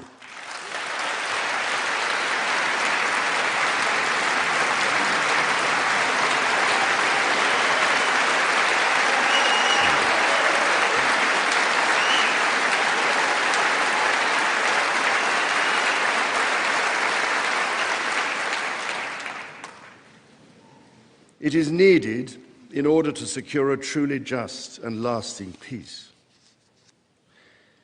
From the depths of the Atlantic to the disastrously melting ice caps of the Arctic, the commitment and expertise of the United States Armed Forces and its allies lie at the heart of NATO, pledged to each other's defense, protecting our citizens and interests, keeping North Americans and Europeans safe from our common adversaries.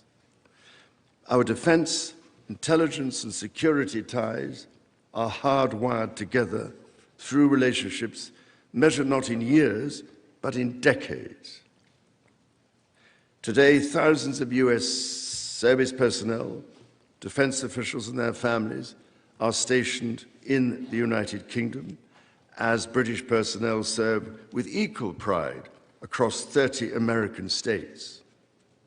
We are building F-35s together, and we have agreed the most ambitious submarine program in history, AUKUS.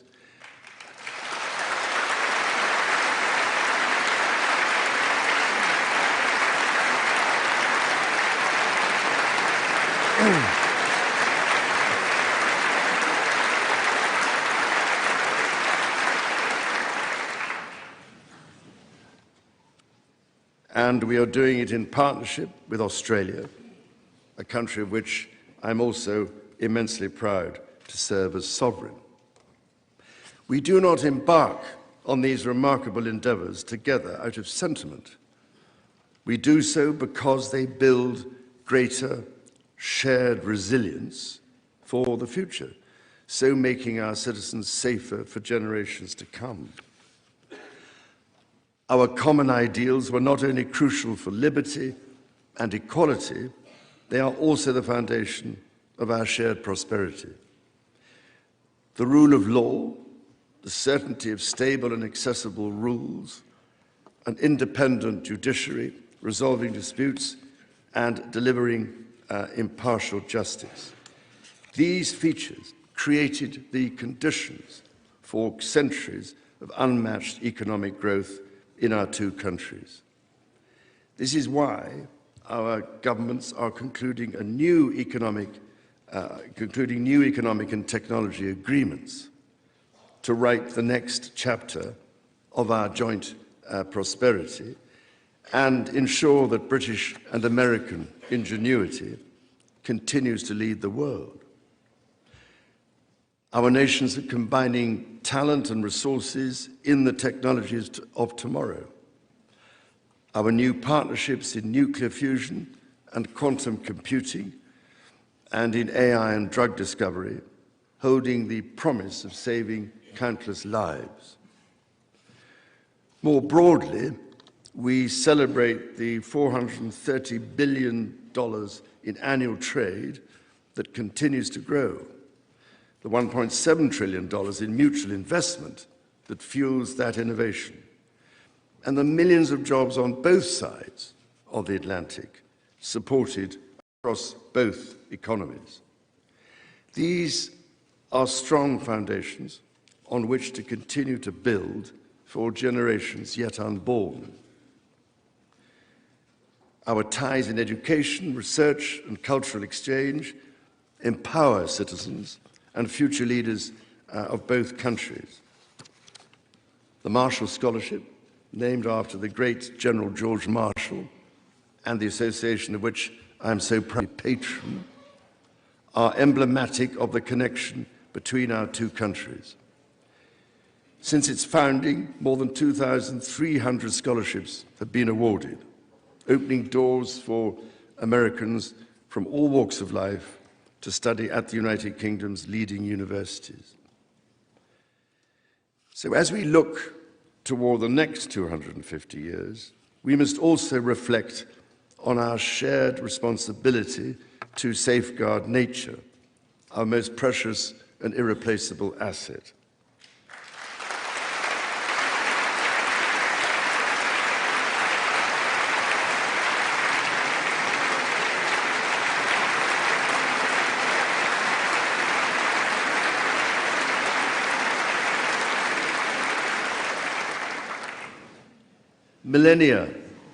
Millennia before our nations existed, before any border drawn, the mountains of Scotland and Appalachia were one.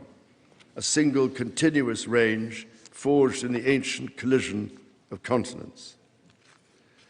The natural wonders of the United States of America are indeed a unique asset, and generations of Americans have risen to this calling.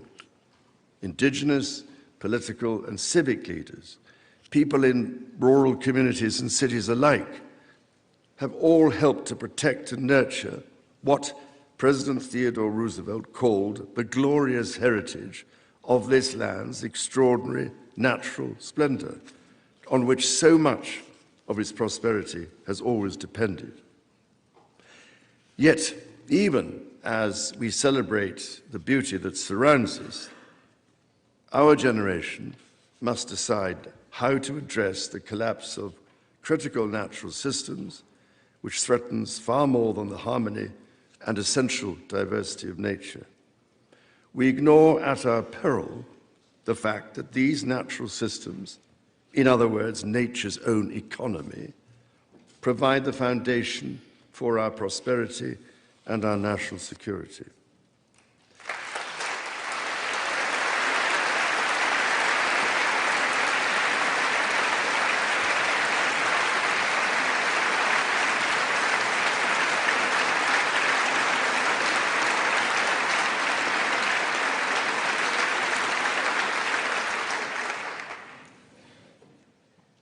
The story of the United Kingdom and the United States is at its heart a story of reconciliation, renewal, and remarkable partnership. From the bitter divisions of 250 years ago, we forged a friendship that has grown into one of the most consequential alliances in human history. I pray with all my heart that our alliance will continue to defend our shared values with our partners in Europe and the Commonwealth and across the world. And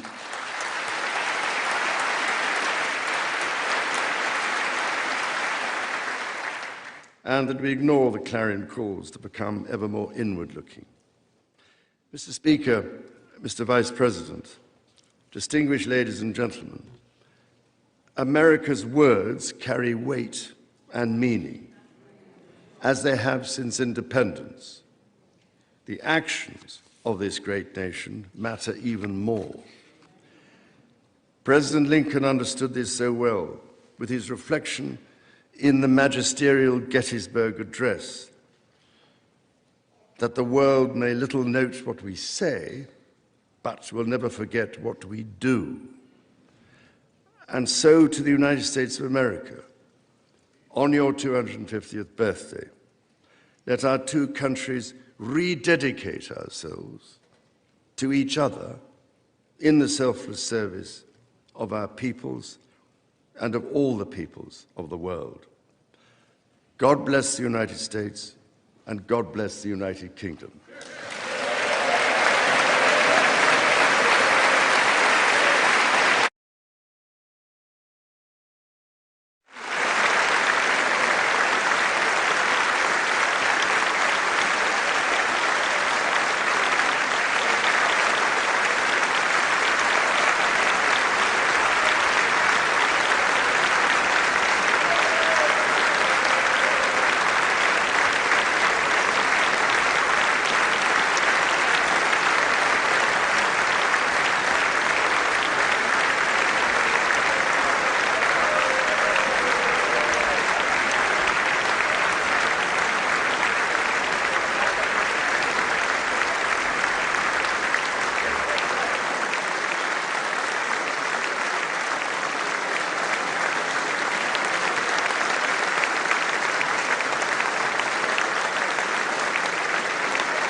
Members of Congress, I have the high privilege and distinct honor of presenting to you His Majesty Charles III.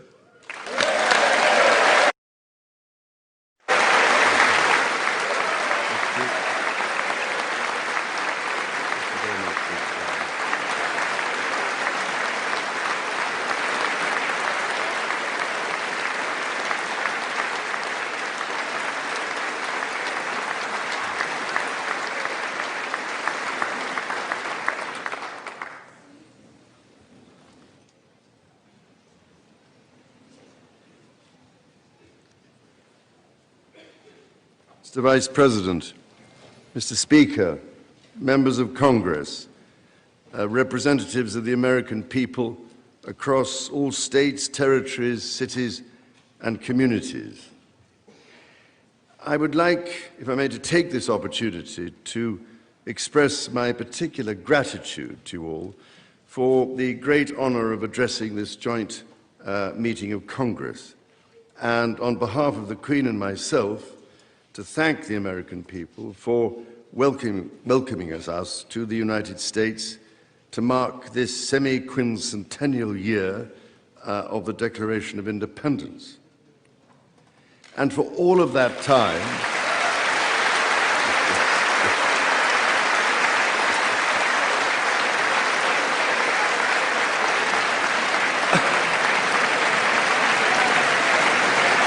aren't you lucky?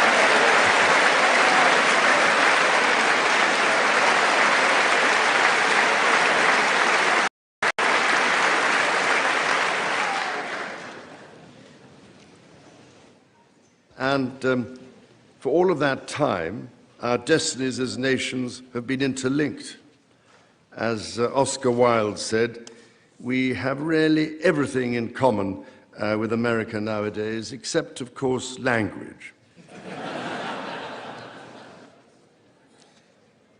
So, ladies and gentlemen, we meet in times of great uncertainty, in times of conflict from Europe to the Middle East, which pose immense challenges for the international community and whose impact is felt in communities the length and breadth of our own countries.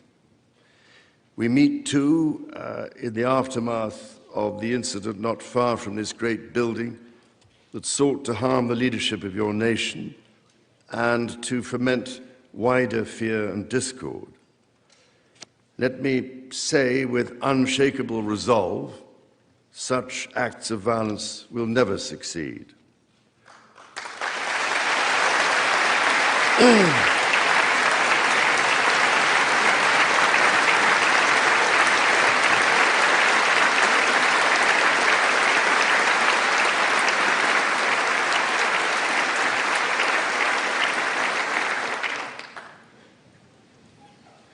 Whatever our differences, whatever disagreements we may have, we stand united in our commitment to uphold democracy, to protect all our people from harm, and to salute the courage of those who daily risk their lives in the service of our countries.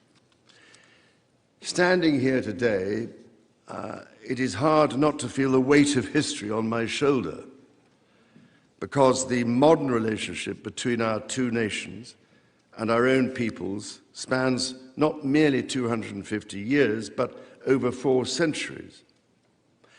It is extraordinary to think that I am the 19th in our line of sovereigns to study with daily attention the affairs of America.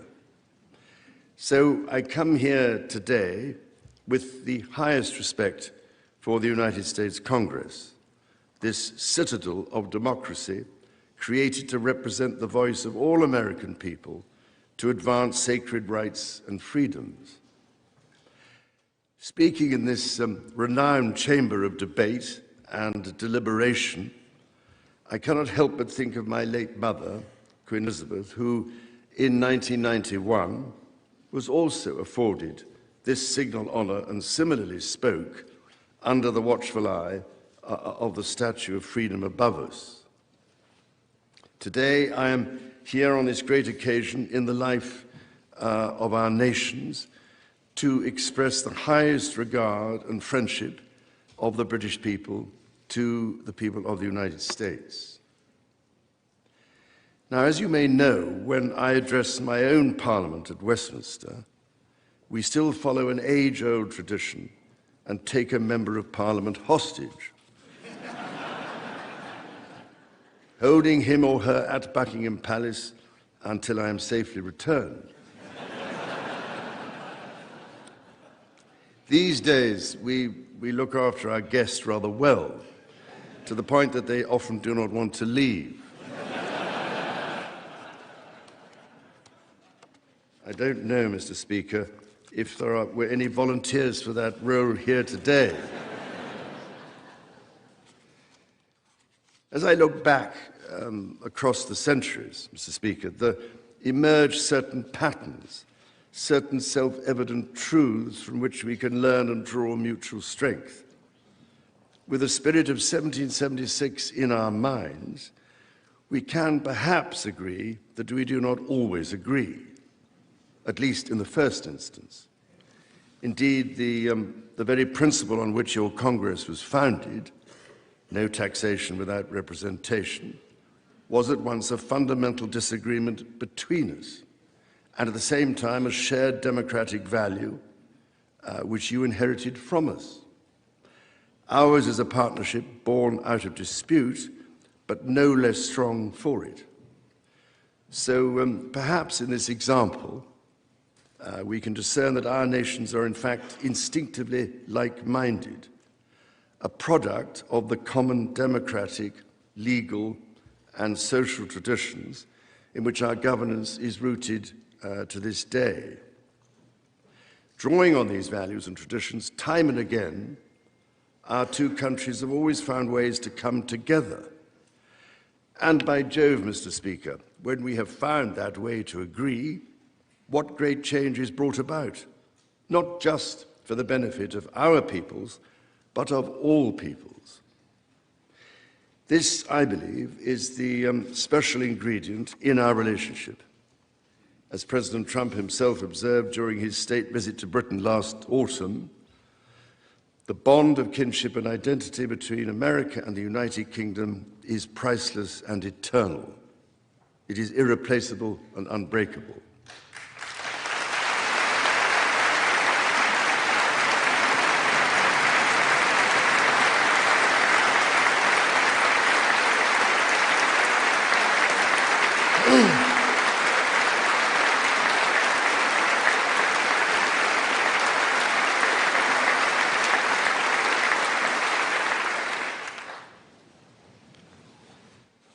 Mr. Speaker, this is by no means my first visit to Washington, D.C., the capital of this great republic. It is, in fact, my 20th visit to the United States and my first as King and head of the Commonwealth. This is a city which symbolizes a period in our shared history, or what Charles Dickens might have called a tale of two Georges.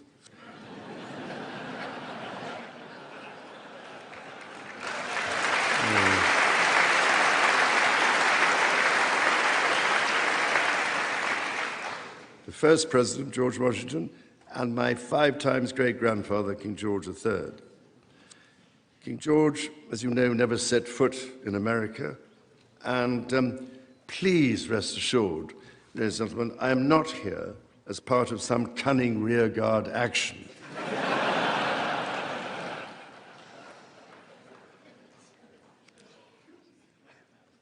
The Founding Fathers were bold and imaginative rebels with a cause. 250 years ago, or as we say in the United Kingdom, just the other day,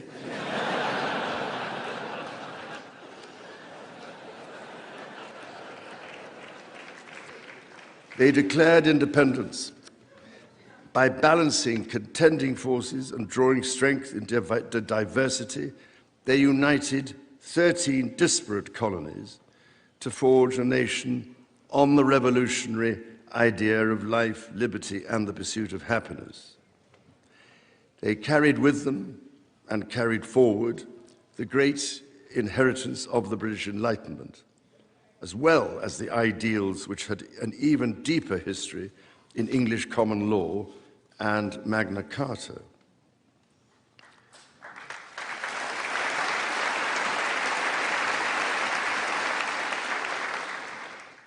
These roots run deep, and they are still vital. Our Declaration of Rights of 1689 was not only the foundation of our constitutional monarchy, but also provided the source of so many of the principles reiterated, often verbatim, in the American Bill of Rights of 1791. And those roots go even further back in history. The US Supreme Court Historical Society has calculated that Magna Carta is cited in at least 160 Supreme Court cases since 1789, not least as the foundation of the principle that executive power is subject to checks and balances.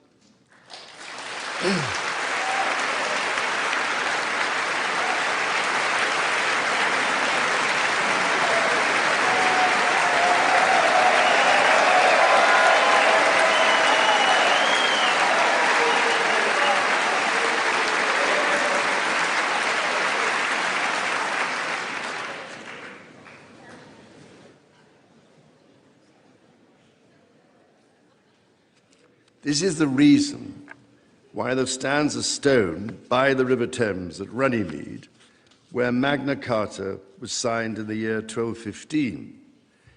This stone records that an acre of that ancient and historic site was given to the United States of America by the people of the United Kingdom to symbolize our shared resolve in support of liberty and in memory of President John F. Kennedy.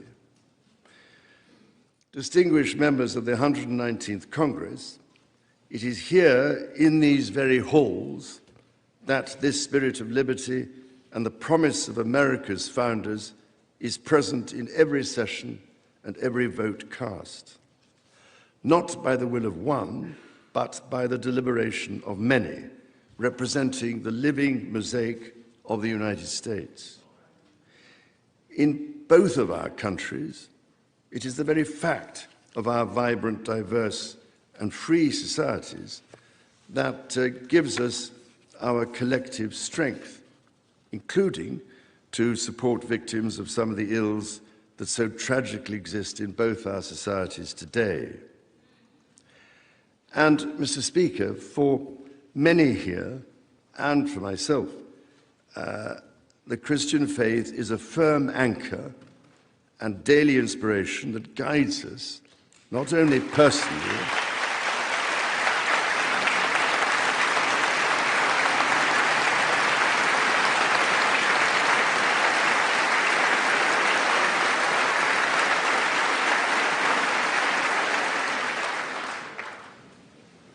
that guides us not only personally, but together as members of our community.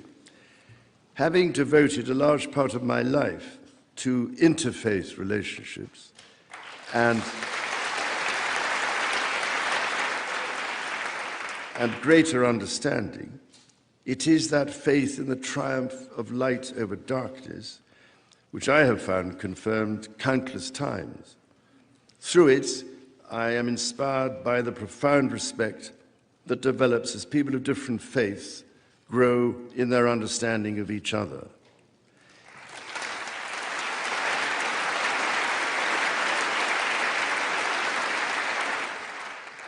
It is why, it is my hope, my prayer, that in these turbulent times, working together and with our international partners, we can stem the beating of plowshares into swords. I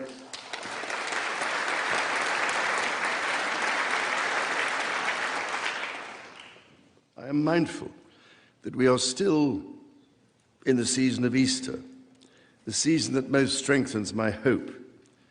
It is why I believe with all my heart that the essence of our two nations is a generosity of spirit and a duty to foster compassion, to promote peace, to deepen mutual understanding, and to value all people of all faiths and of none.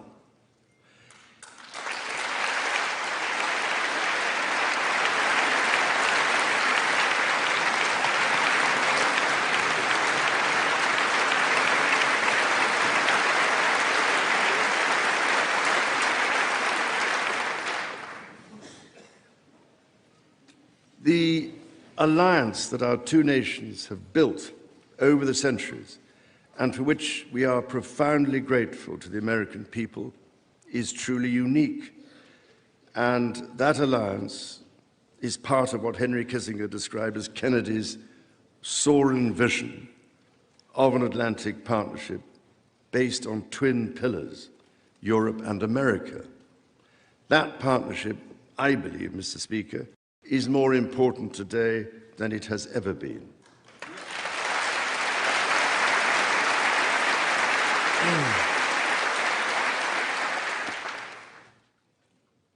The first reigning British sovereign to set foot in America was my grandfather, King George VI. He visited in 1939 with my beloved grandmother, Queen Elizabeth, the Queen Mother. The forces of fascism in Europe were on the march, and sometime before the United States had joined us in the defense of freedom, our shared values prevailed. Today, we find ourselves in a new era, but those values remain. It is an era that is in many ways more volatile and more dangerous than the world to which my late mother spoke in this chamber in 1991. The challenges we face are too great for any one nation to bear alone. But in this unpredictable environment, our alliance cannot rest on past achievements or assume that foundational principles simply endure. As my Prime Minister said last month, ours is an indispensable partnership. We must not disregard everything that has sustained us for the last 80 years. Instead, we must build on it.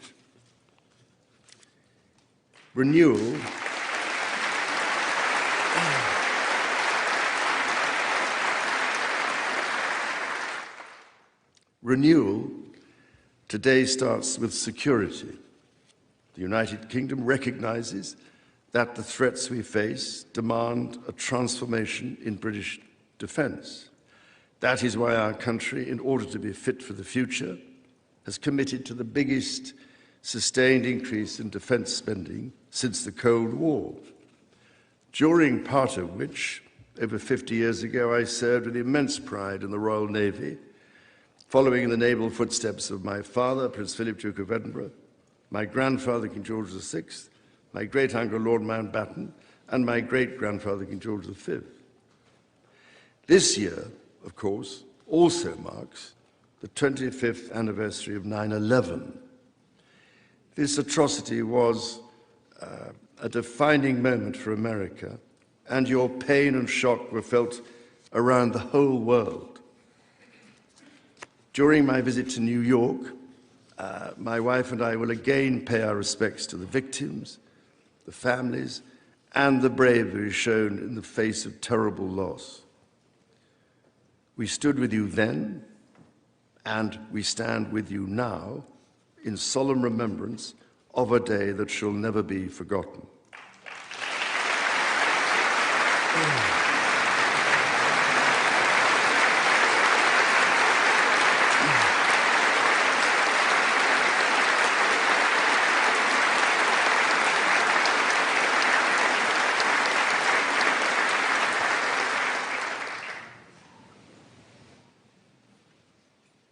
In the immediate aftermath of 9/11, when NATO invoked Article 5 for the first time, and the United Nations Security Council was united in the face of terror, we answered the call together, as our people have done so for more than a century, shoulder to shoulder through 2 world wars, the Cold War, Afghanistan, and moments that have defined our shared security.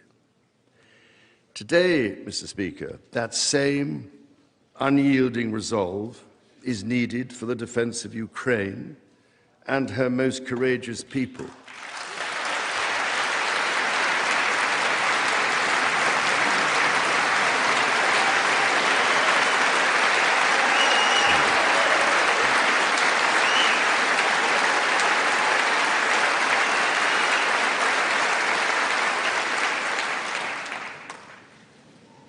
It is needed in order to secure a truly just and lasting peace. From the depths of the Atlantic to the disastrously melting ice caps of the Arctic, the commitment and expertise of the United States Armed Forces and its allies lie at the heart of NATO, pledged to each other's defense, protecting our citizens and interests, keeping North Americans and Europeans safe from our common adversaries. Our defense, intelligence, and security ties are hardwired together through relationships measured not in years, but in decades.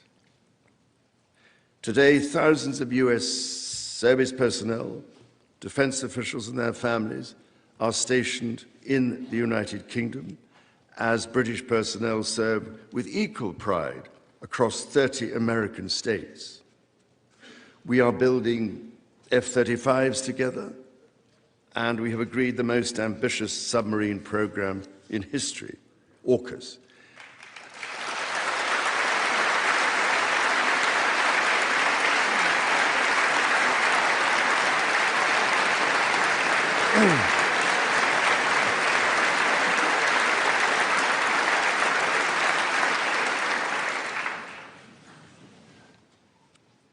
And we are doing it in partnership with Australia, a country of which I'm also immensely proud to serve as sovereign.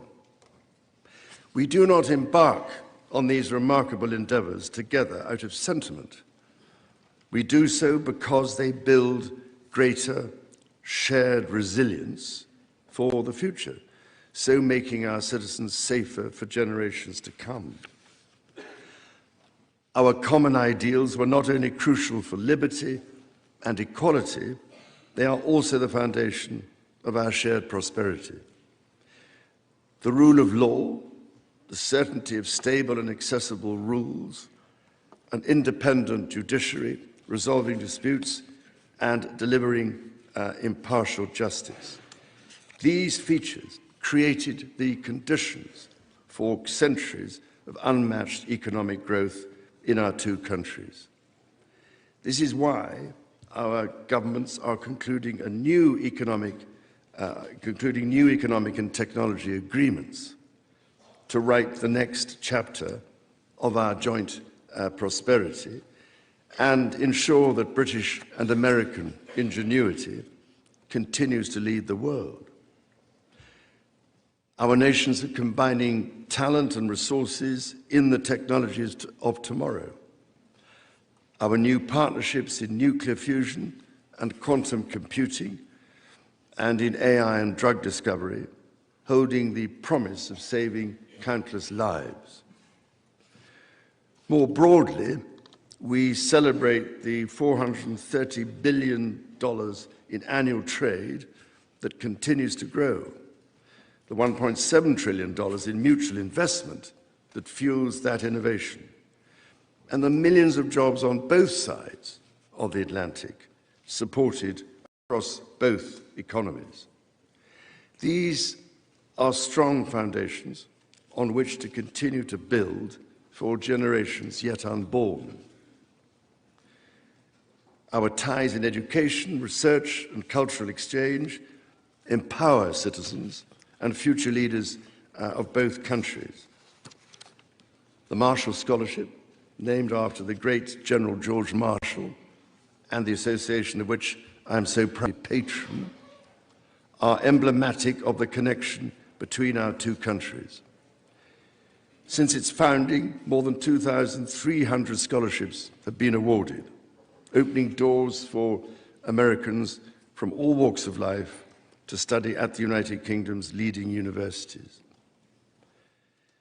So as we look toward the next 250 years, we must also reflect on our shared responsibility to safeguard nature, our most precious and irreplaceable asset.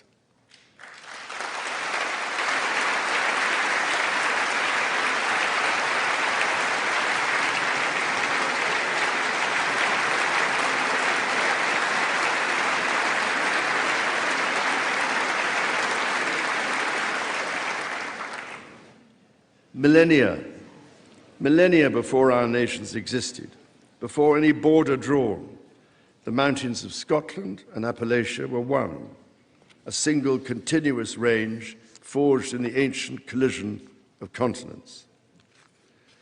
The natural wonders of the United States of America are indeed a unique asset, and generations of Americans have risen to this calling.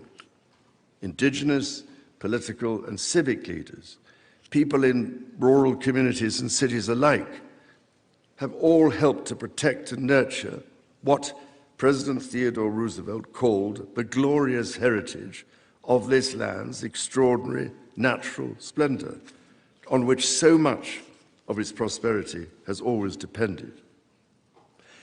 Yet, even as we celebrate the beauty that surrounds us, our generation must decide how to address the collapse of critical natural systems, which threatens far more than the harmony and essential diversity of nature.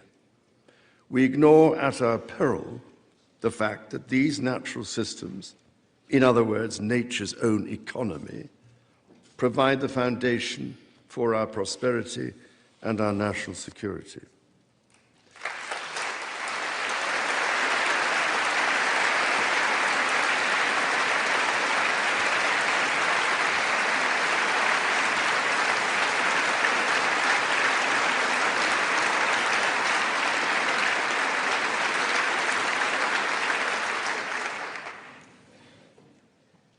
The story of the United Kingdom and the United States is at its heart a story of reconciliation, renewal, and remarkable partnership. From the bitter divisions of 250 years ago, we forged a friendship that has grown into one of the most consequential alliances in human history. I pray with all my heart that our alliance will continue to defend our shared values with our partners in Europe and the Commonwealth and across the world. And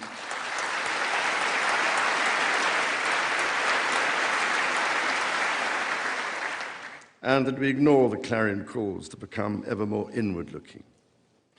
Mr. Speaker, Mr. Vice President, distinguished ladies and gentlemen, America's words carry weight and meaning, as they have since independence.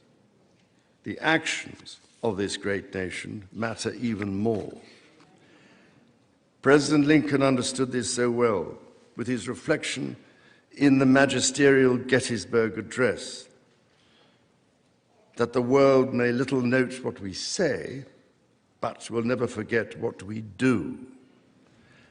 And so to the United States of America, on your 250th birthday, let our two countries rededicate ourselves to each other in the selfless service of our peoples and of all the peoples of the world. God bless the United States, and God bless the United Kingdom.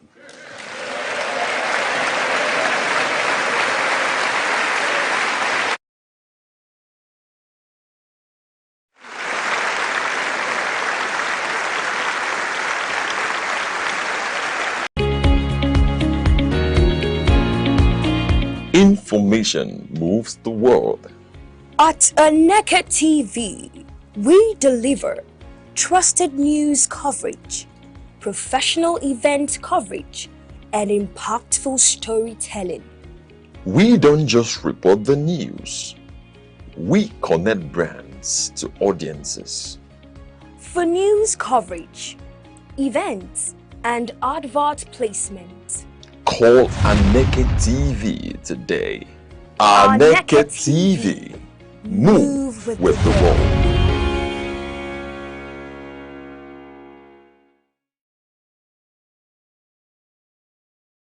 In the heart of southwestern Nigeria lies Osun State, a land where history, spirituality, and modern life converge.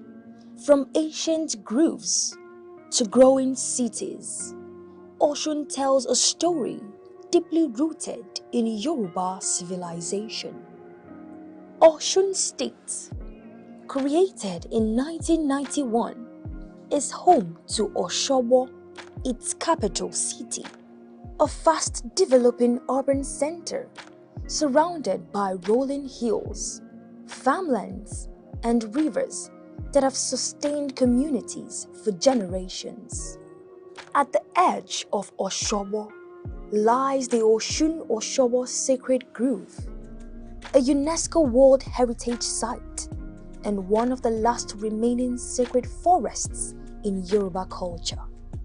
Dedicated to Osun, the goddess of fertility, the grove is both a spiritual sanctuary and a living museum of tradition.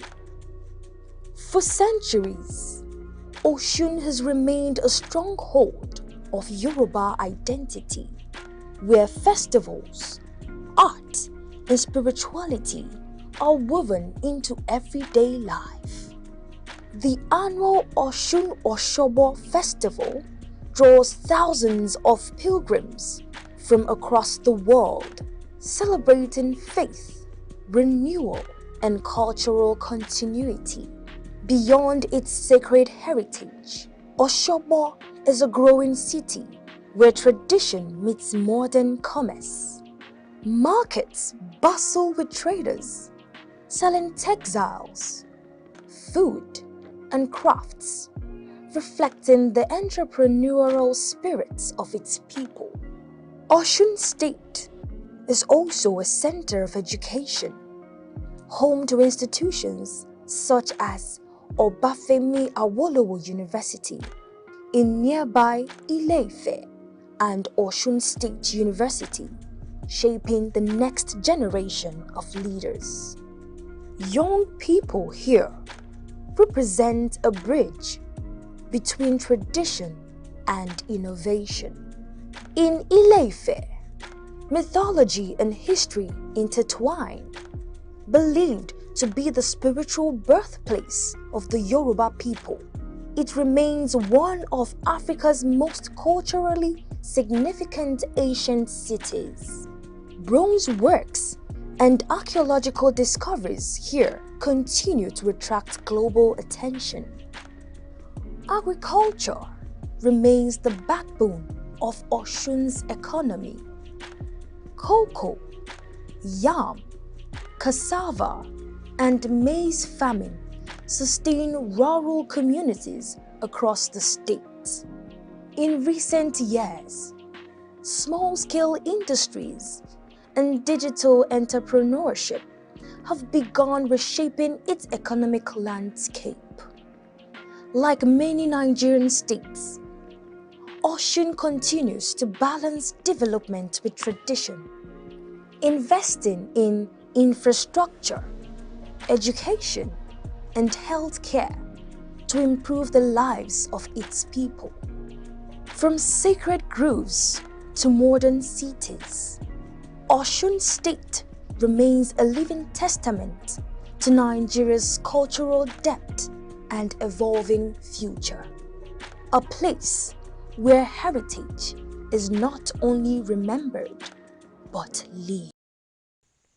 May 1, 2026 marks Workers' Day in Nigeria, a date set aside to recognize the contributions of the country's workforce.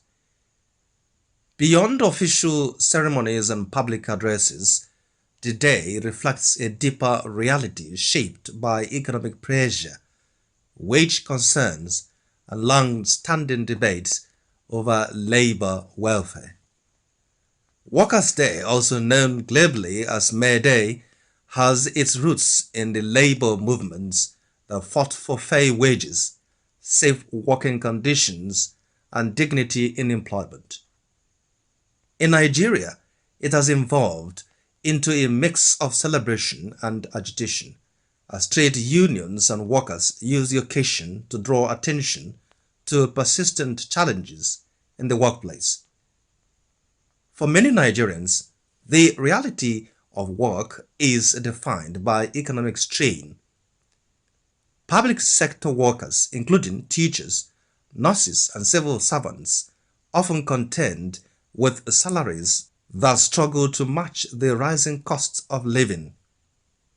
In several cases, income is quickly absorbed by transport, housing, food, and basic household needs, leaving little room for savings or financial stability. In urban centers such as Lagos, Abuja, and Port Harcourt, commuting costs and congestion add further pressure. Workers routinely spend long hours in traffic, arriving at work fatigued before the day begins. In the informal sector, where a large proportion of Nigerians earn their living, income remains unpredictable with little or no social protection. Public schools frequently operate with overcrowded classrooms and limited teaching materials, while health facilities face staffing constraints and equipment shortages. These conditions place additional burdens on workers, who are often required to do more with less. Labor unions, including the Nigeria Labour Congress (NLC) and the Trade Union Congress (TUC), have consistently raised concerns over wages, pensions, and working conditions. Key issues include irregular salary payments in some states, delays in pension settlements, partial implementation of minimum wage agreements, and inadequate workplace safety standards. Although successive governments have announced reforms and wage adjustments, workers and unions argue that implementation remains inconsistent. Negotiations between labor and government have frequently followed a cycle of industrial action, dialogue, and renewed commitments with limited structural change.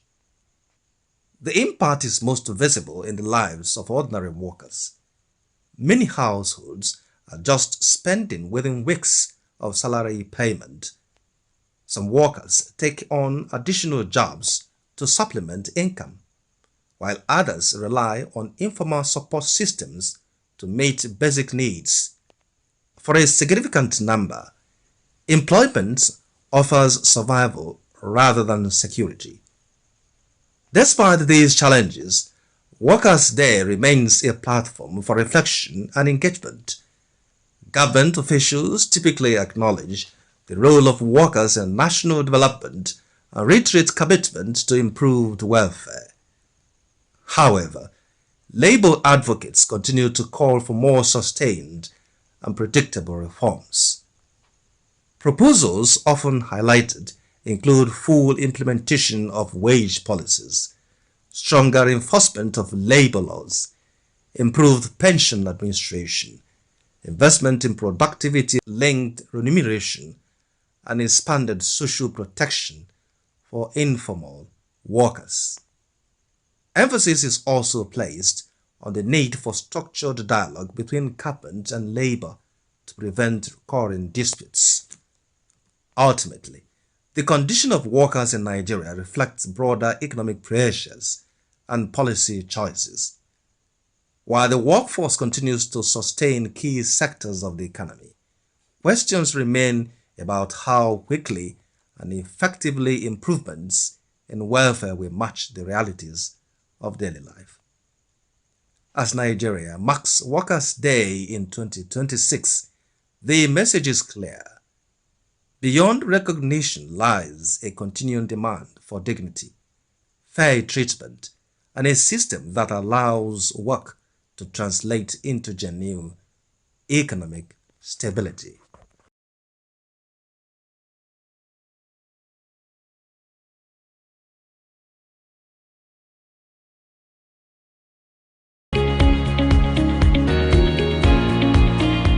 information moves the world. At Aneke TV, we deliver trusted news coverage, professional event coverage, and impactful storytelling. We don't just report the news. We connect brands to audiences. For news coverage, events, and advert placement, call Aneke TV today. Aneke TV. Move with the world.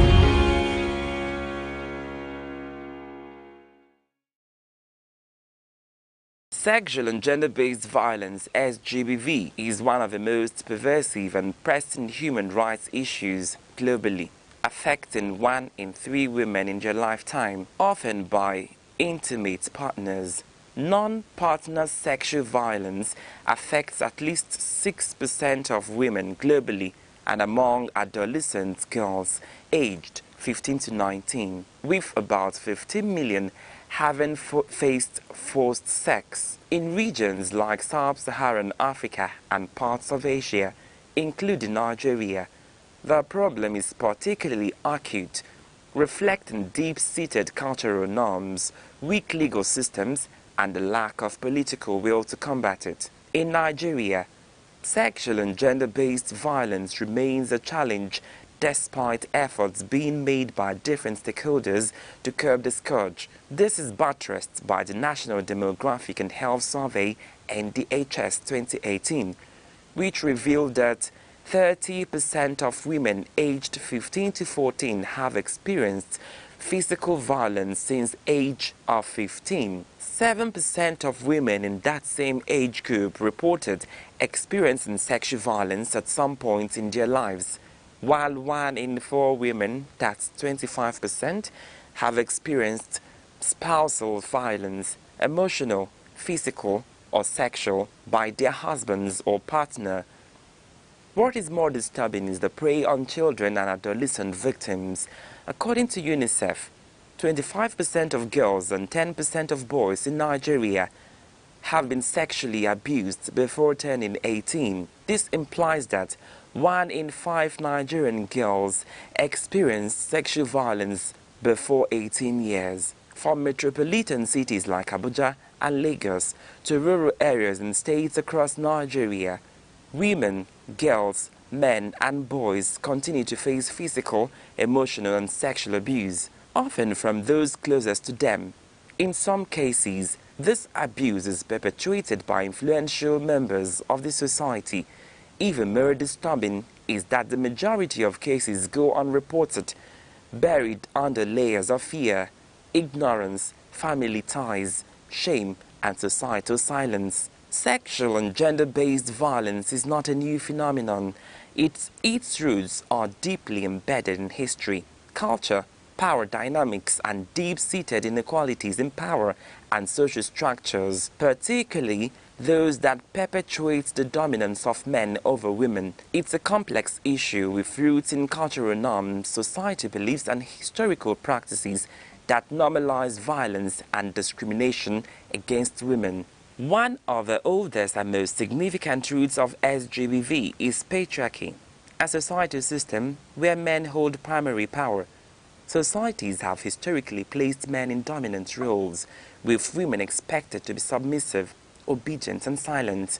This imbalance has often justified violence against women as a means of control or punishment. Harmful traditional practices such as child marriage, female genital mutilation (FGM), widowhood rights and honor killings are deeply rooted in societal customs. In many cultures, these practices are normalized and rarely questioned, even when they involve violence. Historically, laws and institutions supported or ignored violence against women and marginalized groups. For example, marital rape was not considered a crime in many countries until recent decades.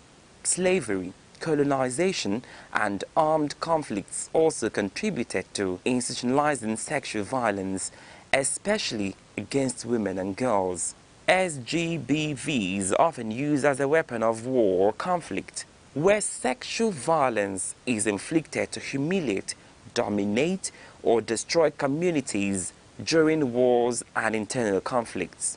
Women and girls are often disproportionately targeted by sexual violence. Women have also fallen victims to rape during armed robbery operations. Additionally, economic dependence on men has made many women vulnerable to abuse, as they fear losing support or livelihood if they speak up. In workplaces, schools, and communities, people in authority often exploit their power through coercion and harassment for the purpose of emphasis.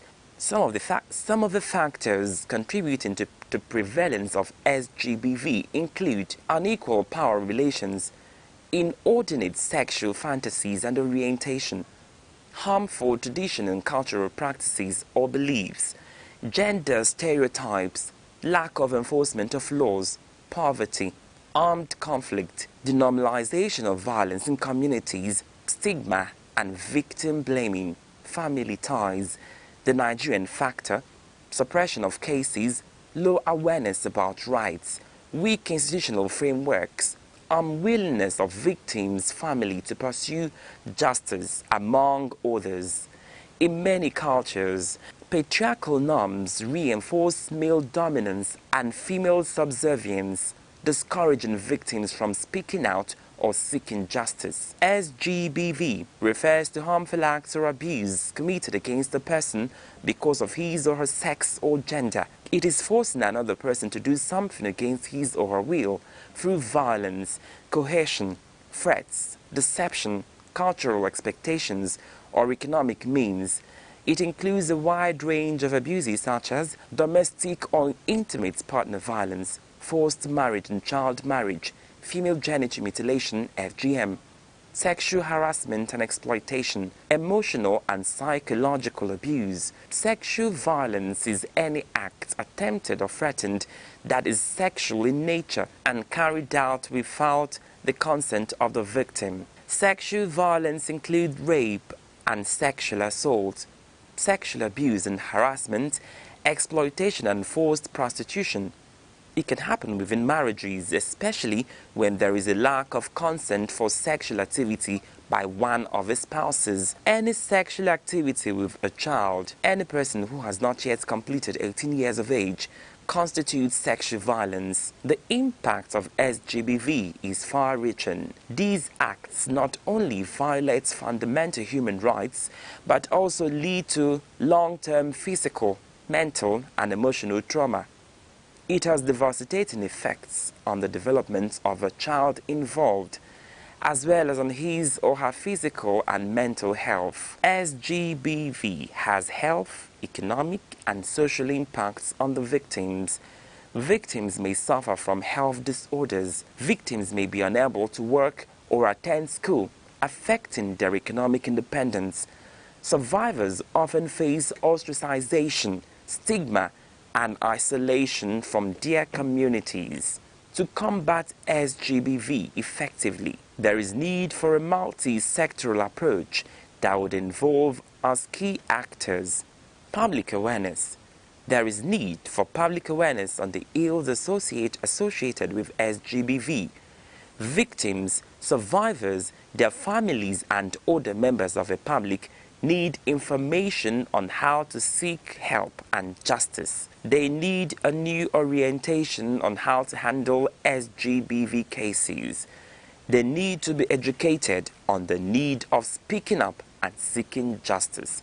Even when community leaders want to cover up, they need to know that there are support services available for them. Community education and media campaigns can help change harmful gender norms and encourage reporting. Strengthen legal. 1. Public awareness. 2. Strengthen legal frameworks. There is a need for strong legislation on SGBV, as well as strict implementation of laws. Existing laws like Child Rights Act 2003, Violence Against Persons Prohibition Act, VAP Act 2025, and Trafficking in Persons Prohibition Enforcement and Administration Act 2015 should be enforced to the letter. States yet to domesticate the VAP Act should do so and possibly establish special GBV courts or gender response unit or team. The Violence Against Persons Prohibition Act, passed in 2015, has been a significant milestone, but its implementation remains weak and uneven across Nigeria's 36 states.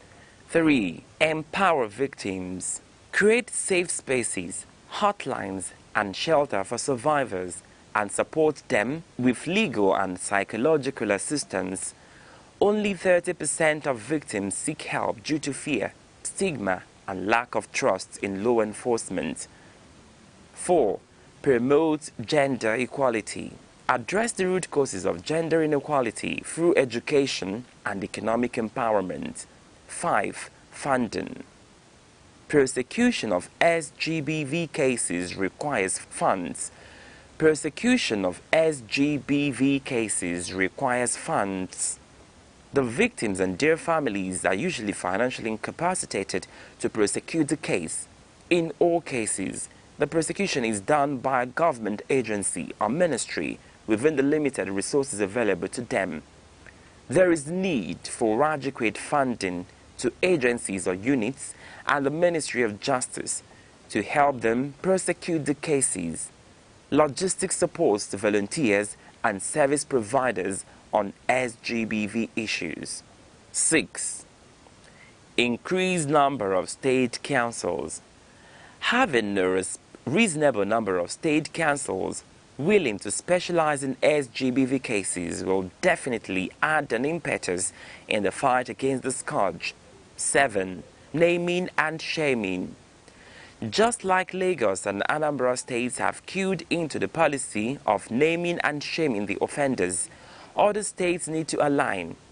The Sexual Offender Register, managed by the National Agency for the Prohibition of Trafficking in Persons, NAPTIP, is only accessible online currently.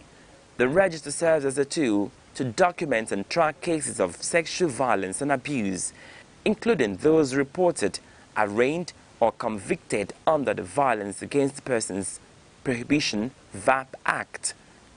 The register includes information on convicted offenders, as well as those who have been arraigned or reported, with varying levels of access depending on the user and the nature of the information.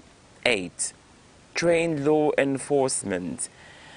Equip police, judiciary, and healthcare workers to handle SGBV cases with sensitivity and urgency. Aside the already listed measures, establishment of specialized SGBV prosecution units, a national SGBV agency, launched grassroots engagement structures, making it easy for victims to report and seek protection and justice in the case of SGBV.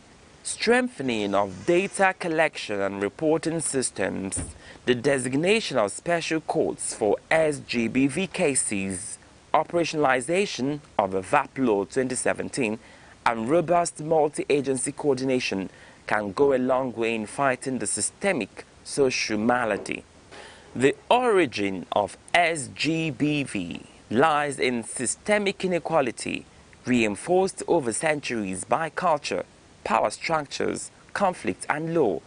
To eliminate SGBV, societies must address these root causes by promoting equality, education, legal reforms, and accountability. SGBV is so pervasive that the United Nations Children's Fund, UNICEF, and the United Nations Population Fund, UNFPA, have committed to the global movement to end violence against women and children, which began at the inaugural Women's Global Leadership Institute in 1991. Despite growing awareness and advocacy, millions of women, girls, men and boys continue to face various forms of violence simply because of their gender or sexual orientation. This is why efforts must be doubled to tame the scourge, which is more than a societal issue, but also a public health emergency, a human rights violation, and a barrier to sustainable development. We must join hands together in fighting this menace. If you cannot prosecute or fund a prosecution, you can volunteer information on SGBV. You can volunteer information on SGBV. If you cannot volunteer information, you can create awareness or create a safe space for a victim. If you cannot create awareness, you can contribute to diluting the patriarchy, societal structures, and cultural hegemonic practices that normalize violence and discrimination against women. It is also important for state governments to support community initiatives, as well as non-governmental organizations' efforts aimed at preventing sexual and gender-based violence crimes in the country.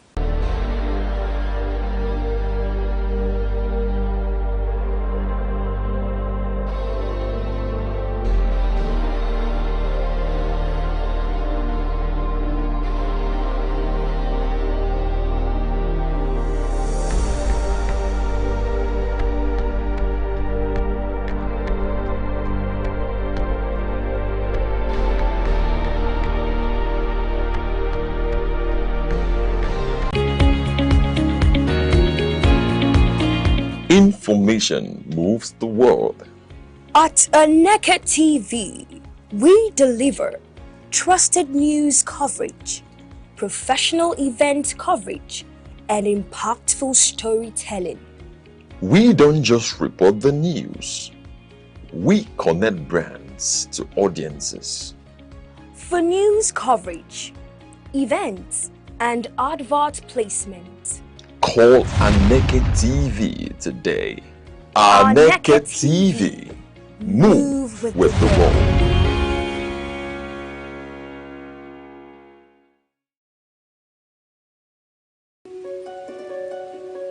In a world that never stands still, where stories break in seconds and moments shape history, one station keeps you connected to your nation, to the continent, to the world.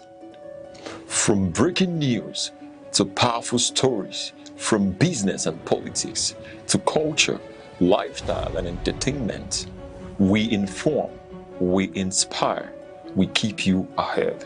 This is more than television. This is your window to everywhere that matters. Aneke TV. Move with the world.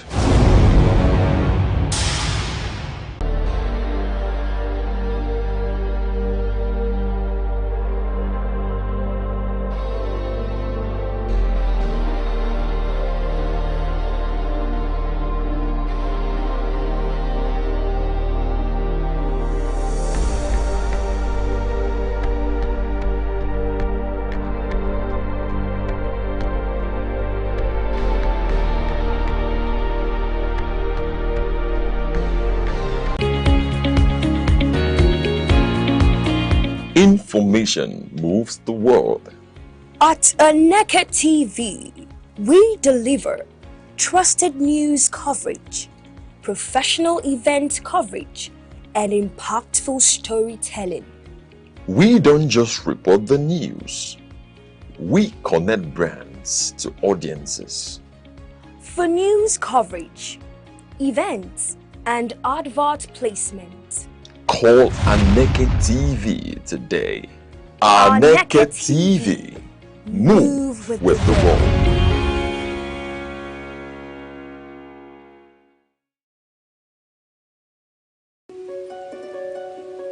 In a world that never stands still, where stories break in seconds and moments shape history, one station keeps you connected to your nation, to the continent, to the world. From breaking news to powerful stories, from business and politics to culture, lifestyle and entertainment, we inform, we inspire, we keep you ahead. This is more than television. This is your window to everywhere that matters. Aneke TV. Move with the world.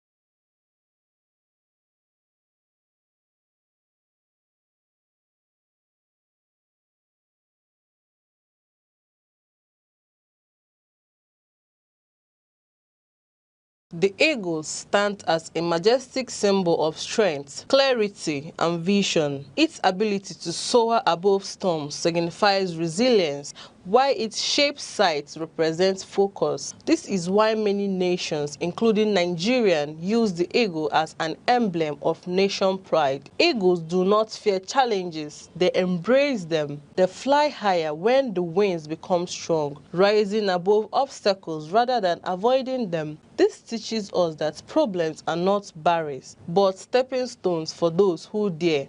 To live like an eagle is to stay focused, courageous, and disciplined. It is to see opportunities where others see only difficulties. The sky is not your limit, it is your launch pad.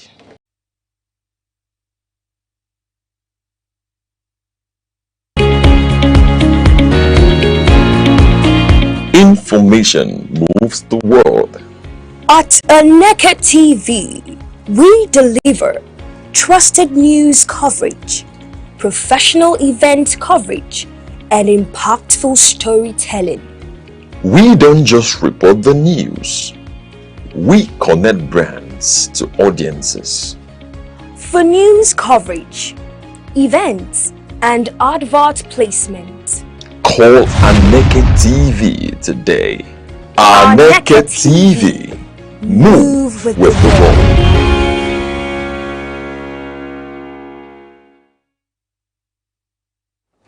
Pleasant greeting to the people of Nigeria. How are you guys doing? I can always say, thank God it's Friday where we go and groove and, do the oblate part of the weekend.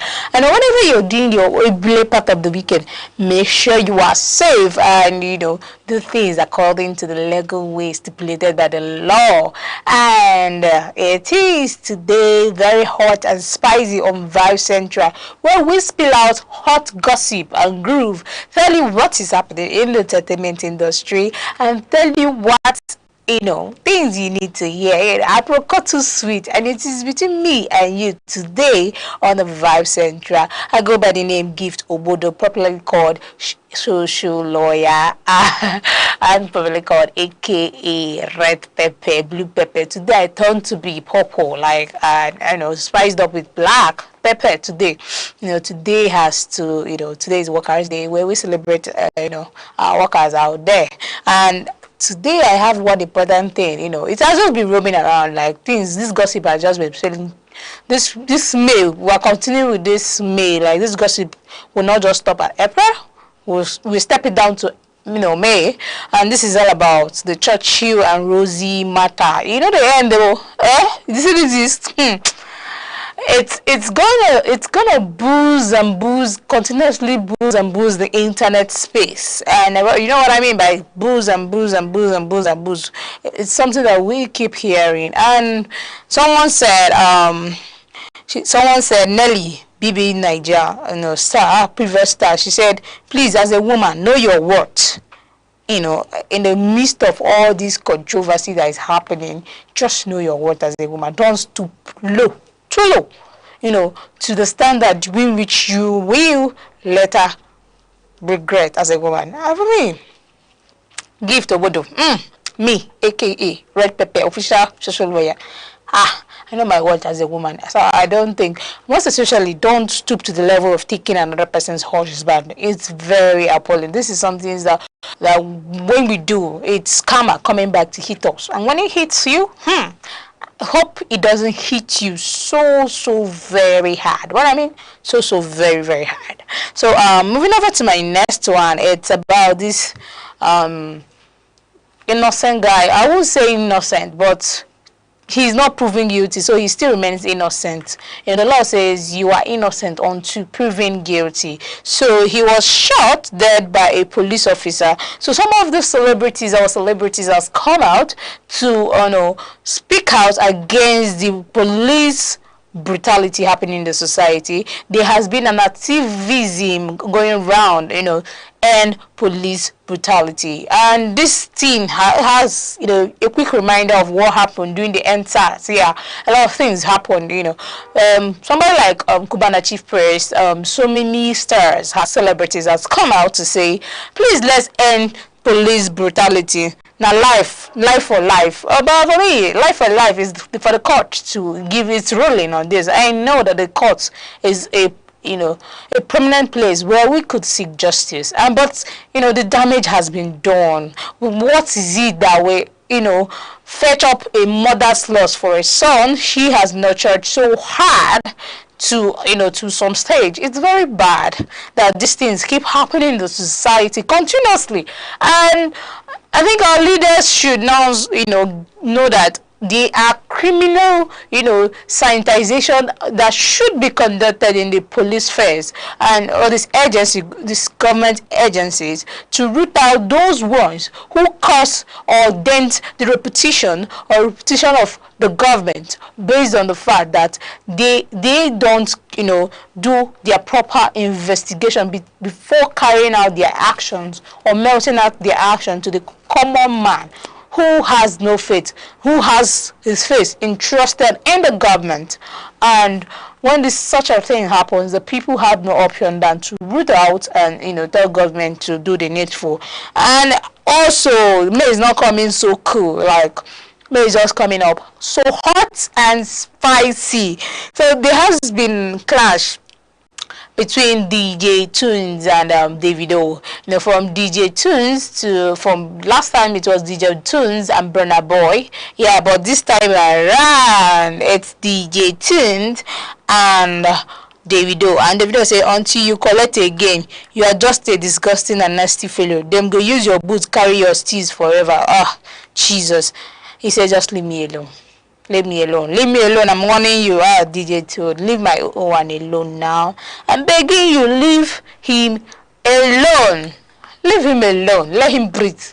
Let Davido breathe in Jesus' name. You know what is wrong with this? He's always in everybody's tight corner. Previously, he was in Burna Boy's corner. Now it's in Davido's corner. Is your own DJ Tune? Is he aware that you have been in every celebrity's corner? And it's so unfortunate that so many people out there are just, getting it all heated up. Like it's not becoming a war talk between two mighty artists, and their fans are the one ripping off the soul seed of these actions. Okay, moving over to my next one is about Rosie, and Churchy has just been tweeting. He has just been, giving us back-to-back updates. Whenever we want updates, Churchy is always there to just tell us, what is happening? What we need to know. And that's what we are here. Our proclamating or consign us, and you know that, So, obviously, for me, but I'm just saying that Churchy needs to step down a little, and not speed up everything to the public. It's just, a wrong then to the lady. For him, if he wants to get married tomorrow, he can actually get married. That's one thing men feel. The men folk always feel themselves that anytime they want to get married, they can actually go out there and get married, forgetting that life is just a tune of rose where if it fetches to this side today, tomorrow it fetches to the other side. So whatever action you do as a human being, just know that, just have something at the back of your mind that what goes around comes around. Do you understand? You might feel like you're a man, you can do everything you want to do, but remember, there's someone out there your action affects. There's someone out there that is crying day in, day out for things you have done. So what is the necessary things you need to do is just to, live a good life, live up a good legacy, and not make others look so stupid. But First of all, I have to tell you what Churchill wrote. Again, he said, from the beginning, the major narrative pushed online was that she took someone else's partner and was friends with that person. This is not true. She was never friends with Tonto, and Tonto herself never made such a claim before. I met Rosie. These were probably online speculations, and I understand that this was a major source of distress for her. Rosie allowed online pressure to influence her decision, and she also listened to individuals who lack proper understanding of the media space. Unfortunately, some people project their own failures and others offer misguided advice. As a man, it is my responsibility to fix what needs to be fixed and ensure that all my children know one another and live in unity. Who prays to be replaced in their children's life? Who expects another man to as a father during a child's 10th birthday celebration? The next time my child is being celebrated, I will be present. I understand that there is a lot going on. I take responsibility and I'm aware that there is still much work to be done. Yes, as a father. Yes, in as much as there is too much work to be done. Remember, you put someone in the motherly way. You are not just a sole parent. There's another person close to you that your action actually affects him, he or she. So whatever you are doing as an individual, I always say, I always say, don't overstep your boundaries. Just know that, yeah, you are doing this. Remember, whatever you're doing as a human being, it affects the next person close to you. So what action should you do? What action should you take in order to negate some side effect of these permanent things you do? So, but some celebrities, they don't even care. All they know is that I'm just doing what that actually pleases me. So the rest is up to you to figure it out. So moving over to my next one, someone said she said someone came to my shop yesterday to dodge for rain without greeting. When the rain was about to stop, she wanted to be going, not until the rain was still, draining. Our eyes eventually caught each other, but I just stood my ground not to offer her a seat just because she didn't know how to alter a greeting. Some women. My gender. I don't know why you be in someone's space and not even, at least, well done, Sao. Just throw out some greetings. It shows that you are coming from a responsible home and you are not who they think you are. Do you understand? So I think the necessary thing you just owe the person is just to say hello, sir. Good afternoon, sir. Good morning, sir. Good evening, sir. So how are you? Please let me stay here. You just have to. In fact, I don't know if I've been so I would like, sir, please, can I just stay here to be able to, get some shade? Because it's not my space. I didn't pay for that shade.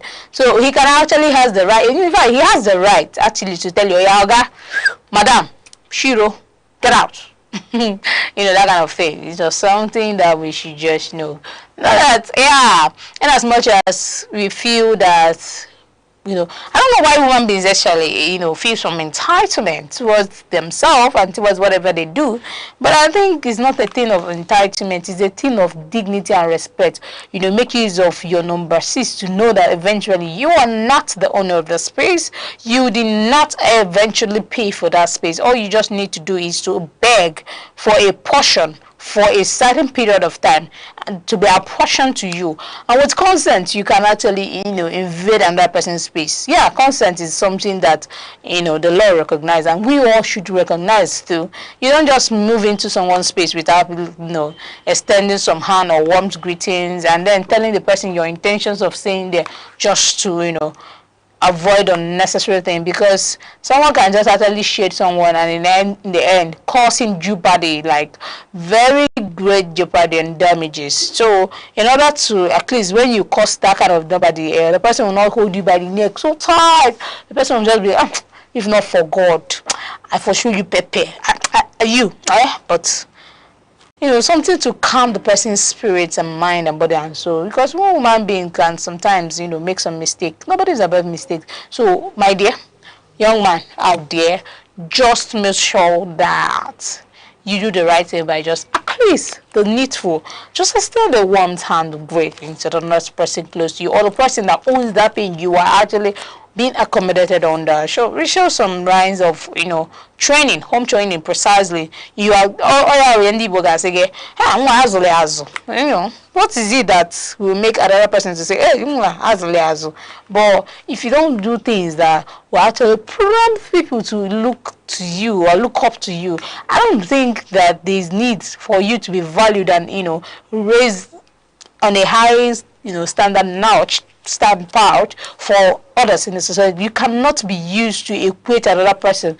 They cannot use you as an exemplary being to tell someone, I wish you were like this person. So necessarily you should just get yourself or dish out yourself some good characters which will make people accommodate you.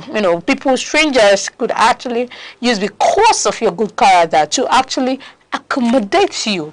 It's not your No, it's not your right. Well, actually, we want to be moving ahead. Our man Tifina has come out to say another one.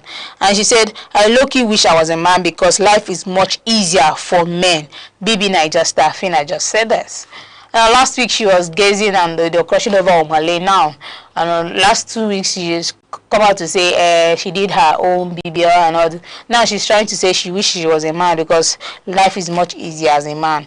In what angle is life actually easier as a man? Is it owing to the fact that a man has to work himself out every day to bring food to the table, or is it the fact that because men they work so hard to make sure that we the ladies, we the women have something on the table to enjoy? I think all kudos to men. It's not easy to be a man. And I want to sing this song. To be a man is not a day job. It's not a day job. It's not something that should be taken for granted. Men should, whatever they are, should be celebrated, should be, shout and mounted all the praise they deserve. They deserve the accolades that was being accorded to them because to be a man, it's not a day job. I always say it's not really a day job to be a man, but we keep pushing. Okay, moving over to the next one. It says, Pharaoh says, I gifted someone a really nice perfume and some feminine body spray for her birthday in March because she sent me money on my birthday. I saw her yesterday and she said that she needs to ask me something. Okay, and said, what's up? And she said, do I even have body odor? I was confused because I was wondering why the question was coming, but she said it because the gift I gave her on her birthday, she just wanted to be sure because she was overthinking it. I need to think, But anyway, I know I smell nice. That's one thing I do. I smell nice. So when you give me perfume, I feel like you really understand that this girl smells nice. And before you give me that perfume, make sure it's up to the standard, the class of the perfumes that I wear, You just don't come and give me, but some men are very, very sensitive. Gift can be gift.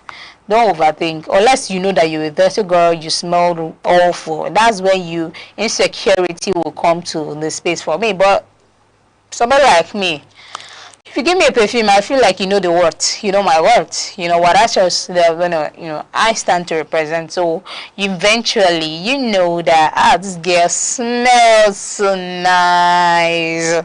This girl smells so nice, and you feel it, man. And I'll just be like, okay. But there's some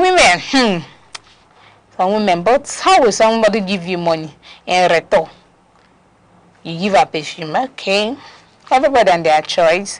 I hope the perfume worth the money that equates. In fact, let me use the word equates the money she gave you. You just don't give somebody, below the standard of what she's giving you. Because I've seen somebody. In fact, let me tell you people. Say now gossip will be the yeah. Come close. Let me tell you. So I have someone. So the lady happened to like hey. So the guy has just been doing small. On his birthday, Valentine. The girl brought huge cake, Valentine. But in fact, it went to the point of doing more drinks for the mom, On the birthday, she did an overdid. 2 cakes, food trays, this, give this, give this. Yeah, the man was just like, this lady's overdoing it. I don't want to be in this. And I will ask, what, oh man, or what? You see a lady giving you excess gift, showering you love, still you don't want her. Is that one where they show you pepper? Now so now they like, okay, we keep giving you pepper. Since people don't like it on a cool, dished out, level, we keep peppering you people. So let's just leave it at that point. I'm going over to the next one. Someone said, I reached out to a candidate that her interview will be rescheduled due to a technical glitch, only for this girl to tell me I am really prepared for the interview. It's actually okay to tell me if you have gotten a preferred candidate instead of rescheduling or conceding tune. But I understand some of you all hate HRs, that's human resource. But next time something like this happens between me and a candidate, I will draw professionalism and show you something. This girl is bitter. Are you sure she's married? But I think so many things will be going on in your mind, because curiosity is one thing that when you are expectant of something, you just be curious, you just be thinking outside the box. Even, a lot of things just become. So I think at this point, you're a professional. You don't need to drop your professionalism or anything. You just have to concede to the fact that some people are very inquisitive to know what's happening, what's up. Like for me, somebody will be like me, I will say, well, what's up? Is this still wrong? What's going on? Tell me, talk to me, woman to woman, woman to woman. What's going on? What's the problem? Is everything okay? I'll just be, giving you out dish out this hot subtle way and tell you what. Tell me, talk to me. If I'm not eligible for the qualification for the position, just have to tell me. Just don't, beat around the bush. Just come close. Tell me what I'm gonna do to be able to qualify to that particular position. But some people are very harsh, very harsh, very harsh. And one thing again, my 001's wife, that's our 002, Choma Adeleke shares or treat photos to celebrate her 31st birthday. I'm asking, is this lady the mother of 3? Why some people will just give birth to 1? Everywhere don't scatter. But Choma is looking so hurt. Now I understand when why Davido sings, all the things he's saying. See Choma now, see mother of 3. Hey, Kai, this woman is hurting. She's hurting, She's looking it. Her body is dope. She's maintaining it. She knows that she's the wife of an Odogu, so she has to look like an Odogu rest. When you have an Odogu, look like an Odogu rest. You understand? Yeah, actually, like the fact that she's maintaining her body in as much as, well, Chema, with this petal, Davido is going to load another 2 instead of twins, on that stomach of yours. So be careful on how you flaunt it around him, because he's going to load another 2. But before we delve into other conversation, like I say, I have a whole lot for you. I want to go on a short break. We'll be right back to tell you more and more on Aneke TV. We'll be right back. Information moves the world. At Aneke TV, we deliver trusted news coverage, professional event coverage, and impactful storytelling. We don't just report the news. We connect brands to audiences. For news coverage, events, and advert placement, call Aneke TV today. Aneke TV. Move with the world. Information moves the world. At Aneke TV, we deliver trusted news coverage, professional event coverage, and impactful storytelling. We don't just report the news. We connect brands to audiences. For news coverage, events, and advert placement, call Aneke TV today. Aneke TV. Move with the world. Information moves the world. At Aneke TV, we deliver trusted news coverage, professional event coverage, and impactful storytelling. We don't just report the news. We connect brands to audiences. For news coverage, events, and advert placement, call Aneke TV today. Aneke TV. Move with the world.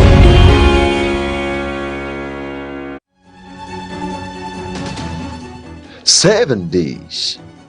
Countless moments. Stories that shape the week. From decisions in the corridors of power to developments affecting everyday lives. From moments of challenge to stories of resilience and progress. This is where the week comes into focus. Week in retrospect, only on Aneke TV.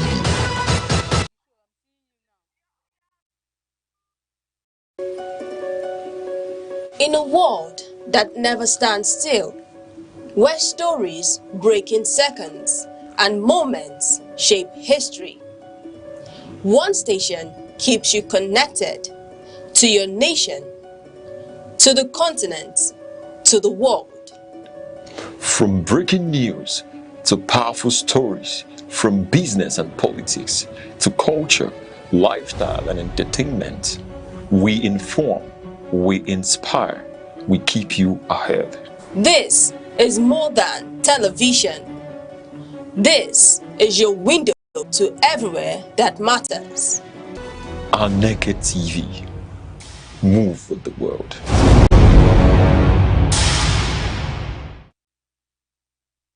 Welcome back on Aneke TV, where we on the Vibe Central, where we give you hot celebrity gossip and gist. You can always follow us on our social on Aneke TV on Instagram, TikTok, YouTube, on X, and every of our social. You can always drop in your comment. You know, this is between me and you. You know, if I give you, you give me. Do you understand? And going back to our last gist, where we talked about Chioma and her hot surgery photos marking her 31st birthday. Lady looks so hot. Like when I mean hot.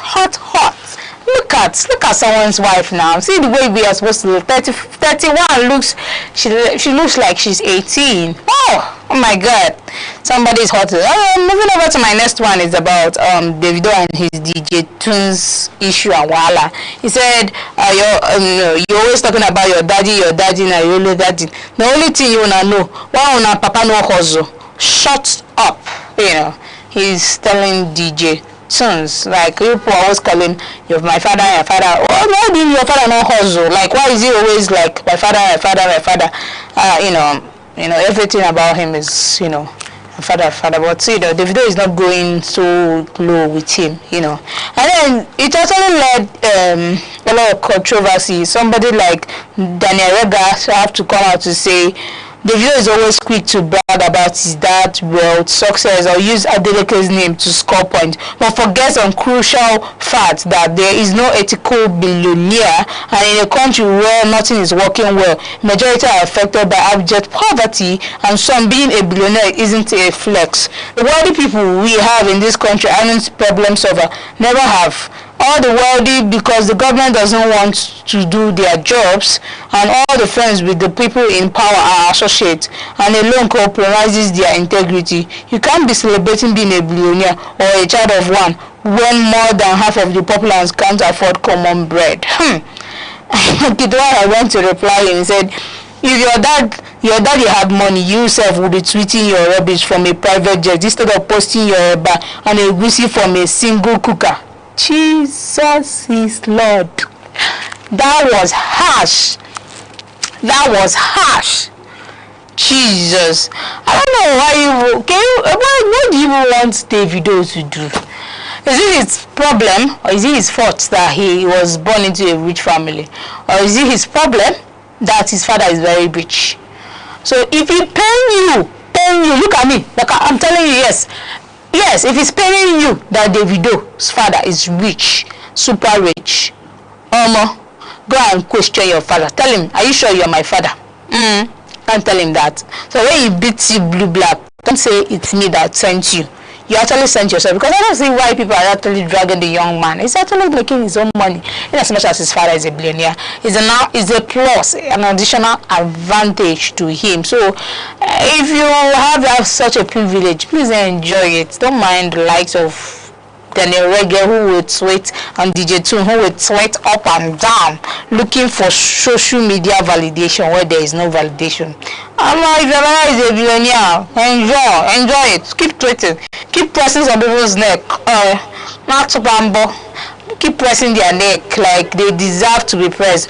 But you know, everything about this thing is just entertainment. We keep giving you booze, booze. And moving over to my next one. But before I move over to this, I will take a short break. And when I be back, I will play you some hot videos of clash between Portable and Katefe. This video will. When I mean this video will. Let's wait. I'll be right back. Information moves the world. At Aneke TV, we deliver trusted news coverage, professional event coverage, and impactful storytelling. We don't just report the news. We connect brands to audiences. For news coverage, events, and advert placements, call Aneke TV today. Aneke TV. Move with the world.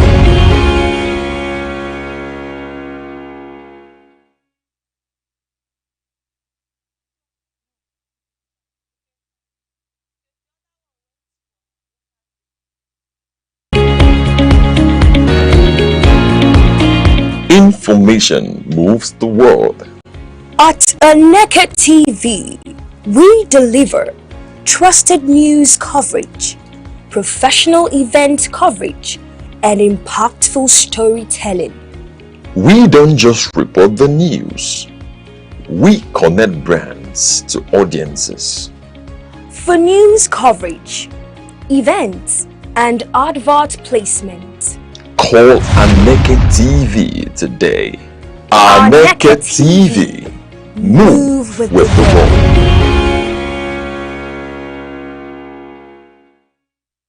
Hey, I will say just welcome back. And before I play you this hot clip, I also want to tell you that someone is here to join me and watch this hot clip. What is going on? The internet is buzzing hot. And you guys know who I'm talking about. I'm talking about nobody other than Ugomma Sinachi. Ugomma, how are you doing? Hello, Ofotu. Hello, Africa. Hello, Nigeria. Don't give me that bedroom voice. I'm not your. Hello, everybody. Why are you shaking up? No, she couldn't see the video alone. That was why she invited me over to come join her, view this video of Kata Efe, the Mumu Kata Efe, and the Mumu Portable. Not just the Mumu. She couldn't contend the. I swear, there's excitement. Yeah. So I know you guys are doing well. Before I play you this video, I will tell you what happened actually. Portable leaves Katefe in fear after he broke away from security attack and wanted to beat up Katefe during their pre-match conference today for no reason. Portable and Katefe are set to face each other in a boxing match next month where the winner goes home with 100 million and the loser takes 50 million. But according to Portable, he's not even doing it for money, but he just wants to beat Katefe up for always showing him on social media. Katefe has never been in a boxing match before. Portable has faced multiple celebrities and stand tall as Nigeria's undefeated celebrity boxing champion. Who are you putting your money on? My girl, who are you actually putting my money on anyone? I'm putting my money on myself. You guys should invite me for this boxing. So 400 million. Okay. Even if you fail, they'll say let me just play you some clip. Right, let's watch. All right. Let's watch this clip. Just tell me what you feel like. Okay. This clip, I've laughed myself down up, and I was like, hey, this clip. All right, let's play this clip. Just come, let this clip into me play. Chaos in the ring.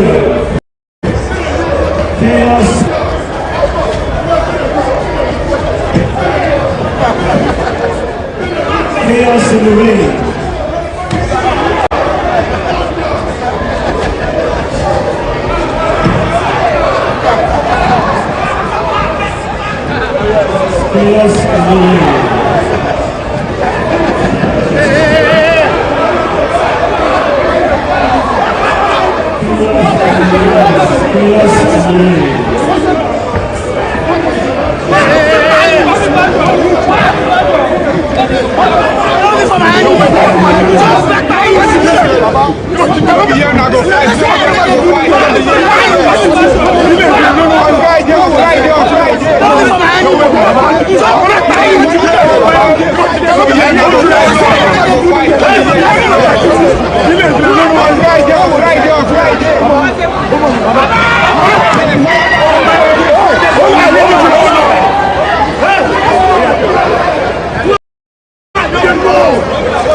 These are just entertainment. There's no serious thing. They're not really fighting. But actually, you see, Portable has fought so many people. Like you see, like so many celebrities. You know, Portable is just doing too much. Not content. There's no way he will beat up those people. So let me tell you something. Portable has challenged Anthony Joshua to a boxing match where the winner goes home with 100 million and the loser takes 50 million. Portable made it clear that if the promoters can put $100 million on the airline, the winner will, take home, and Anthony Joshua in less than 3 rounds send him home crying. Portable is currently the undefeated heavy champion, celebrity boxing champion of Nigeria, and it's about time he cements his legacy with facing the real boxers. Anthony Joshua go beat and blue black. It's all about this guy. They should join both of them together, not just Anthony Joshua. They should join him with other boxing. No, I can't even stand them. Let's start with our home base, Anthony Joshua. You cannot. You can't even put Anthony. Make it just go for those local champions, those local boxers. Well, I just watched this. I just feel like this boy is just using us class cruise in Nigeria. But let me tell you, actually, I talk about so I want to spill the hot gossip. Who actually know they talk? So, our almighty Jarvis went for pregnancy photo scan. Wahala. I thought she said she be virgin and she has just been keeping herself, abstaining from sexual immorality with Bella. Bella posted something on his page, showing us where Jarvis was, in a room, getting scanned, and some fetus is growing right there. Shocked as far as reviews as Jarvis has come. Yeah, Virgin Mary. I just want to imagine. And imagine Jarvis has conceived the baby for him through Holy Spirit, because they were both still virgins and decided to wait till marriage. But God decided to bless them with child before marriage. He shared a photo of Jarvis in the hospital doing an ultrasound to check how their baby is doing. Bella said he's going to pay Jarvis' bride price very soon because he loves her so much. I won't let her be a single mother. He's crying. That's so sweet. Sweet. That's so sweet. You know sweet anything. You know sweet. You know sweet. It's sweet say you want to marry him now. Yes, now. Jarvis one for my hand. Those two people are just confused human beings. No, catching cruise with us, our money. Nothing there. Oh. They might not even be dating. So I'm going to talk, because you are here, I'm going to talk about small, but we have been talking about my 001. So now I'm going to face your 001. So in the narrative, it was said that Wizkid forgot he grew up when the name himself, Wizkid, by basketball said, and Basketmouth said, Wizkid thought he would be forever young when he named himself Wizkid. Now that he's grown and everyone is calling him a kid, he's struggling to change the name and nobody sent them. He has tried changing the name to Machala, Wizgwiz, many other names, but everyone is still calling him Wizkid. He is forever going to be a kid. Wizkid is not even as hard worker as he used to be again. At first, he used to sing everywhere, very well, and that's, but now he wears white singlet and sings. She tell him say every song. Nah, who be that one? Basketmouth. Basketman, because Baraya Basketman go one side. This one trend with Wizkid. You know, whenever they want to trend, they would look for a way to, because if without Wizkid they can't trend, you know, without Wizkid they can't eat. So that's the reason why he's coming out here to look for something to talk about. Yeah. Without Wizkid, none of these celebrities would trend. None. Wizkid gives them way, you know, to talk. Just give them what to talk about. Okay, I love you, Wizzy. Keep being you, my love. Your love. His name is Wizkid. It's just his stage name. We all know his name as Balogun Ayo. Yeah, that's just his stage name. That doesn't mean that's his real name. Okay, it's just a stage name for his craft. So defend your champ anyhow. But as an African mom, reply, Mom, I'm done eating. Where should I put the plate? It's on top of my head. That's an African mother there. That's an African mother there. So just ask me that question. I finished eating.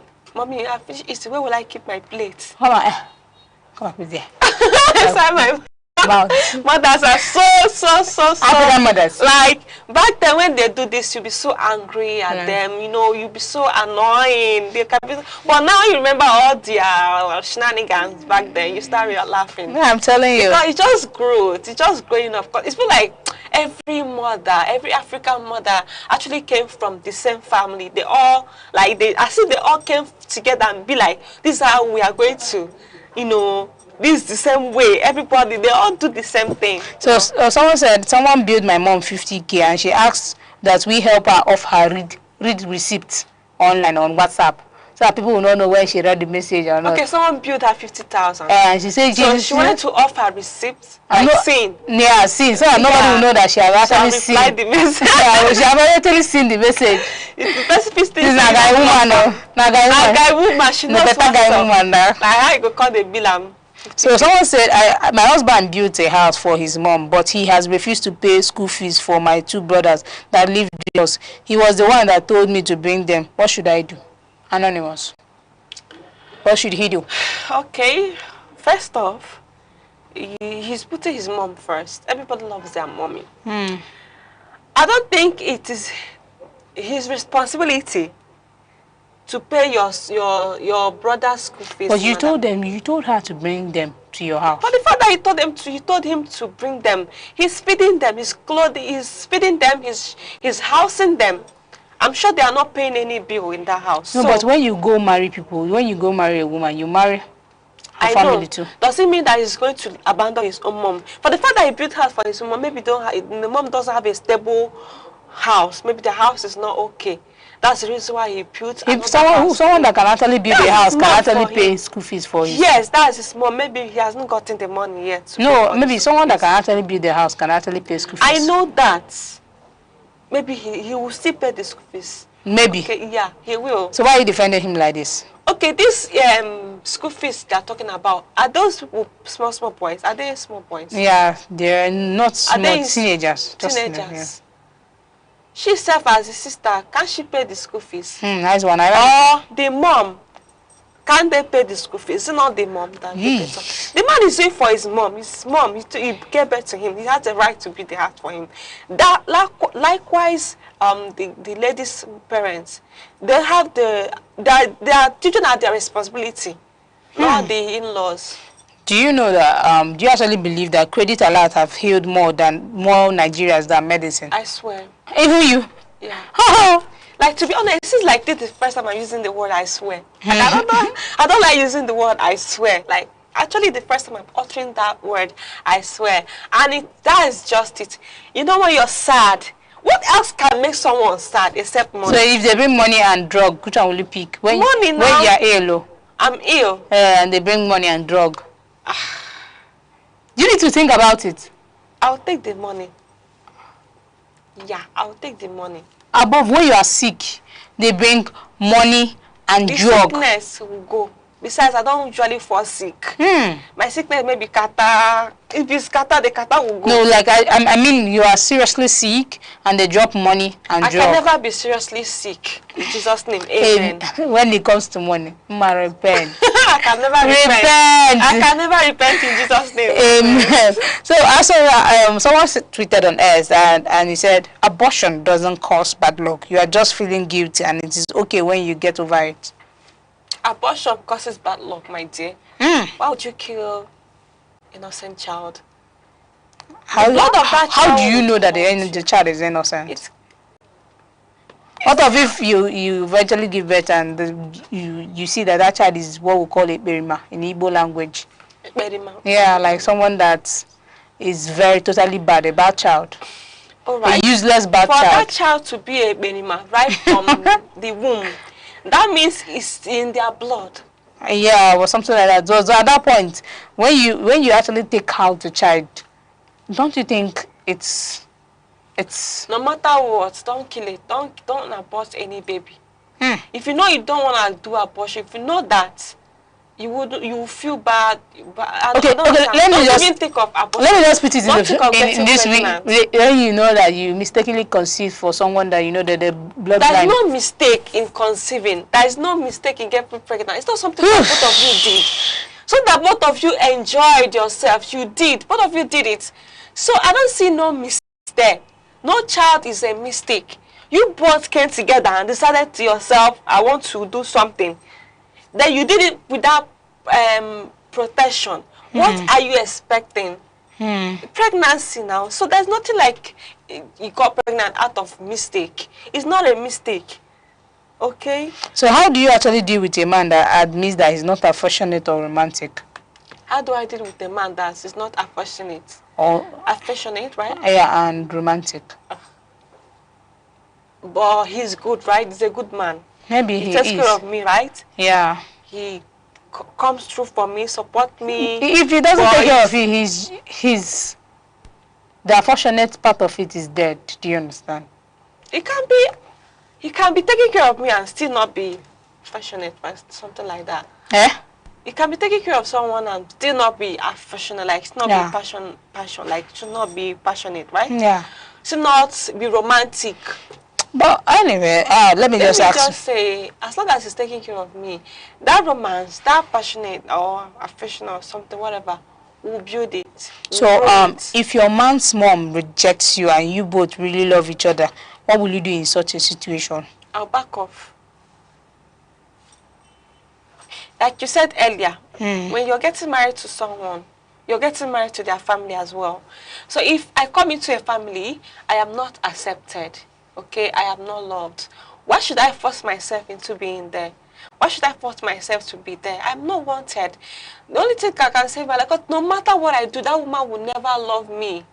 No matter what you do, that woman will never love you. Girls, if you want to get married and it turns out that your mother-in-law to be does not like you, in fact, the family, the sisters of the guy do not like you, no matter what, let that love not strike you into marrying that person. I beg, run away.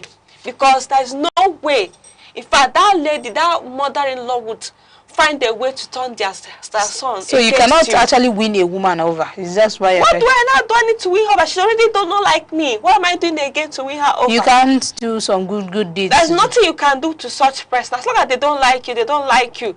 As long as they say their son, you're not going to marry this girl. They will not allow it. Even if you try to win them over, they will just pretend for a while, to have accepted you. Then later on, they will come in and start, they will just be pretending. So there's no way. You don't like me, you don't like me. I'm not going to be there. I won't go into such family. Someone said, in a relationship, we beg, we apologize, we unite, and we fix things. Don't let social media fool you. Do you actually align with this? Yeah. As long as the person is able to be kept. If it's able to be kept, if it's serious with you, you both love each other. If you offend the other, I think apology should be tendered. should apologize to the other one. We should make things work. If it's going to work, it will work. If it doesn't work out, then let it go. So in Nigeria, an average 25-year-old cannot afford to buy a car in Nigeria. Are you angry that at your age you are not able to afford the car? I am not angry with myself. Why will I be angry? Why will I be angry that I've not been able to afford a car? I'm still a young girl, okay? That doesn't mean like life will end there. As long as there is life, there is life. That you're alive, you're healthy. There is a possibility that you will still buy that car at the right time. So, okay, one advice to the young Nigerians out there at this point. What do you tell them? Okay, my advice is that you should keep being you, keep working hard, keep praying, always pray. Do not go where you're not wanted. Mind the kind of friends you keep, okay? If your spirit tells you something about somebody, please believe, just don't doubt that's your instinct. Follow it. Be good to this nation, be good to yourself, be true to yourself, okay? And believe in yourself that one day, that thing you're working hard for will definitely pay off. Legitimately, like when you're working legally, doing something nice. In as much as they say, always take risk to get there, okay? Thank you, man. Thank you to the people of Enugu. Thank you, everybody. I know today is, thank God it's Friday, where you go and enjoy your weekend and be safe. Don't drink and drive. Always protect your mental health. And even if you're going to drink water. Drink water. We'll do this next week. Sometime same station. Always follow us on Aneke TV. I still remain your number one. Your whole beautiful gift of red pepper. Hey, And thank you, the beautiful Ugo Masinachi, for always being here and always, giving us your side of your basbos. Although you didn't bring some basbos today, but on Monday, I don't big basbos. I don't want to basbos anybody today. Okay, at this point, she chose peace, and me too. I chose peace. At this point, we are piecing the thing to draw the curtain close. We love you. We do this another time. Bye. Information moves the world. At Aneke TV, we deliver trusted news coverage, professional event coverage, and impactful storytelling. We don't just report the news. We connect brands to audiences. For news coverage, events, and advert placement, call Aneke TV today. Aneke TV. Move with the world.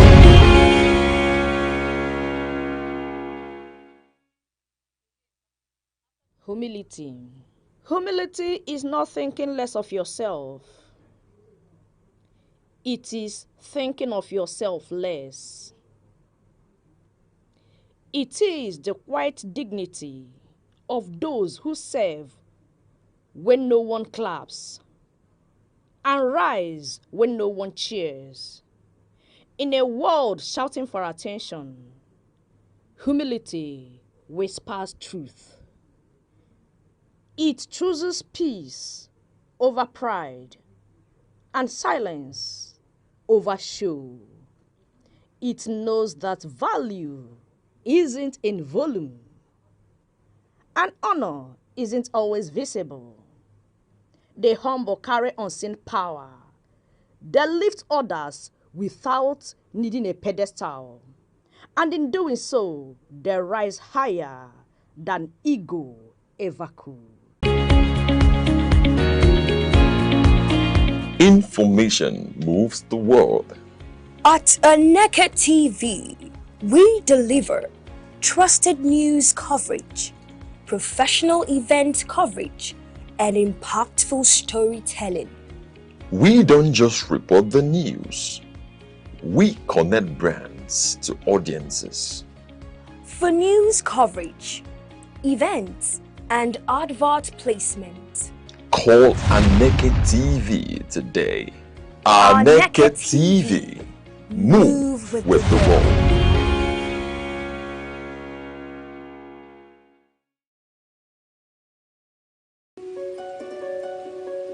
In a world that never stands still, where stories break in seconds and moments shape history, one station keeps you connected to your nation, to the continent, to the world.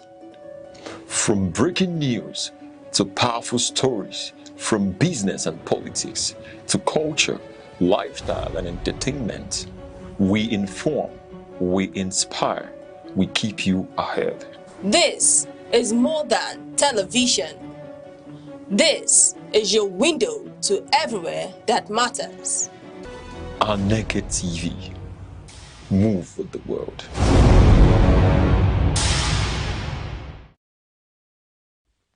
In a nation defined by diversity and potential, the question remains, what kind of leadership will guide Nigeria into the future?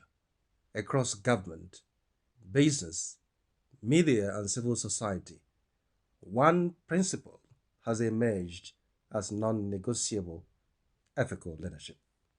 Globally, leaders like Germany's Angela Merkel and New Zealand's Jacinda Ardern demonstrate that integrity and empathy are more than virtues.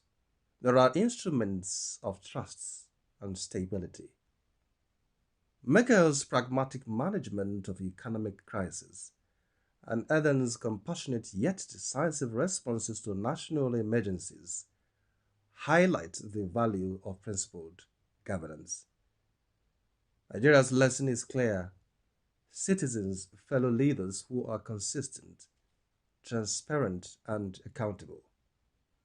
In the private sector, ethical leadership drives success. Companies like Patagonia, with its environmental stewardship, and Microsoft, committed to data privacy, prove that profits and integrity can coexist. Nigerian businesses can learn from these models, prioritizing transparency, fair employee treatment, and community engagement to strengthen both the economy and public confidence. Religious and civic institutions also hold enormous influence. In Sweden, faith-based organizations collaborate with governments on social welfare while respecting secular governance.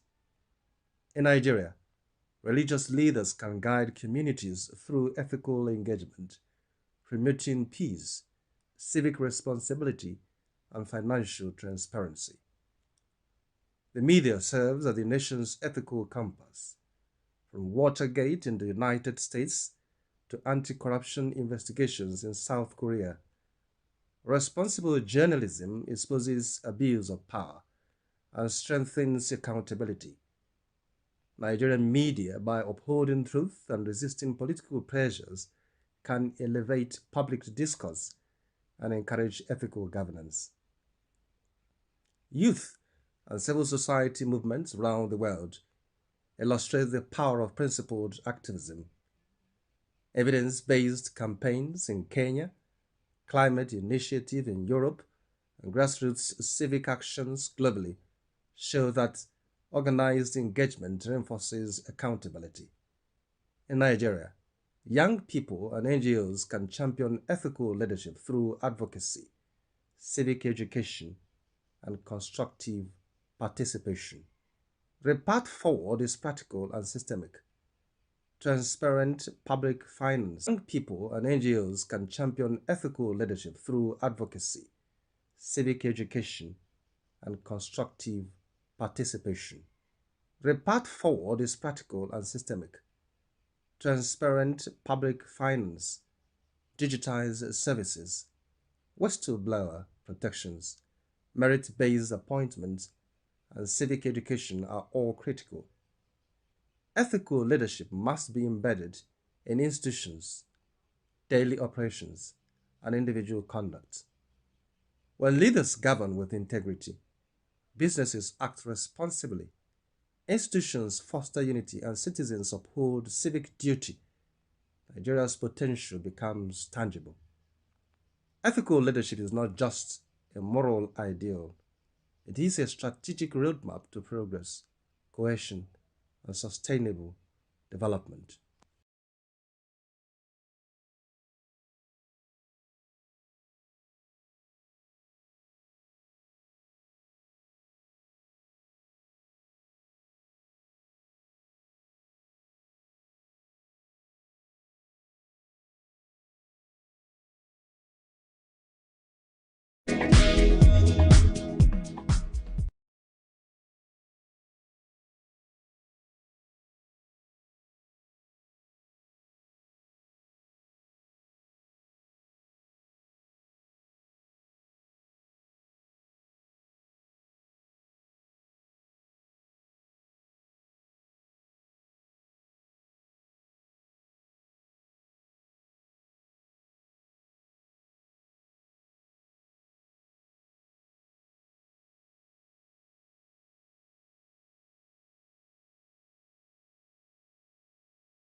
In every generation, there exists a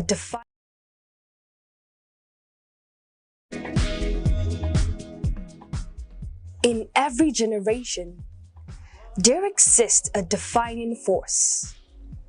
A force shaped by curiosity, driven by ambition, fueled by possibility. Where ideas evolve into innovation, skills transform into enterprise, and vision becomes impact. Because empowerment is more than progress. It is transformation. The voices shaping tomorrow.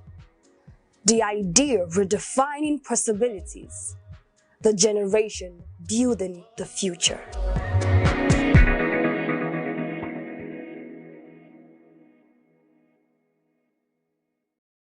Pleasure to have you join Youth Focus once again on Aneke TV. It is the program that is designed purposely to place a check on the lifestyle and activities of the young people, and with the intention to making them better. You can find us on our socials, our Facebook, our TikTok, our Instagram, and our YouTube at Aneke TV. To achieve all of this, we make opinions, we give commendations, criticisms, motivations, and lots more. Thank you so much for being there. My name is Chukwamaka Obasi, and today our focus is on my best friend. Yes, my best friend. Permit me to introduce to you another set of vibrant youth to have on the studio for this particular topic. I have a relationship therapist, the secretary, Ego Fresh Properties Nigeria Limited, Onoha Agatha Chinecherem. You're welcome on the show. Thank you. And then once again, I have a pastor with Redemption Church Worldwide, Timothy Nzubechiku. You are welcome. Thank you. It's a pleasure to be here. All right, let me start with you, Agatha. Do you believe in best friendship? Yes. You do? Yeah. Okay. Do you have one?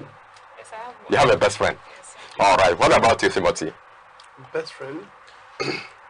Well, I believe. You believe? You are not very sure? I believe in best friend, yeah. Do you have one? That's the question. I have friends. Yes, I have. Do you have one or two best friends among all your friends? Yeah, well, I think I have. Male or female? Male, of course. Okay, Agatha, will it be an offense if one decides not to do anything with friends? It will not in be his an life offense. or her life? I don't think it's an offense. Okay, are there important things friends do in somebody's life that that person may not benefit? That the person may not benefit? Yeah, somebody that says, I want to live my life myself, I don't want anything about friendship in my life.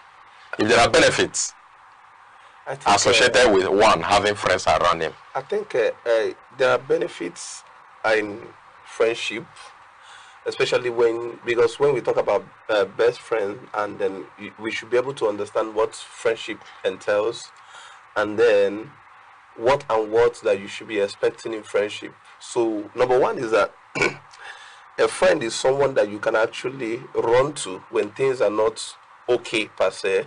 A friend is one who understands your frame, understands you. You know, there's always a moment in the life of a person where everything around you may not seemingly be okay.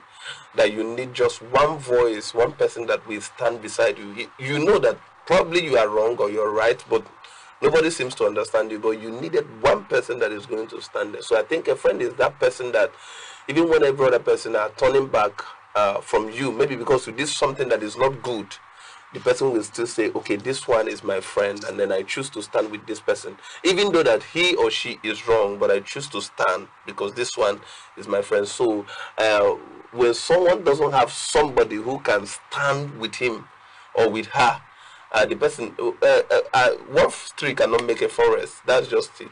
And you cannot be a stagnant reservoir, because once you stay alone, you hide under your environment alone, you're definitely going to start smelling just like water that is poured in for a long time. All right, nature, you can see if all of these are benefits that are associated with one having friends around him, how come you say it's not an offense?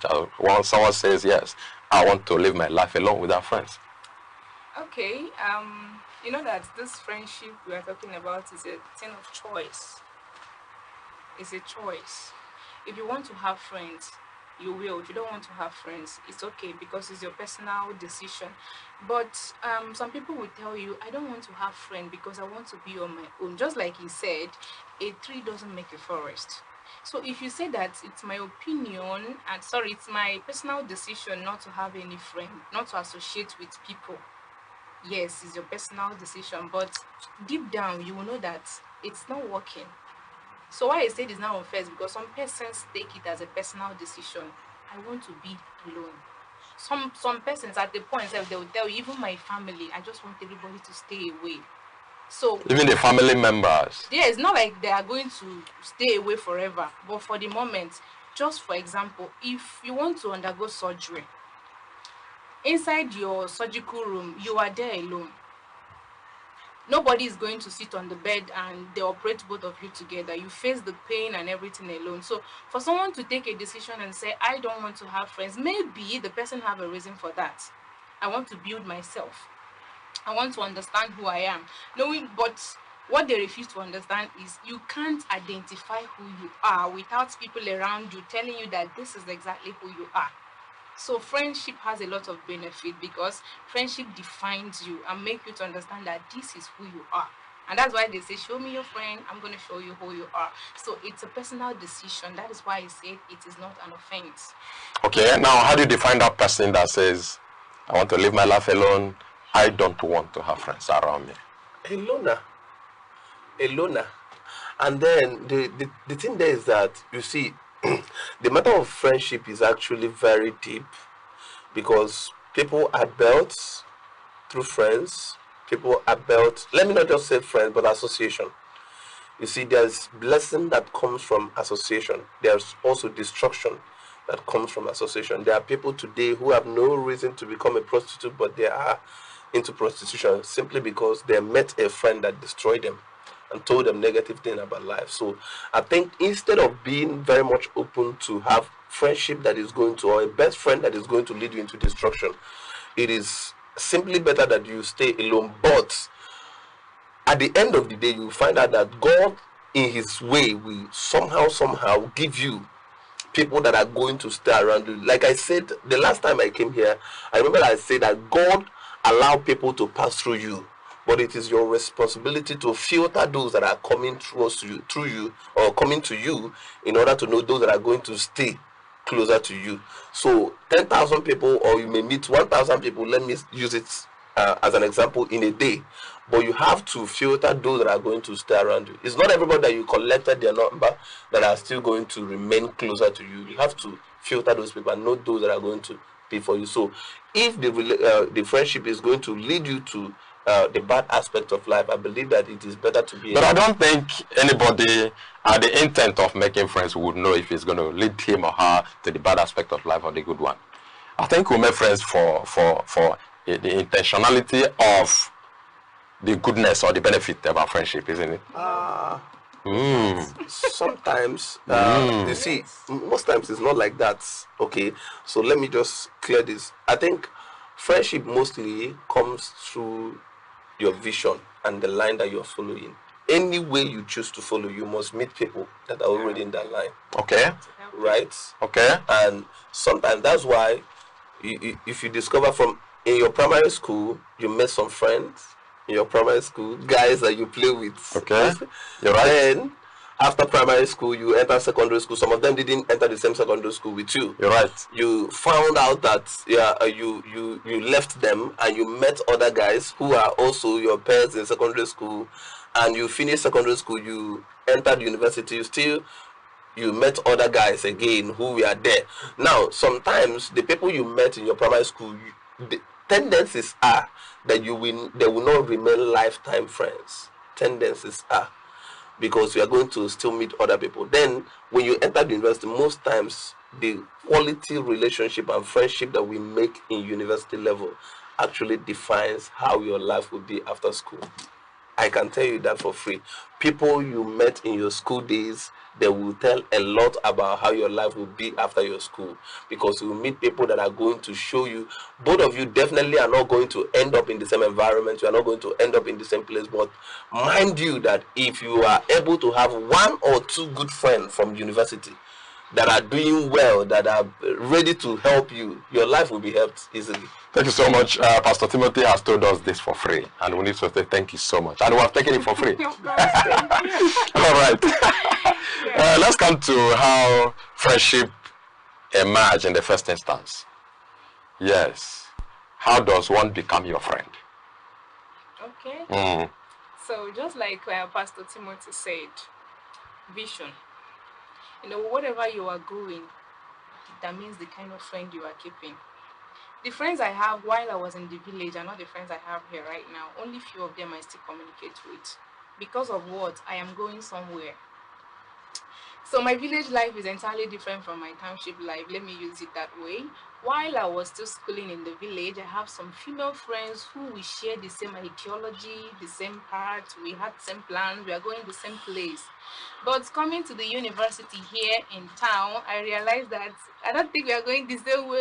I started dropping them one after another. So now, where you are going determines the kind of friends you pick and how you are going to pick them. Okay, now let's take campus life for example, because I believe when we talk about friendship, it is the youth that will definitely understand what you mean by friendship. Okay, now you are in the campus and you want to come out with first class. As someone that have been in the someone that is in the university, you won't tell me that you'll be associating yourself with those ones that always sit at the back. Are there people who don't want to come out with first class? I'm coming. Some persons, in this life that we are, believe me, some persons have chosen destruction for themselves, even without intentionally. Destruction. Their parents have tried, the society have tried. Some of them will tell you, I owe you nothing. It is my life. I want to live it the way I want to live it. And you won't tell me that when they are living that life, they won't want an associate, people to accompany them while they live it together. They won't be doing it alone. They will need someone around them to at least, as I dey mumu, make I get another mumu way there by the corner. I don't know if you grab it. So anything you are doing in life, there are people out there who are ready to assist you. If you want to be an agent of distraction, there's already an existing agent of distraction that can help you. And if you want to be an angel, there's already an angel that is existing that will help you. So where you are going determines the kind of friends are going to pick along the line. And as you are going, just like he said, you filter it out. Because you know that me and this person, we are not going the same place. Just like you are going to Anambra and you enter a bus that is going to Imo State. When you go to Okigwe, you are going to get down. Because that is where the road divides. That you are going to. What you have to do now, you have to follow people that are going to Anambra. Because that is where you are going. So your vision in life, where you are going, your determination, what you want to be, helps you in picking your friends and knowing people that to keep around you and people to say, no, this is a no-go area. Sometimes family also help. If you are an obedient child and you always bring home a stubborn friend, your mom will pick it up from there. Your parents or your siblings will pick it up from there. You see this guy that you always walk with, I will beat you. You are not supposed to be keeping yourself close to this person. At that point, you are not seeing it though, because maybe you don't even know the true friend you have. But because they have seen it already, I know that they are not supposed to work together. But at a point, you understand that they really know what they're saying. And what do? You start, dragging yourself a little. Before you know what's happening, the friendship dies like that. So okay, thank you so much. I think I need to restructure my question, having established the fact that friendship is a necessity in everybody's life, isn't it? Okay, let me comment this way. What's the best criteria for making this choice of friends? Do you choose your friends, or is it better you choose your friends? Or do you leave yourself for your friends to choose you? Or is it about what you have said about your career choice, people you meet along your career, and people that do the same thing you do? I think you choose your friend, because the Bible said that the companion of the fool shall be destroyed, right? Which means anyone that associates with a foolish person, when the destruction that is coming to the foolish one is coming, it's going to be for the person, the foolish person, and even the one that accompanies the fool. So you have to be intentional about who you work with, who you call your friend. One thing about friendship is that whether you like it or not, your friend actually has a way, they have a way of infecting characters that, let me call it an infection. I'm not cutting you short, please. I want you to define foolishness in this context. Okay. Yes. In the context of choice of friends. Choice of friends, right? I think number one is that foolishness is just making decisions that are not profitable. Okay. And those foolish ones that you don't have to associate yourself with, your intent to make a friend, are those who make such decisions? Those who have already chosen the way of destruction. There are ways of destruction. It's very open. But I'm thinking aside. Okay, go on. For instance, a promising young guy, who chose to go and make a guy who is a thief, a well-known thief, his friend, and then the person will now be telling you, go and pick up your mother's money and then bring it. Let's go and use it and buy something. Your mom has been telling you that this way will lead you to destruction, and then you chose to make the person your. That's a foolish friend. And then okay. Apart from the foolish ones and these bad ones that are already identified, among others, do you choose them or you allow them choose you as friends? You choose your friend. You make choice of your friends. You make choice of your friend. You be intentional about who you call your friend. In fact, you have to come to a point whereby you are not easily, drawn into calling everybody your friend. People must merit the friendship. Okay. You have to set a standard for your life, that this is the standard where someone will get to, and I can be bold to call this person my friend. It got to a time in the life of Jesus, he called the disciples. He said, I call you friend at this point. And not all of them. There are people that Jesus selected. In the category, if you watch the life of Christ, you discover that Jesus at every level, he selected his audience. They are the multitude. They were the 500.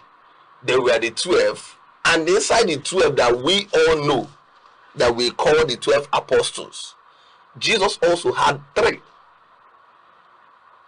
Inside that 3, there is one. It was that one that when Jesus said that one of you will betray me, everybody was like, am I the one? Are you the one? Who is the one? They now beckoned on that one. They called the name John the Beloved. They now beckoned on him to tell Jesus, to tell them who is going to betray him. That's the best. Yeah. That's the best friend. Inside all the people, inside the 3, the multitude, that's the 3, Peter, James, and John. These were the 3 people that Jesus took when he was going to the mountain of Gethsemane. And he took them, and inside that 3, he also have one. And between that one was the only person that Jesus now said, look, the person I'm going to put this soap to in his mouth, he's the one. And he picked it and put it inside Judas' mouth, and then said, So he now told them that it's Judas. So you see that Jesus, as my template now, I don't know about another person, but my template, who I follow his step, doesn't call everybody best friend. But he made sure that he was the one that chose the 12, chose the 3, and then he allowed inside the 3, he allowed 1 to make himself best friend. You can choose 10 people, but you have to allow condition to prove the one that is going to be your best friend, the one that you can expose your secrets, because whether you like it or not, there's always a moment you are going to be vulnerable, and you will not even know that you are vulnerable. You tell the person, and now you went ahead and told someone that doesn't have your good intention every of your secret, and then the person next morning, you are waking up in the morning, they're just discussing your secret at your streets, and then you see. Okay, Pastor Timothy, did you choose all your friends? I choose them. You chose all your friends? People come to me, but I choose my friends. Are there people that came to you and you rejected them? I'm not going to tell you that I'm rejecting you, but my attitude will show you that you are being rejected. You don't belong to my cycle. I have, like, it's very did you choose all your friends? Some chose you, and you accepted them. Okay, if it is a rule that, like you have cited the Bible, that you have to choose all your friends, what that means is that you wouldn't allow anybody to choose you. All of the people that are going to be your friends, you choose them, isn't it? There's a way it goes. It goes hand in hand. Look, this is the way it goes. The implication is that if somebody walks up to you for friendship, you don't accept. Me choosing somebody doesn't mean that I'm going to start saying 1 + 1, 2. I'm going to my friends. This one's over. You get it. So what I mean is that I am intentional in allowing you closer, based on you have to show me that we have the same vision. We are going towards the same direction. Whether you like it or not, 3, 4 people who graduated the same year are not going to make it the same time, are not going to be successful the same time. In fact, this is this is one of the major reasons some people don't go to their the end of the year party of their set. Most people don't go there because they will feel like we have not succeeded, others are succeeding. You know, okay. But when you are choosing the people, it means that I have watched this person. This person is coming to me. Somebody came to my house. Let me use my house as an example. So I just hope that the person will not see this. But even if the person sees this thing, I know that he's I'm not mentioning anyone's name. Yeah. So he came to my house the first time. You know, he has been calling me on phone that he wants to come and see me, and then it's just we met back then in school. So I said no problem. So he came to my house. I offered him seats in my parlor. So within the next few minutes, like seconds, the guy has entered all the room in my house. Like entered even my kitchen, my parking store, everywhere. Looking for what? I don't know what he's looking for. But this was what happened. From that minute, I said, no, this guy cannot come to my house again. He's not a bad person, but this is my standard. I mean, there are things somebody will do. Even if the person wants to be my friend, there are things he will do. And also, because anybody that wants to be friend should present himself friendly. It's in the Bible. So you have to come, you have to be friendly. Show that you are capable to be a friend to me, also as I am going to be a friend to you. So that's just it. All right, Neche, let me come back to you. Okay. Who is that person that can never be your friend? Like someone you can never choose to be your friend, and even if he or she comes around, it is a no-no to you. Opposite of me can never be my friend. Opposite of you? Yes. Please expatiate. Okay, what this means is this. Like I said, my friends choose me and I choose them too. Just like what he said, I always refer to him because he's hitting the nail on the head. So some of my friends, how they choose me is they will come close, start giving me some attitude, like, you know, start talking to me. Maybe whenever I see myself, I see them around, I'll be like, it's like this person is giving me green card. Okay, what do you want? He or she will not go straight to the point and tell me, I want to be your best friend. But the way he or she is communicating with me, I already know that this person wants me to be his friend or her friend. Maybe there's something he or she saw in me and I want to be like this girl. I want to do this. I want to have this person around me. I want to have this person in my life. Maybe we are going the same place. So along the line, I discovered that yes, this person knows what he or she wants. We may not share the same quality. You may not even have up to 80% of what I have that can make you my friend. But I see that you are willing to learn. you are ready to adapt, you want to be better, you want the best for yourself, I'll give you a chance. Now, that person that can never be my friend, you see that person that is opposite of me, like I said. Now, I don't tell lies, and you call yourself my friend, you are coming close to me for friendship, and you a liar. How would you know in the first instance? Okay. Now, you start by ordinary innocent friends, right? We are talking. 1 or 2 scenarios might happen. Something may happen. And along the line, I'm beginning to discover. You know, you can't just make friendship a day. Friendship doesn't start a day. It's a gradual process. So in that process of growing that friendship, you discover that this person, I'm not giving you a chance. Because 1, 2, 3 scenarios have happened. And you are still the same. Like your head is a hard nut to crack. You are not even accepting anything. It's a very big no for me. I will begin to distance myself from you. Now, secondly, your dressing. Maybe I don't like exposing my body. And we are close, we are associates. We are not friends yet. We are just associates. And you are the type that likes whenever you go out, you fling yourself, you do anyhow you want. Meanwhile, I don't do that. So I don't want people to come and start telling me, you are living this life, even though we are not seeing it. Maybe you are living it in secret because not be your best friend, they do. They are defining me with you. They think we are doing the same thing. So please, you are not going to dent my image because I don't do this. And for the fact you are coming close to me, you want to be my friend, and I find out that, you know, they do what they do. I'm calling it off. It's a no. Because you are opposite of me. Maybe I don't like putting on earring. And that girl is an earring type. And me, his earring is against everything about me. Like it destroys something in me. I'm using it as an example. It destroys my faith. In fact, I don't need this. And you, calling yourself my friend, you are still coming close to make me your friend. Maybe you are trying to choose me. I'm trying to choose you. But your own, you wear the one that will be like basico. And I've called you and said, my dear, please, this thing you are doing is not suiting well with me. You are my friend, and I want you to do it this way and be better. And you be like, now waiting, like you start, you know, you don't even want to lay, you don't even want to understand me. It's a no. You cannot be my friend. Okay, that taking. Pastor Timothy, do you believe that a friend once rejected by someone can be a best friend to another person?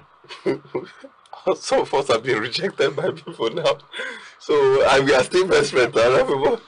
But I think, let me buttress more, sir. I think he who walks with the wise shall be wise, right? That's friendship. He who walks with the wise shall be wise. And then, whenever you see, there's a man of God that said that when you are in a room and you are counting 5 foolish people, and you people are there, and you counted only 5 foolish people, that you didn't count well, because you have to include yourself. Yeah, 6.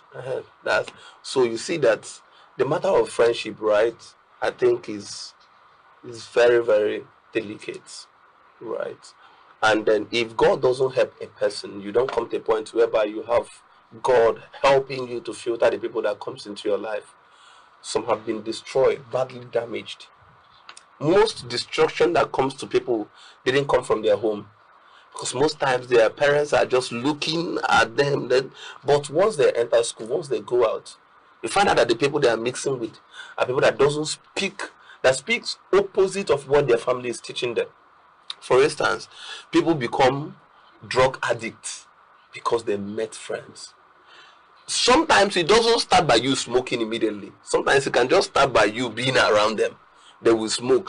You know, funny thing is that the first time you inhale those smoke, you may not feel good about it.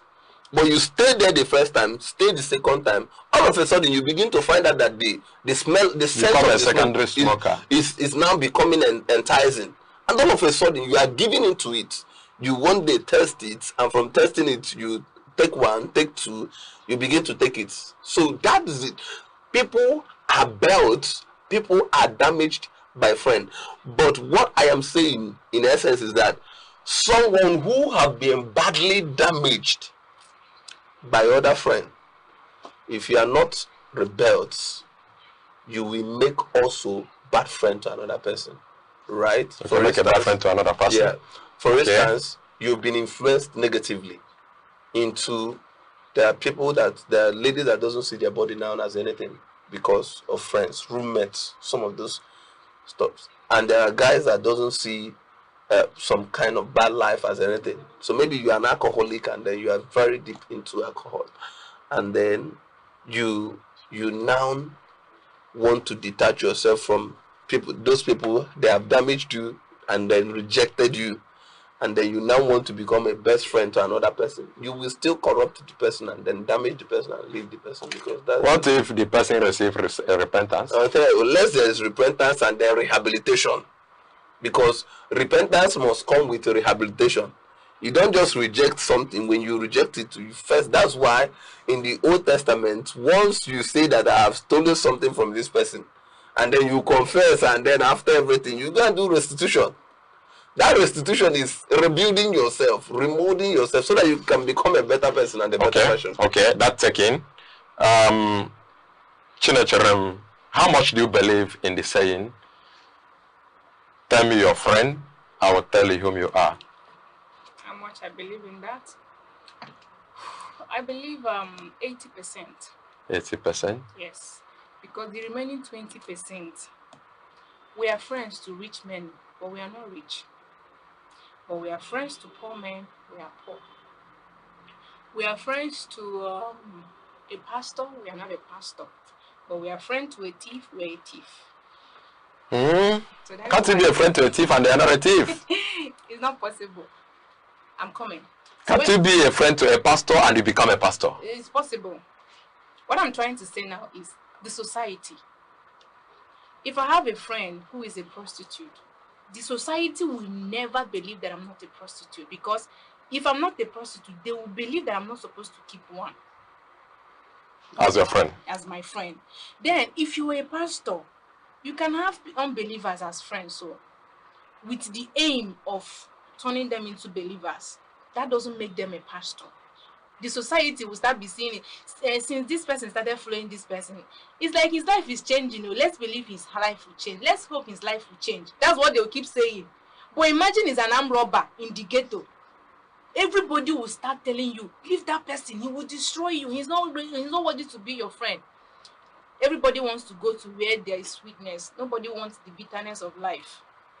So now you want some of your friends, about three or five of your friends, they have car, but you always enter keke. You are not a big man, though. In fact, you are their friend though, but that doesn't make you rich. But you are their friend. So this saying of show me your friend, I'll tell you whom you are, is not 100%. I don't think anything is 100%. For me, right? You will come in, but let us observe just a short break. Okay. Viewer, thank you so much for being there. It's been a nice time we shared with you. Want to observe just a short break? We shall be right back. When we are back, Pastor Timothy will now help us with what he owes his friendship to, for the friendship to continue. Thank you so much. We shall be right back. Don't go away. Information moves the world. At Aneke TV, we deliver trusted news coverage, professional event coverage, and impactful storytelling. We don't just report the news. We connect brands to audiences. For news coverage, events, and advert placement, call Aneke TV today. Aneke TV. Move with the world. Okay, back from the short break. Thank you so much for being there. We are still on the program Youth Focus on Aneke TV. Our topic for today is my best friend. And I'll be here with a relationship therapist, the secretary, Ego Fresh Properties Nigeria Limited, and I have a pastor, Timothy Nzubechuku, with Redemption Church Worldwide. Thank you so much. Let's continue.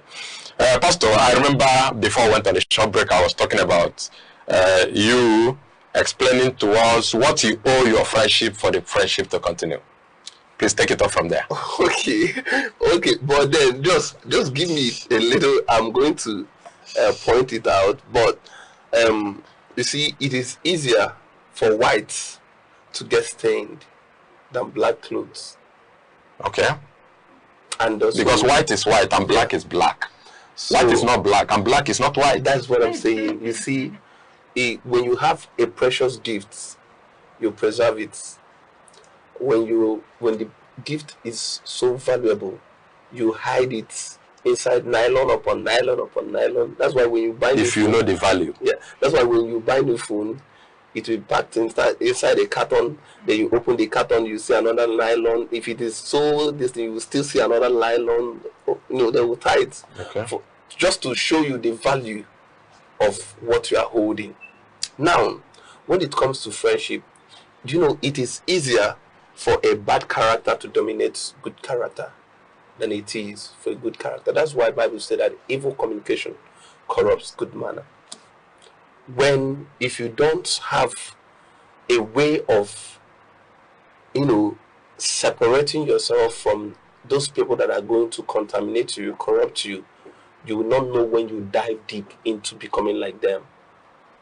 Right? So that's just what I have to say on that. But now, as a friend, what do you owe? Or what do I owe to my friends? I owe them sincerity, truth. Let me say it in Igbo.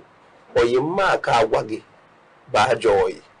Mano oyemo gwaraga wa this boy. That means that as a friend, you have to own up to fairness, truth to your friend. If your friend is doing what is not right, you have to be very much open to say, this thing you're doing is not good though. Okay, check it this way. I owe my friend support.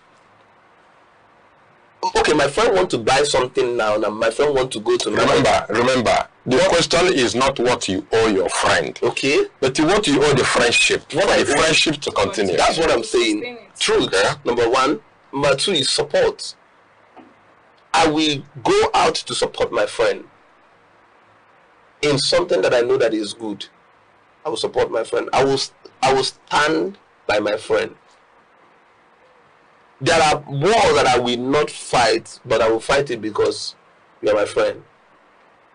We see it if you watch the international politics and everything. You see that some nation can rise up in support of another nation just because they are allied. So if you are my friend and then I believe that you are my friend, I'm going to stand in support for you. Yes, I can come in and say, oh, guy, may take me how you didn't do this one inside, but outside, I will protect your image, fight for you. When we come inside, we now tell ourselves the truth. You didn't do this one well. My friend does it to me. I do my own. Yes, my friend does. So you owe your friend that support, that solidarity. You need to stand by your friend. Jonathan and David, they are a typical example. You see, the Bible is complete. Jonathan was the son to a man who wanted David dead at all costs. Whatever it will take, let David die. I don't want him to live. But guess what? There was a time David was in the camp of Saul. And Saul, that day would have marked the end of David. But then Saul, Jonathan said to David, when I shoot the arrow, if I shoot it once, know that I am telling you run because the king is going to kill you. But if I shoot it twice, just know that the heart of the king is good with you, that you can come in. And then he went inside to check the father and know whether the father's wrath is still burning against David, and found out that the father is still ready to destroy David. And he came and shot the arrow twice and said to the servant, go and pick it. The moment the servant went and picked it, David already knew that there is fire on the mountain, and David ran away. So you see that even though that he is my father, he is fighting for me to become king. But the fact that I have covenant relationship and friendship with this one, I should stand for him. I should protect him. His death will lead to my death, so I need to preserve him. And sometimes your friends, one thing is that when enemy want to capture you, you start by capturing your good friends. And if you don't stand by them, you will end up being destroyed with them. Okay, thank you so much. Let's bring it to the aspect of the same choice of friendship. Neche, how much would you want your friend to behave exactly like you? For instance, I want to choose a friend for myself, would it be an issue if I go looking for somebody who has the same qualities I have, who behaves the way I do, who talks the way I talk, and believes in what I believe and what have you? Okay, if I want to go and pick a friend, I want to get the question straight. The question is, Okay. how much would you want your friend to be exactly like you? Okay. My friends, they should be at least 50-50. My friend must not be exactly like me. There's what we call individual differences. This, my friend, is raised up by another family. Different blood, environment, background, parents, possibly blood group self. So it's not a must that my friend will behave exactly like me. I once have a friend, but because I truly value that friendship, this girl know they hear word. She's very stubborn. Me, I'm not stubborn, but I like her. Maybe because you're the one saying it. Okay, yes. Yes, we need to hear from that girl. So I like her so much, and I value the friendship. I don't want it to go. The only problem she has is just that she's stubborn. If you tell her don't sit there, she'll say, lie, I will sit though. I will sit. But because of the fact that I value that friendship so much, one day I called her, I told her, see, you For some other things you're benefiting, yes. right? So I told her, you were a sweet soul. Every other thing about you is okay, but you are just stubborn. She told me, hey, that's what completes me and that's what makes me your friend. I must not be obedient like you. If they tell me they are going to kill me, I'll keep quiet. I will refuse. Now I realize that yes, she's my friend. That's what makes her my friend. Because if they said you people should come here, we are going to, I don't know that they are going to kill us there. But because of her stubbornness, she will say, we're not going there. You see this place, we are not going. And some persons will be like, we have been waiting for this girl. What is keeping her? Not knowing that my stubborn friend is the one stopping me from going. So I didn't mean she's the same thing with me. She behaves the same way I behave. Once they say start coming, okay, let's go. We'll just go. And the way you behave is not bad. Yes. So, because stubbornness to a reasonable extent. So what I'm trying to say now is it's not a must that my friend will behave exactly the way I behave. Okay. Taking. Okay. Pastor Timothy. Yes, sir. Among your friends, who is your best friend? And how do you know? You may need to mention name or names anyway. Everybody knows. Anybody that is very close to me actually know who is my best friend. I say, how do you know? You see, the funny thing is that how we became best friends is still a mystery. Yeah. But you can't be closer to me. You can't be closer to me without knowing that he is my best friend. He's always seen around you? Yes. We attended the same we studied the same course in the school. Pastor Timothy, this question is, how do you know that person is your best friend? Well, we were moving towards the same vision and the same direction. And when we met, I think he's actually my covenant brother. He knows himself. His name is Van Melody. Everybody knows. Okay. Everybody around me knows. But when we met, I was sick the day we met. Let me share it. He knows. And then I was at the church premises, so finished working even though I was sick, and then I was coming out. He was coming by. I said, please, can you come and escort me? Let me go and buy drugs. We met 2014. Was it 2014 or 2013? So did you have a best friend before then? No. But you had friends? Yes, I had friends, but not so close. So when we met, we started discussing, and then I found out that every time we are discussing something that is leading us to the same environment. So after that, we went to my house where I was living then, and then boom, we started praying. And then we prayed that day, we watched Christian movie, and we discussed about things, about life and destiny. That was how it all started. So I think how I got to know that he's my best friend is that our vision, we are speaking while we were moving.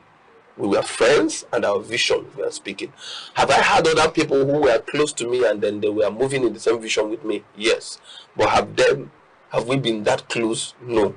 He's someone that can call me, where you dey? And then everybody need it to. That's just the truth. You need someone that can look at you and say, Oga, this thing you are saying is rubbish.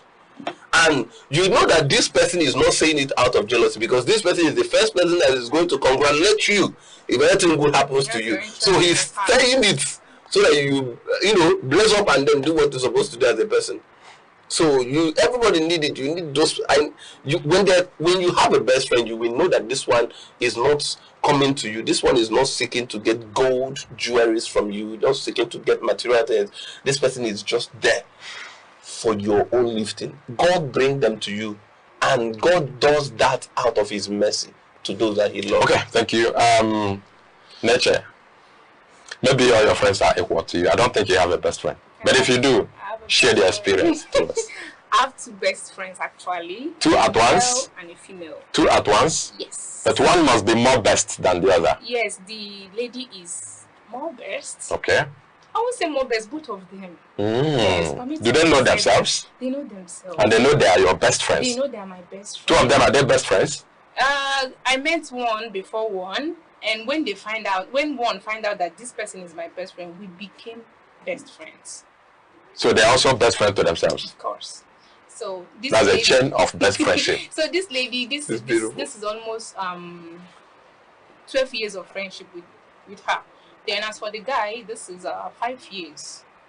And I can tell you that the sacrifice worth it. It's worth me calling them my friend.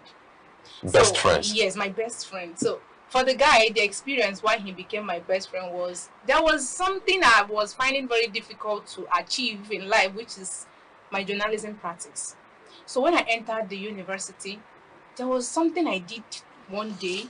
Everybody was like, you did well, you did well, you did. He's the only guy that stood up and criticized me. He told me, if I slap you, what was the meaning of that shit you did there? Do you know you are better than this shit? I was like, damn, who are you? You walked up to me to tell me that if you like, slap me. I'm telling you the truth. Look at what you are doing. Do you know that that thing you did there, you can do like perfect. You are just hiding what is inside you. Do you know what is inside you? So more like he helped me realize and achieve who exactly I am in the area of journalism. I was like, this has always been my dream. I've been looking for someone to tell me, Nne, this is you. So what he does now, for example, if he's watching me right now, when I'm done with this, he will call me. The first person to call me, he'll be like, you do well. Or you'll be like, you did absolutely well. The same thing goes to the lady. So we both have our interest in the heart. So whether good or bad, we're always there. There was a day I called her. I told her that I lied to my mom. I don't know what to do. Then I said, you lied? Oh yeah, let's go. We are going together. She and I lie. We lied together. Let's go. So when I get to the house, my mom was like, why are you here? I know that whenever you bring this girl here, simply means you are here to apologize because you know I will listen to her. So like, mommy, we lied. I was the one that pushed her to lie. Mommy, see, before you know, like, in fact, I am very grateful having them in my life. Okay, thank you so much. I think the take home is whether good or bad, your best friend is there for you. Yes. Thank you so much, Chinecherem, the secretary, Ego Fresh Properties Nigeria Limited. Thank you so much for coming. And thank you so much, Pastor Timothy Nzbechuku. It's a pleasure. Thank you so much. This is where we draw the curtain of today's episode of Youth Focus on Aneke TV. We have discussed on my best friend, and I want you to watch out for part 2 of this. My name is Chukwemeka Obasi. You have a wonderful day ahead of you. In every generation, there exists a defining force. A force shaped by curiosity, driven by ambition, fueled by possibility. Where ideas evolve into innovation, skills transform into enterprise, and vision becomes impact. Because empowerment is more than progress. It is transformation. The voices shaping tomorrow. The idea redefining possibilities. The generation building the future.